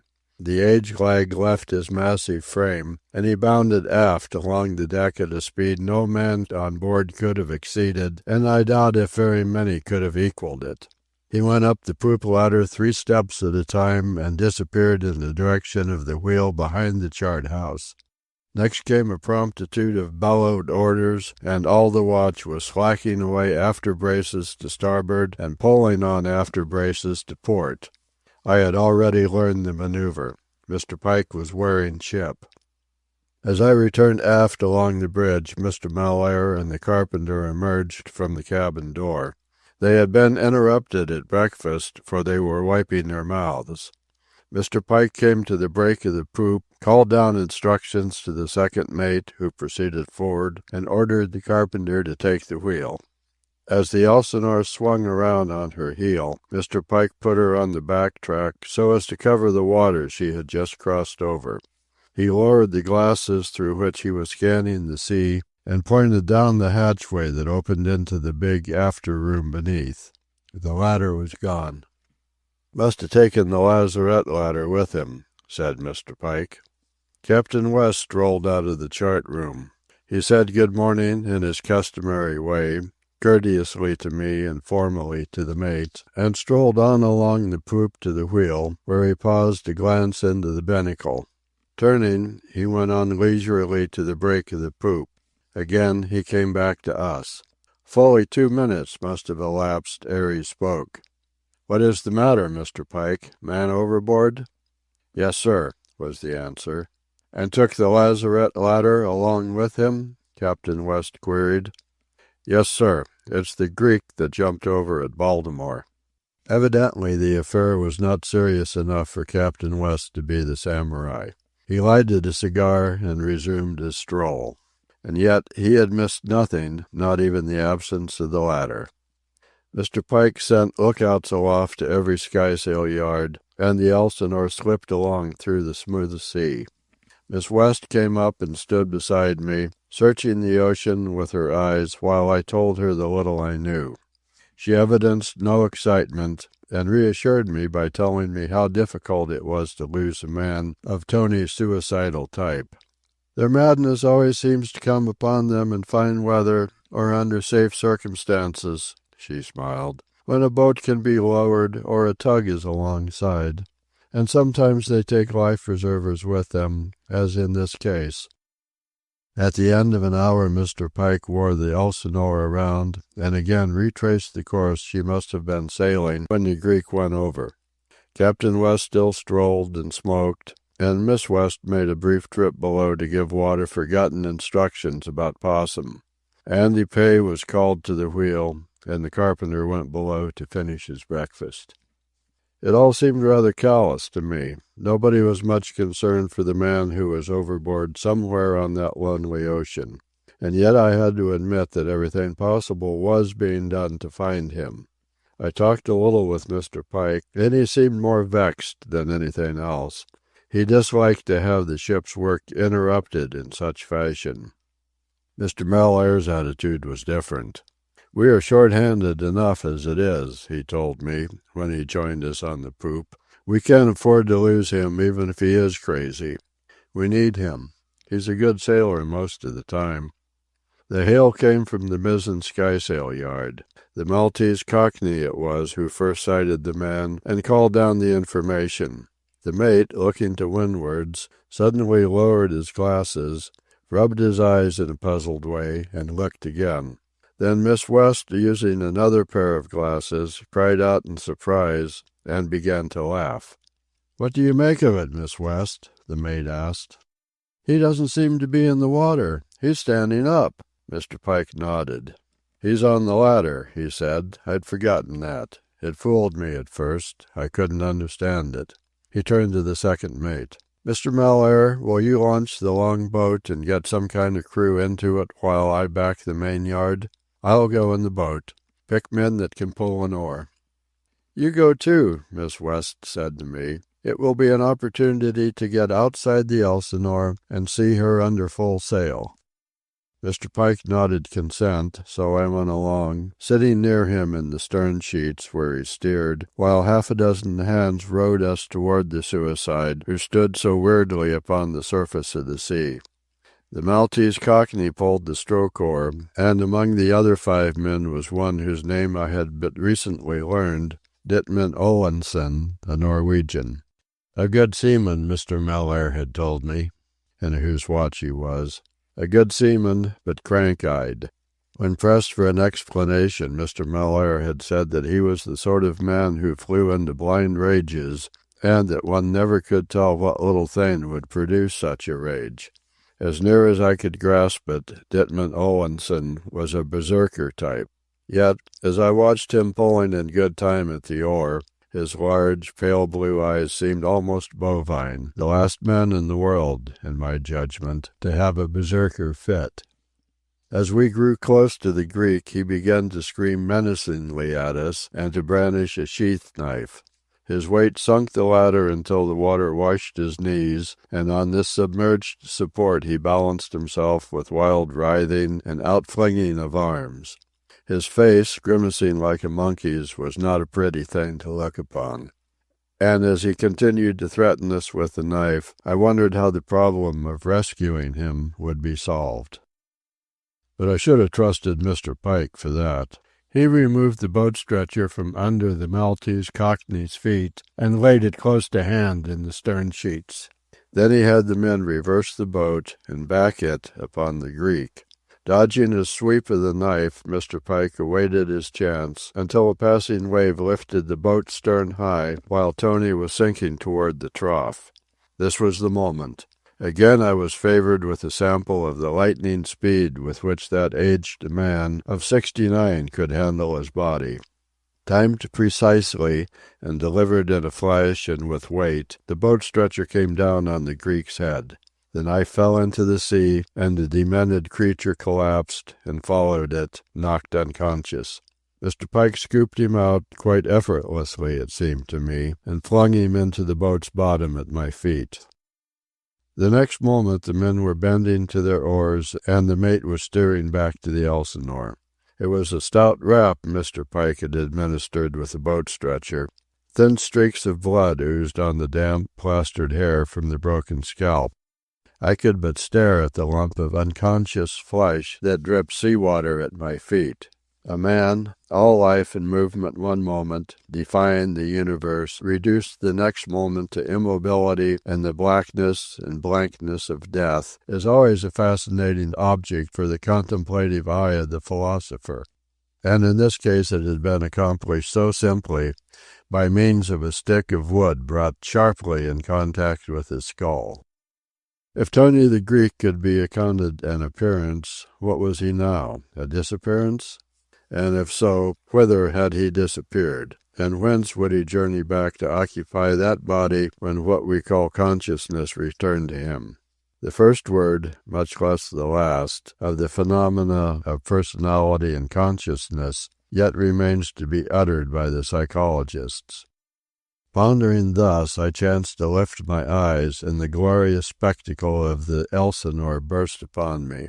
I had been so long on board, and inboard of her, that I had forgotten she was a white-painted ship. So low to the water was her hull, so delicate and slender, that the tall, sky-reaching spars and masts and the hugeness of the spread of canvas seemed preposterous and impossible, an insolent derision of the law of gravitation. It required effort to realize that that slim curve of hull enclosed and bore up from the sea's bottom 5,000 tons of coal. And again it seemed a miracle that the mites of men had conceived and constructed so stately and magnificent an element-defying fabric.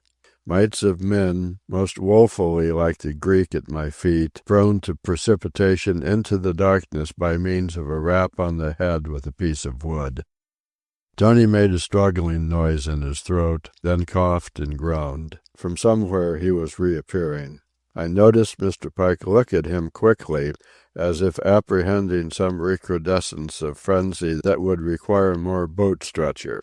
But Tony merely fluttered his big black eyes open and stared at me for a long minute of incurious amaze ere he closed them again. "What are you going to do with him?" I asked the mate. "Put him back to work," was the reply. "It's all he's good for, and he ain't hurt. Somebody's got to work this ship around the Horn." When we hoisted the boat on board, I found Miss West had gone below. In the chart room, Captain West was winding the chronometers. Mr. Mellaire had turned in to catch an hour or two of sleep ere his watch on deck at noon. Mr. Mellaire, by the way, as I have forgotten to state, does not sleep aft. He shares a room in the midship house with Mr. Pike's Nancy. No one showed sympathy for the unfortunate Greek. He was bundled out upon number 2 hatch like so much carrion, and left there unattended to recover consciousness as he might elect. Yes, and so inured have I become that I make free to admit I felt no sympathy for him myself. My eyes were still filled with the beauty of the Elsinore. One does grow hard at sea. Chapter 19. One does not mind the trades. We have held the northeast trade for days now, and the miles roll off behind us as the patent log whirls and tinkles on the taffrail. Yesterday, log and observation approximated a run of 252 miles. The day before, we ran 240, and the day before that, 261. But one does not appreciate the force of the wind. So balmy and exhilarating is it that it is like so much atmospheric wine. I delight to open my lungs and my pores to it. Nor does it chill. At any hour of the night, while the cabin lies asleep, I break off from my reading and go up on the poop in the thinnest of tropical pajamas. I never knew before what the trade wind was, and now I am infatuated with it. I stroll up and down for an hour at a time, with whichever mate has the watch. Mr. Mellaire is always full garmented, but Mr. Pike, on these delicious nights, stands his first watch after midnight in his pajamas. He is a fearfully muscular man. 69 years seem impossible when I see his single, slimsy garments pressed like fleshings against his form and bulged by heavy bone and huge muscle. A splendid figure of a man. What he must have been in the heyday of youth, 20 years and more ago, passes comprehension. These days, so filled with simple routine, pass as in a dream. Here, where time is rigidly measured and emphasized by the changing of the watches, where every hour and half-hour is persistently brought to one's notice by the striking of the ship's bells fore and aft, time ceases. Days merge into days, and weeks slip into weeks, and I, for one, can never remember the day of the week or month. The Elsinore is never totally asleep. Day and night, always, there are men on watch, the lookout on the forecastle head, the man at the wheel, and the officer of the deck. I lie reading in my bunk, which is on the weather side, and continually over my head during the long night hours impact the footsteps of one mate or the other, pacing up and down, and, as I well know, the man himself is forever peering forward from the break of the poop, or glancing into the binnacle, or feeling and gauging the weight and direction of wind on his cheek, or watching the cloud stuff in the sky adrift and a scud across the stars and the moon. Always, always, there are wakeful eyes on the Elsinore. Last night, or this morning rather, about 2 o'clock, as I lay with the printed page swimming drowsily before me, I was aroused by an abrupt outbreak of snarl from Mr. Pike. I located him as at the break of the poop, and the man at whom he snarled was Larry, evidently on the main deck beneath him. Not until Wada brought me breakfast did I learn what had occurred. Larry, with his funny pug nose, his curiously flat and twisted face, and his querulous, plaintive chimpanzee eyes, had been moved by some unlucky whim to venture an insolent remark under the cover of darkness on the main deck. But Mr. Pike, from above, at the break of the poop, had picked the offender unerringly.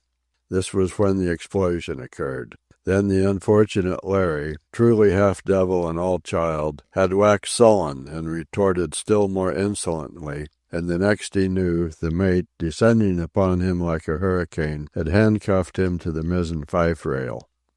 Imagine, on Mr. Pike's part, that this was one for Larry and at least 10 for Kid Twist, Nosey Murphy, and Bert Rhine. I'll not be so absurd as to say that the mate is afraid of those gangsters. I doubt if he has ever experienced fear. It is not in him. On the other hand, I am confident that he apprehends trouble from these men, and that it was for their benefit he made this example of Larry. Larry could stand no more than an hour in irons, at which time his stupid brutishness overcame any fear he may have possessed, because he bellowed out to the poop to come down and loose him for a fair fight. Promptly Mr. Pike was there with the key to the handcuffs, as if Larry had a shred of a chance against that redoubtable aged man. Wada reported that Larry, amongst other things, had lost a couple of front teeth and was laid up in his bunk for the day. When I met Mr. Pike on the deck after 8 o'clock, I glanced at his knuckles. They verified Wada's tale. I cannot help being amused by the keen interest I take in little events like the foregoing. Not only has time ceased, but the world has ceased. Strange it is, when I come to think of it, in all these weeks I have received no letter, no telephone call, no telegram, no visitor. I have not been to the play. I have not read a newspaper. So far as I am concerned, there are no plays nor newspapers. All such things have vanished with the vanished world. All that exists is the Elsinore, with her queer human freightage and her cargo of coal, cleaving a rotund of ocean of which the skyline is a dozen miles away. I am reminded of Captain Scott, frozen on his South Polar venture, who for 10 months after his death was believed by the world to be alive. Not until the world learned of his death was he anything but alive to the world. By the same token, was he not alive? And, by the same token, here on the Elsinore, has not the land world ceased? May not the pupil of one eye be not merely the center of the world, but the world itself? Truly it is tenable that the world exists only in consciousness. The world is my idea, said Schopenhauer. Said Jules Descartes, the world is my invention. His dogma was that imagination created the real. Ah me, I know that the practical Miss West would dub my metaphysics a depressing and unhealthy exercise of my wits. Today, on our deck chairs on the poop, I read The Daughters of Herodias to Miss West. It was superb in its effect, just what I had expected of her. She hem-stitched a fine white linen handkerchief for her father while I read. She is never idle, being so essentially a nest-maker and comfort-producer and race-conserver, and she has a whole pile of these handkerchiefs for her father. She smiled, how shall I say, incredulously, triumphantly, with all the sure wisdom of all the generations of women in her warm, long gray eyes, while I read. But they smile innocently and dance on, having no thought but this unslumbering thought. Am I not beautiful? Shall I not be loved? Be patient, for they will not understand, nor till the end of time will they put by the weaving of slow steps about men's hearts. But it is well for the world that it is so, was her comment.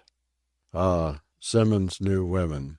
His perfect knowledge she attested when I read that magnificent passage. They do not understand that in the world there grows between the sunlight and the grass anything save themselves desirable. It seems to them that the swift eyes of men are made but to be mirrors, not to see far-off, disastrous, unattainable things. For are not we, they say, the end of all? Why should you look beyond us? If you look into the night, you will find nothing there, We also have gazed often at the stars." "It is true," said Miss West, in the pause I permitted in order to see how she had received the thought. "We also have gazed often at the stars." It was the very thing I had predicted to her face that she would say. "But wait," I cried, "let me read on." And I read, "We alone among all beautiful things, we only are real, for the rest are dreams.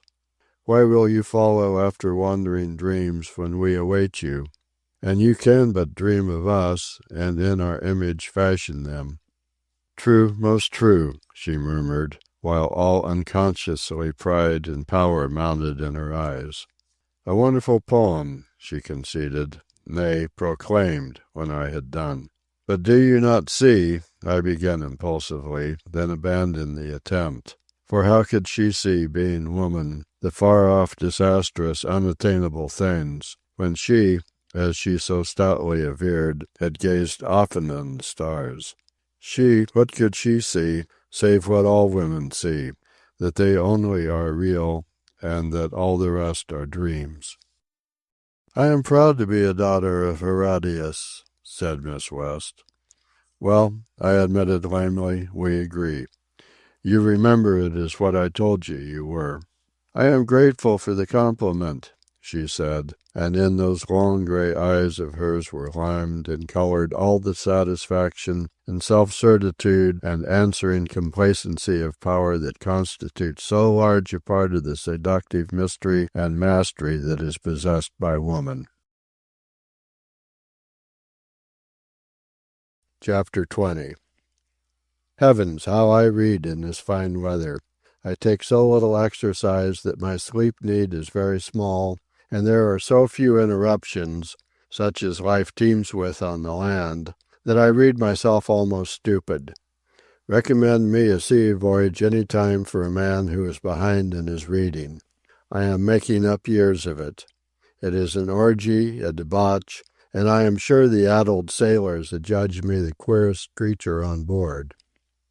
At times, so fuzzy do I get from so much reading, that I am glad for any diversion.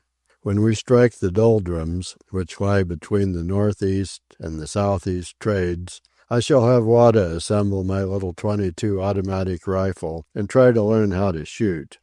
I used to shoot when I was a wee lad. I can remember dragging a shotgun around with me over the hills.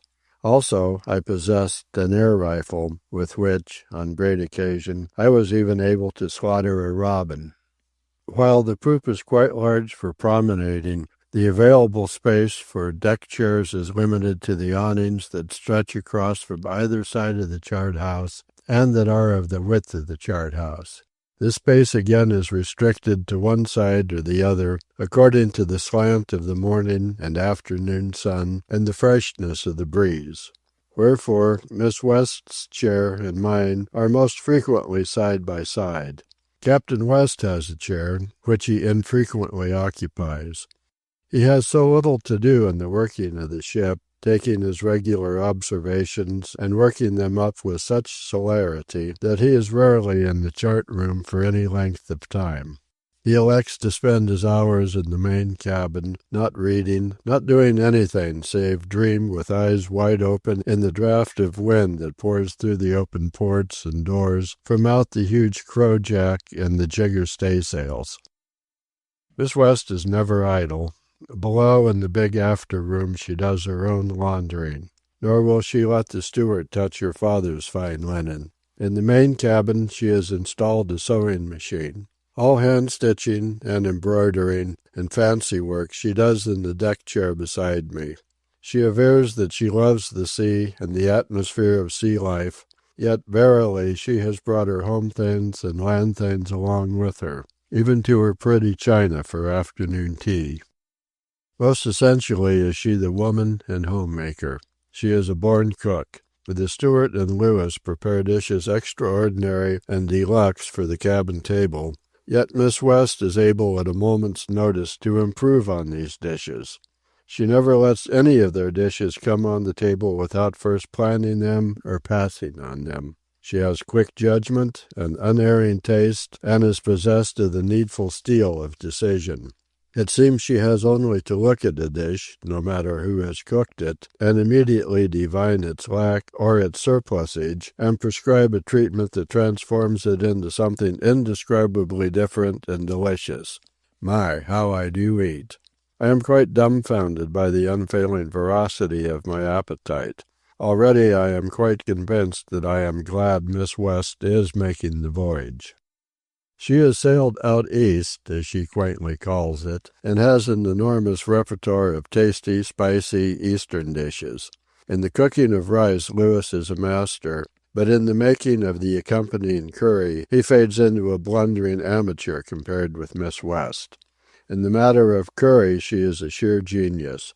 How often one's thoughts dwell upon food when at sea. So in this trade-wind weather I see a great deal of Miss West. I read all the time, and quite a good part of the time I read aloud to her passages, and even books, with which I am interested in trying her out. Then, too, such reading gives rise to discussions, and she has not yet uttered anything that would lead me to change my first judgment of her. She is a genuine daughter of Herodias. And yet, she is not what one would call a cute girl. She isn't a girl, she is a mature woman with all the freshness of a girl. She has the carriage, the attitude of mind, the aplomb of a woman, and yet she cannot be described as being in the slightest degree stately. She is generous, dependable, sensible, yes, and sensitive, and her superabundant vitality, the vitality that makes her walk so gloriously, discounts the maturity of her. Sometimes she seems all of 30 to me. Other times, when her spirits and risibilities are aroused, she scarcely seems 13. I shall make a point of asking Captain West the date of the Dixie's collision with that river steamer in San Francisco Bay. In a word, she is the most normal, the most healthy, natural woman I have ever known. Yes, and she is feminine, despite, no matter how she does her hair, that it is as inevitably smooth and well-groomed as all the rest of her. On the other hand, this perpetual well-groomedness is relieved by the latitude of dress she allows herself. She never fails of being a woman. Her sex, and the lure of it, is ever present. Possibly she may possess high collars, but I have never seen her in one on board. Her blouses are always open at the throat, disclosing one of her choicest assets, the muscular, adequate neck, with its fine-textured garniture of skin. I embarrass myself by stealing long glances at that bare throat of hers, and at the hint of fine, firm-surfaced shoulder. Visiting the chickens has developed into a regular function. At least once each day we make the journey forward along the bridge to the top of the midship house. Possum, who is now convalescent, accompanies us.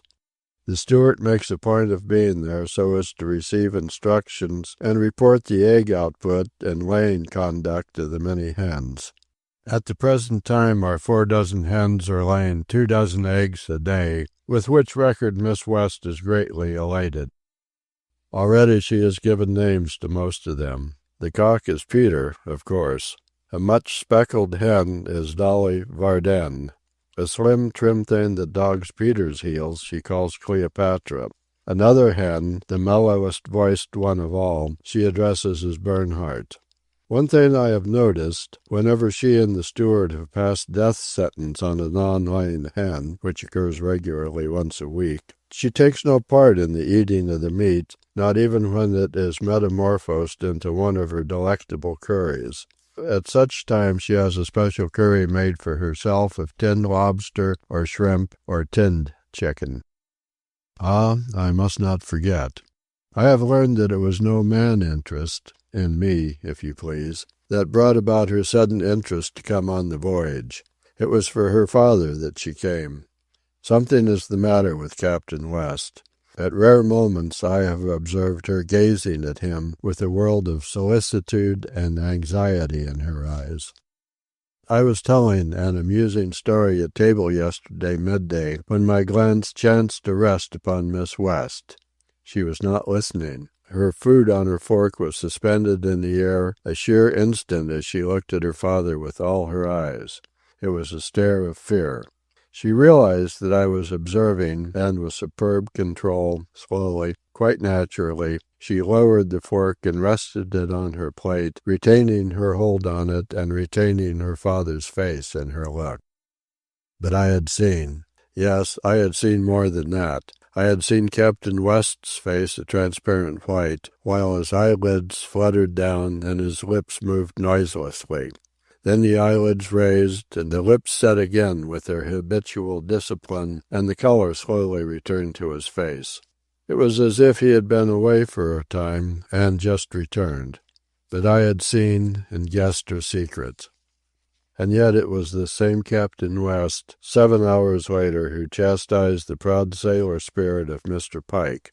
It was in the second dog watch that evening, a dark night, and the watch was pulling away on the main deck. I had just come out of the chart-house door and seen Captain West pace by me, hands in pocket, toward the break of the poop. Abruptly, from the mizzenmast, came a snap of breakage and crash of fabric. At the same instant the men fell backward and sprawled over the deck. A moment of silence followed, and then Captain West's voice went out. "What carried away, Mr. Pike?" "The halyard, sir," came the reply out of the darkness. There was a pause. Again Captain West's voice went out. "Next time slack away on your sheet first." Now Mr. Pike is incontestably a splendid seaman, yet in this instance he had been wrong. I have come to know him, and I can well imagine the hurt to his pride. And more, he has a wicked, resentful, primitive nature, and though he answered respectfully enough, "Yes, sir," I felt safe in predicting to myself that the poor devils under him would receive the weight of his resentment in the later watches of the night.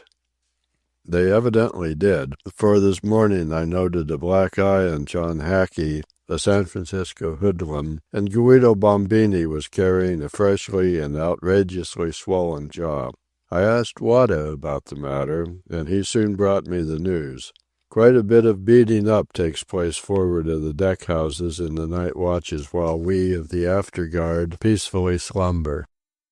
Even today Mr. Pike is going around sullen and morose, snarling at the men more than usual, and barely polite to Miss West and me when we chance to address him.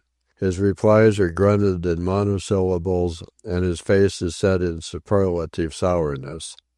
Miss West, who is unaware of the occurrence, laughs and calls it a sea grouch, a phenomenon with which she claims large experience. But I know Mr. Pike now, the stubborn, wonderful old sea dog.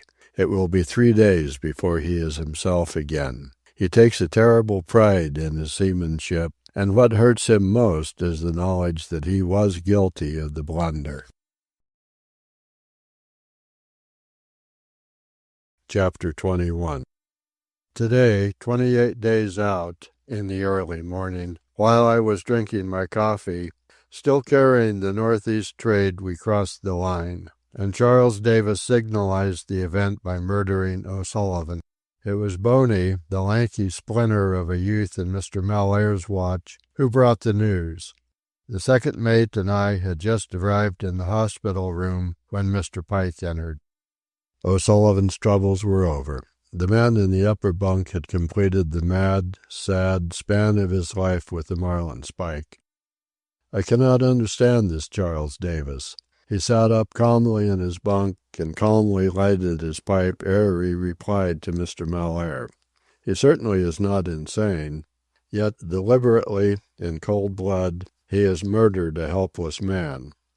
"What'd you do it for?" Mr. Mellaire demanded. "Because, sir," said Charles Davis, applying the second match to his pipe, "because," puff, puff, "he bothered my sleep."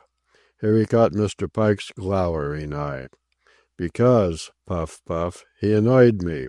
The next time," puff, puff, "I hope better judgment will be shown in what kind of man is put in with me. Besides," puff, puff, "this top bunk ain't no place for me.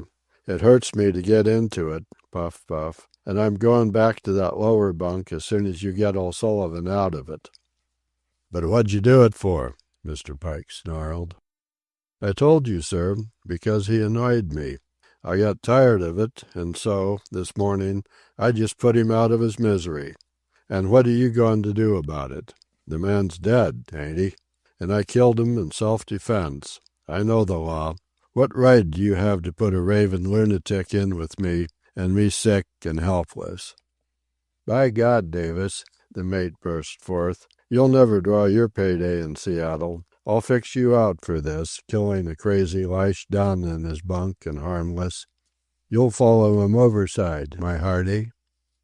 "If I do, you'll hang for it, sir," Davis retorted. He turned his cool eyes on me. "And I call on you, sir, to witness the threats he's made. And you'll testify to them, too, in court. And he'll hang as sure as I go over the side. Oh, I know his record. He's afraid to face a court with it. He's been up too many a time with charges of man-killing and brutality on the high seas. And a man could retire for life and live off the interest of the fines he's paid, or his owners paid for him. Shut your mouth or I'll knock it out of your face," Mr. Pike roared, springing toward him with clenched, upraised fist. Davis involuntarily shrank away. His flesh was weak, but not so his spirit. He got himself promptly in hand and struck another match. "You can't get my goat, sir," he sneered, under the shadow of the impending blow. "I ain't scared to die. A man's got to die once anyway, and it's none so hard a trick to do when you can't help it. O'Sullivan died so easy it was amazin'. Besides, I ain't going to die. I'm going to finish this voyage and sue the owners when I get to Seattle. I know my rights and the law. And I've got witnesses." Truly, I was divided between admiration for the courage of this wretched sailor and sympathy for Mr. Pike thus bearded by a sick man he could not bring himself to strike. Nevertheless, he sprang upon the man with calculated fury, gripped him between the base of the neck and the shoulders with both gnarled paws, and shook him back and forth, violently and frightfully, for a full minute. It was a wonder the man's neck was not dislocated. "I call on you to witness, sir," Davis gasped at me the instant he was free. He coughed and strangled, felt his throat, and made wry neck movements indicative of injury. "The marks will begin to show in a few minutes," he murmured complacently as his dizziness left him and his breath came back. This was too much for Mr. Pike, who turned and left the room, growling and cursing incoherently deep in his throat. When I made my departure, a moment later, Davis was refilling his pipe and telling Mr. Mellaire that he'd have him up for a witness in Seattle. So we have had another burial at sea. Mr. Pike was vexed by it because the Elsinore, according to sea tradition, was going too fast through the water for a proper ceremony. Thus a few minutes of the voyage were lost by backing the Elsinore's top mainsail and deadening her way while the service was read and O'Sullivan was slid overboard with the inevitable sack of coal at his feet. "Hope the coal holds out," Mr. Pike grumbled morosely at me 5 minutes later. And we sit on the poop, Miss West and I, tended on by servants, sipping afternoon tea, sewing fancy work, discussing philosophy and art, while a few feet away from us, on this tiny floating world, all the grimy, sordid tragedy of sordid, malformed, brutish life plays itself out. And Captain West, remote, untroubled, sits dreaming in the twilight cabin while the draught of wind from the Crojack blows upon him through the open ports. He has no doubts, no worries. He believes in God. All is settled and clear and well as he nears his far home. His serenity is vast and enviable. But I cannot shake from my eyes that vision of him when life forsook his veins, and his mouth slacked, and his eyelids closed, while his face took on the white transparency of death. I wonder who will be the next to finish the game and depart with a sack of coal. "Oh, this is nothing, sir," Mr. Mellaire remarked to me cheerfully as we strolled the poop during the first watch. "I was once on a voyage on a tramp steamer loaded with 400 Chinks. I beg your pardon, sir, Chinese. They were coolies, contract laborers, coming back from serving their time. And the cholera broke out.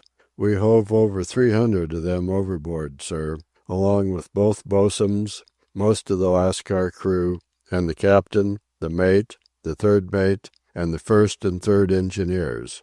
The second and one white oiler was all that was left below, and I was in command on deck when we made port. The doctors wouldn't come aboard. They made me anchor in the outer roads and told me to heave out my dead. There was some tall burying about that time, Mr. Pathurst, and they went overboard without canvas, coal, or iron.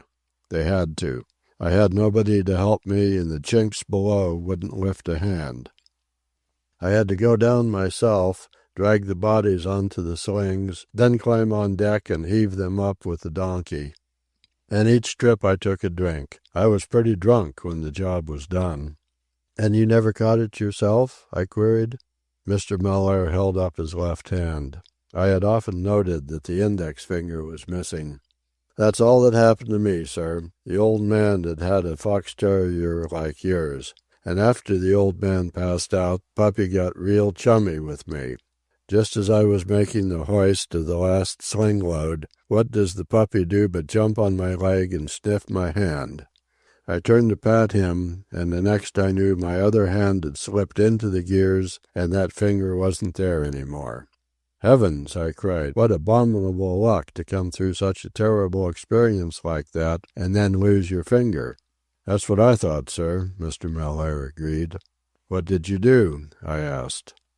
"Oh, just held it up and looked at it and said, 'My goodness gracious,' and took another drink." "And you didn't get the cholera afterwards?" "No, sir. I reckon I was so full of alcohol the germs dropped dead before they could get to me." He considered a moment. "Candidly, Mr. Pathurst, I don't know about that alcohol theory.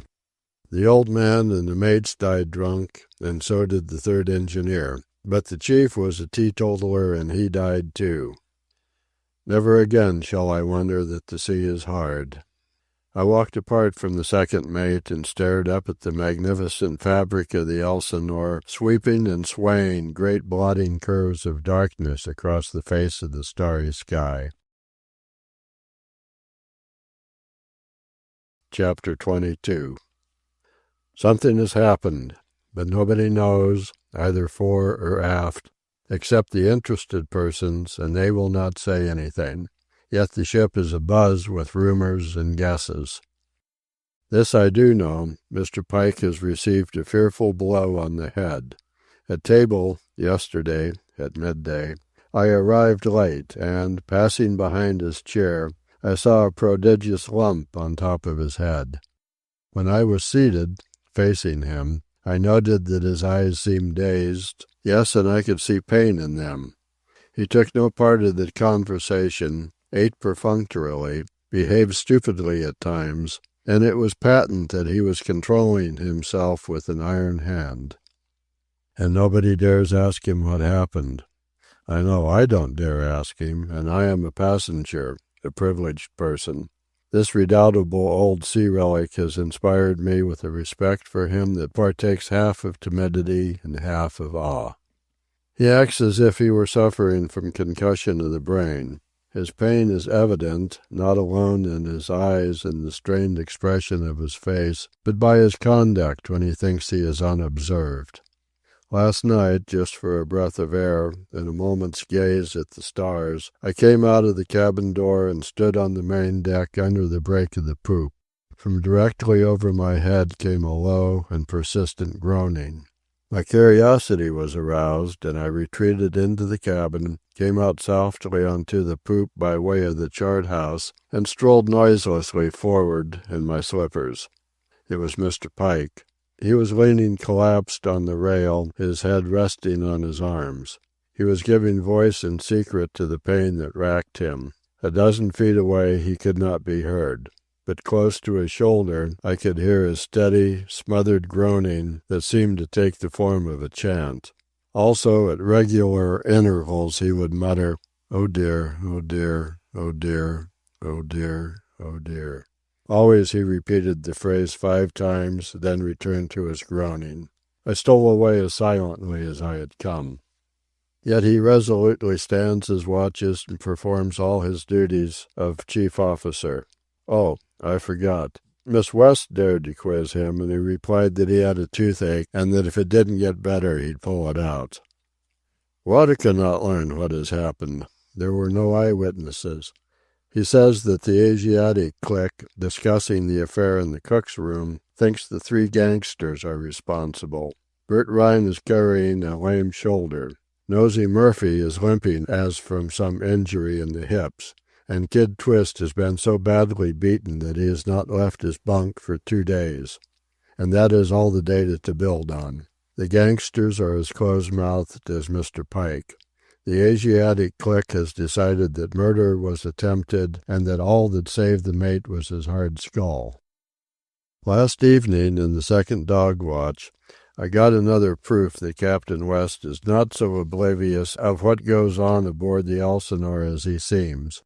I had gone forward along the deck to the mizzenmast, in the shadow of which I was leaning. From the main deck, and the alleyway between the midship house and the rail, came the voices of Bert Rhine, Nosey Murphy, and Mr. Mellaire. It was not ship's work. They were having a friendly, even sociable chat, for their voices hummed genially, and now and again one or another laughed, and sometimes all laughed. I remembered Wada's report of this unseamanlike intimacy of the second mate with the gangsters, and tried to make out the nature of the conversation. But the gangsters were low-voiced, and all I could catch was the tone of friendliness and good nature.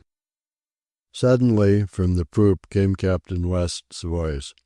It was the voice, not of the samurai riding the storm, but of the samurai calm and cold. It was clear, soft, and mellow as the mellowest bell ever cast by Eastern artificers of old time to call worshippers to prayer. I know I slightly chilled to it. It was so exquisitely sweet, and yet as passionless as the ring of steel on a frosty night. And I knew the effect on the men beneath me was electrical. I could feel them stiffen and chill to it as I had stiffened and chilled. And yet all he said was, "Mr. Mellaire." "Yes, sir," answered Mr. Mellaire, after a moment of tense silence. "Come aft here," came Captain West's voice. I heard the second mate move along the deck beneath me and stop at the foot of the poop ladder. "Your place is aft on the poop, Mr. Mellaire," said the cold, passionless voice. "Yes, sir," answered the second mate. That was all. Not another word was spoken. Captain West resumed his stroll on the weather side of the poop, and Mr. Mellaire, ascending the ladder, went to pacing up and down the lee side. I continued along the bridge to the forecastle head, and purposely remained there half an hour ere I returned to the cabin by way of the main deck. Although I did not analyze my motive, I knew that I did not desire anyone to know I had overheard the occurrence. I have made a discovery. 90% of our crew is brunette. Aft, with the exception of Wada and the steward, who are our servants, we are all blondes. What led me to this discovery was Woodruff's Effects of Tropical Light on White Men, which I am just reading. Major Woodruff's thesis is that the white-skinned, blue-eyed Aryan, born to government and command, ever leaving his primal, overcast and foggy home, ever commands and governs the rest of the world, and ever perishes because of the too white light he encounters. It is a very tenable hypothesis and will bear looking into. But to return, every one of us who sits aft in the high place is a blonde Aryan. For'ard, leavened with the 10% of degenerate blondes, the remaining 90% of the slaves that toll for us are brunettes. They will not perish. According to Woodruff, they will inherit the earth, not because of their capacity for mastery and government, but because of their skin pigmentation, which enables their tissues to resist the ravages of the sun. And I look at the 4 of us at table. Captain West, his daughter, Mr. Pike, and myself, all fair-skinned, blue-eyed, and perishing, yet mastering and commanding, like our fathers before us, to the end of our type on the earth. Ah, well, ours is a lordly history, and though we may be doomed to pass, In our time we shall have trod on the faces of all peoples, disciplined them to obedience, taught them government, and dwelt in the palaces we have compelled them by the weight of our own right arms to build for us. The Elsinore depicts this in miniature. The best of the food and all spacious and beautiful accommodation is ours. Forward is a pigsty and a slave pen. As a king, Captain West sits above all. As a captain of soldiers, Mr. Pike enforces his king's will. Miss West is a princess of the royal house. And am I not an honorable, noble-lineaged pensioner on the deeds and achievements of my father, who, in his day, compelled thousands of the lesser types to the building of the fortune I enjoy?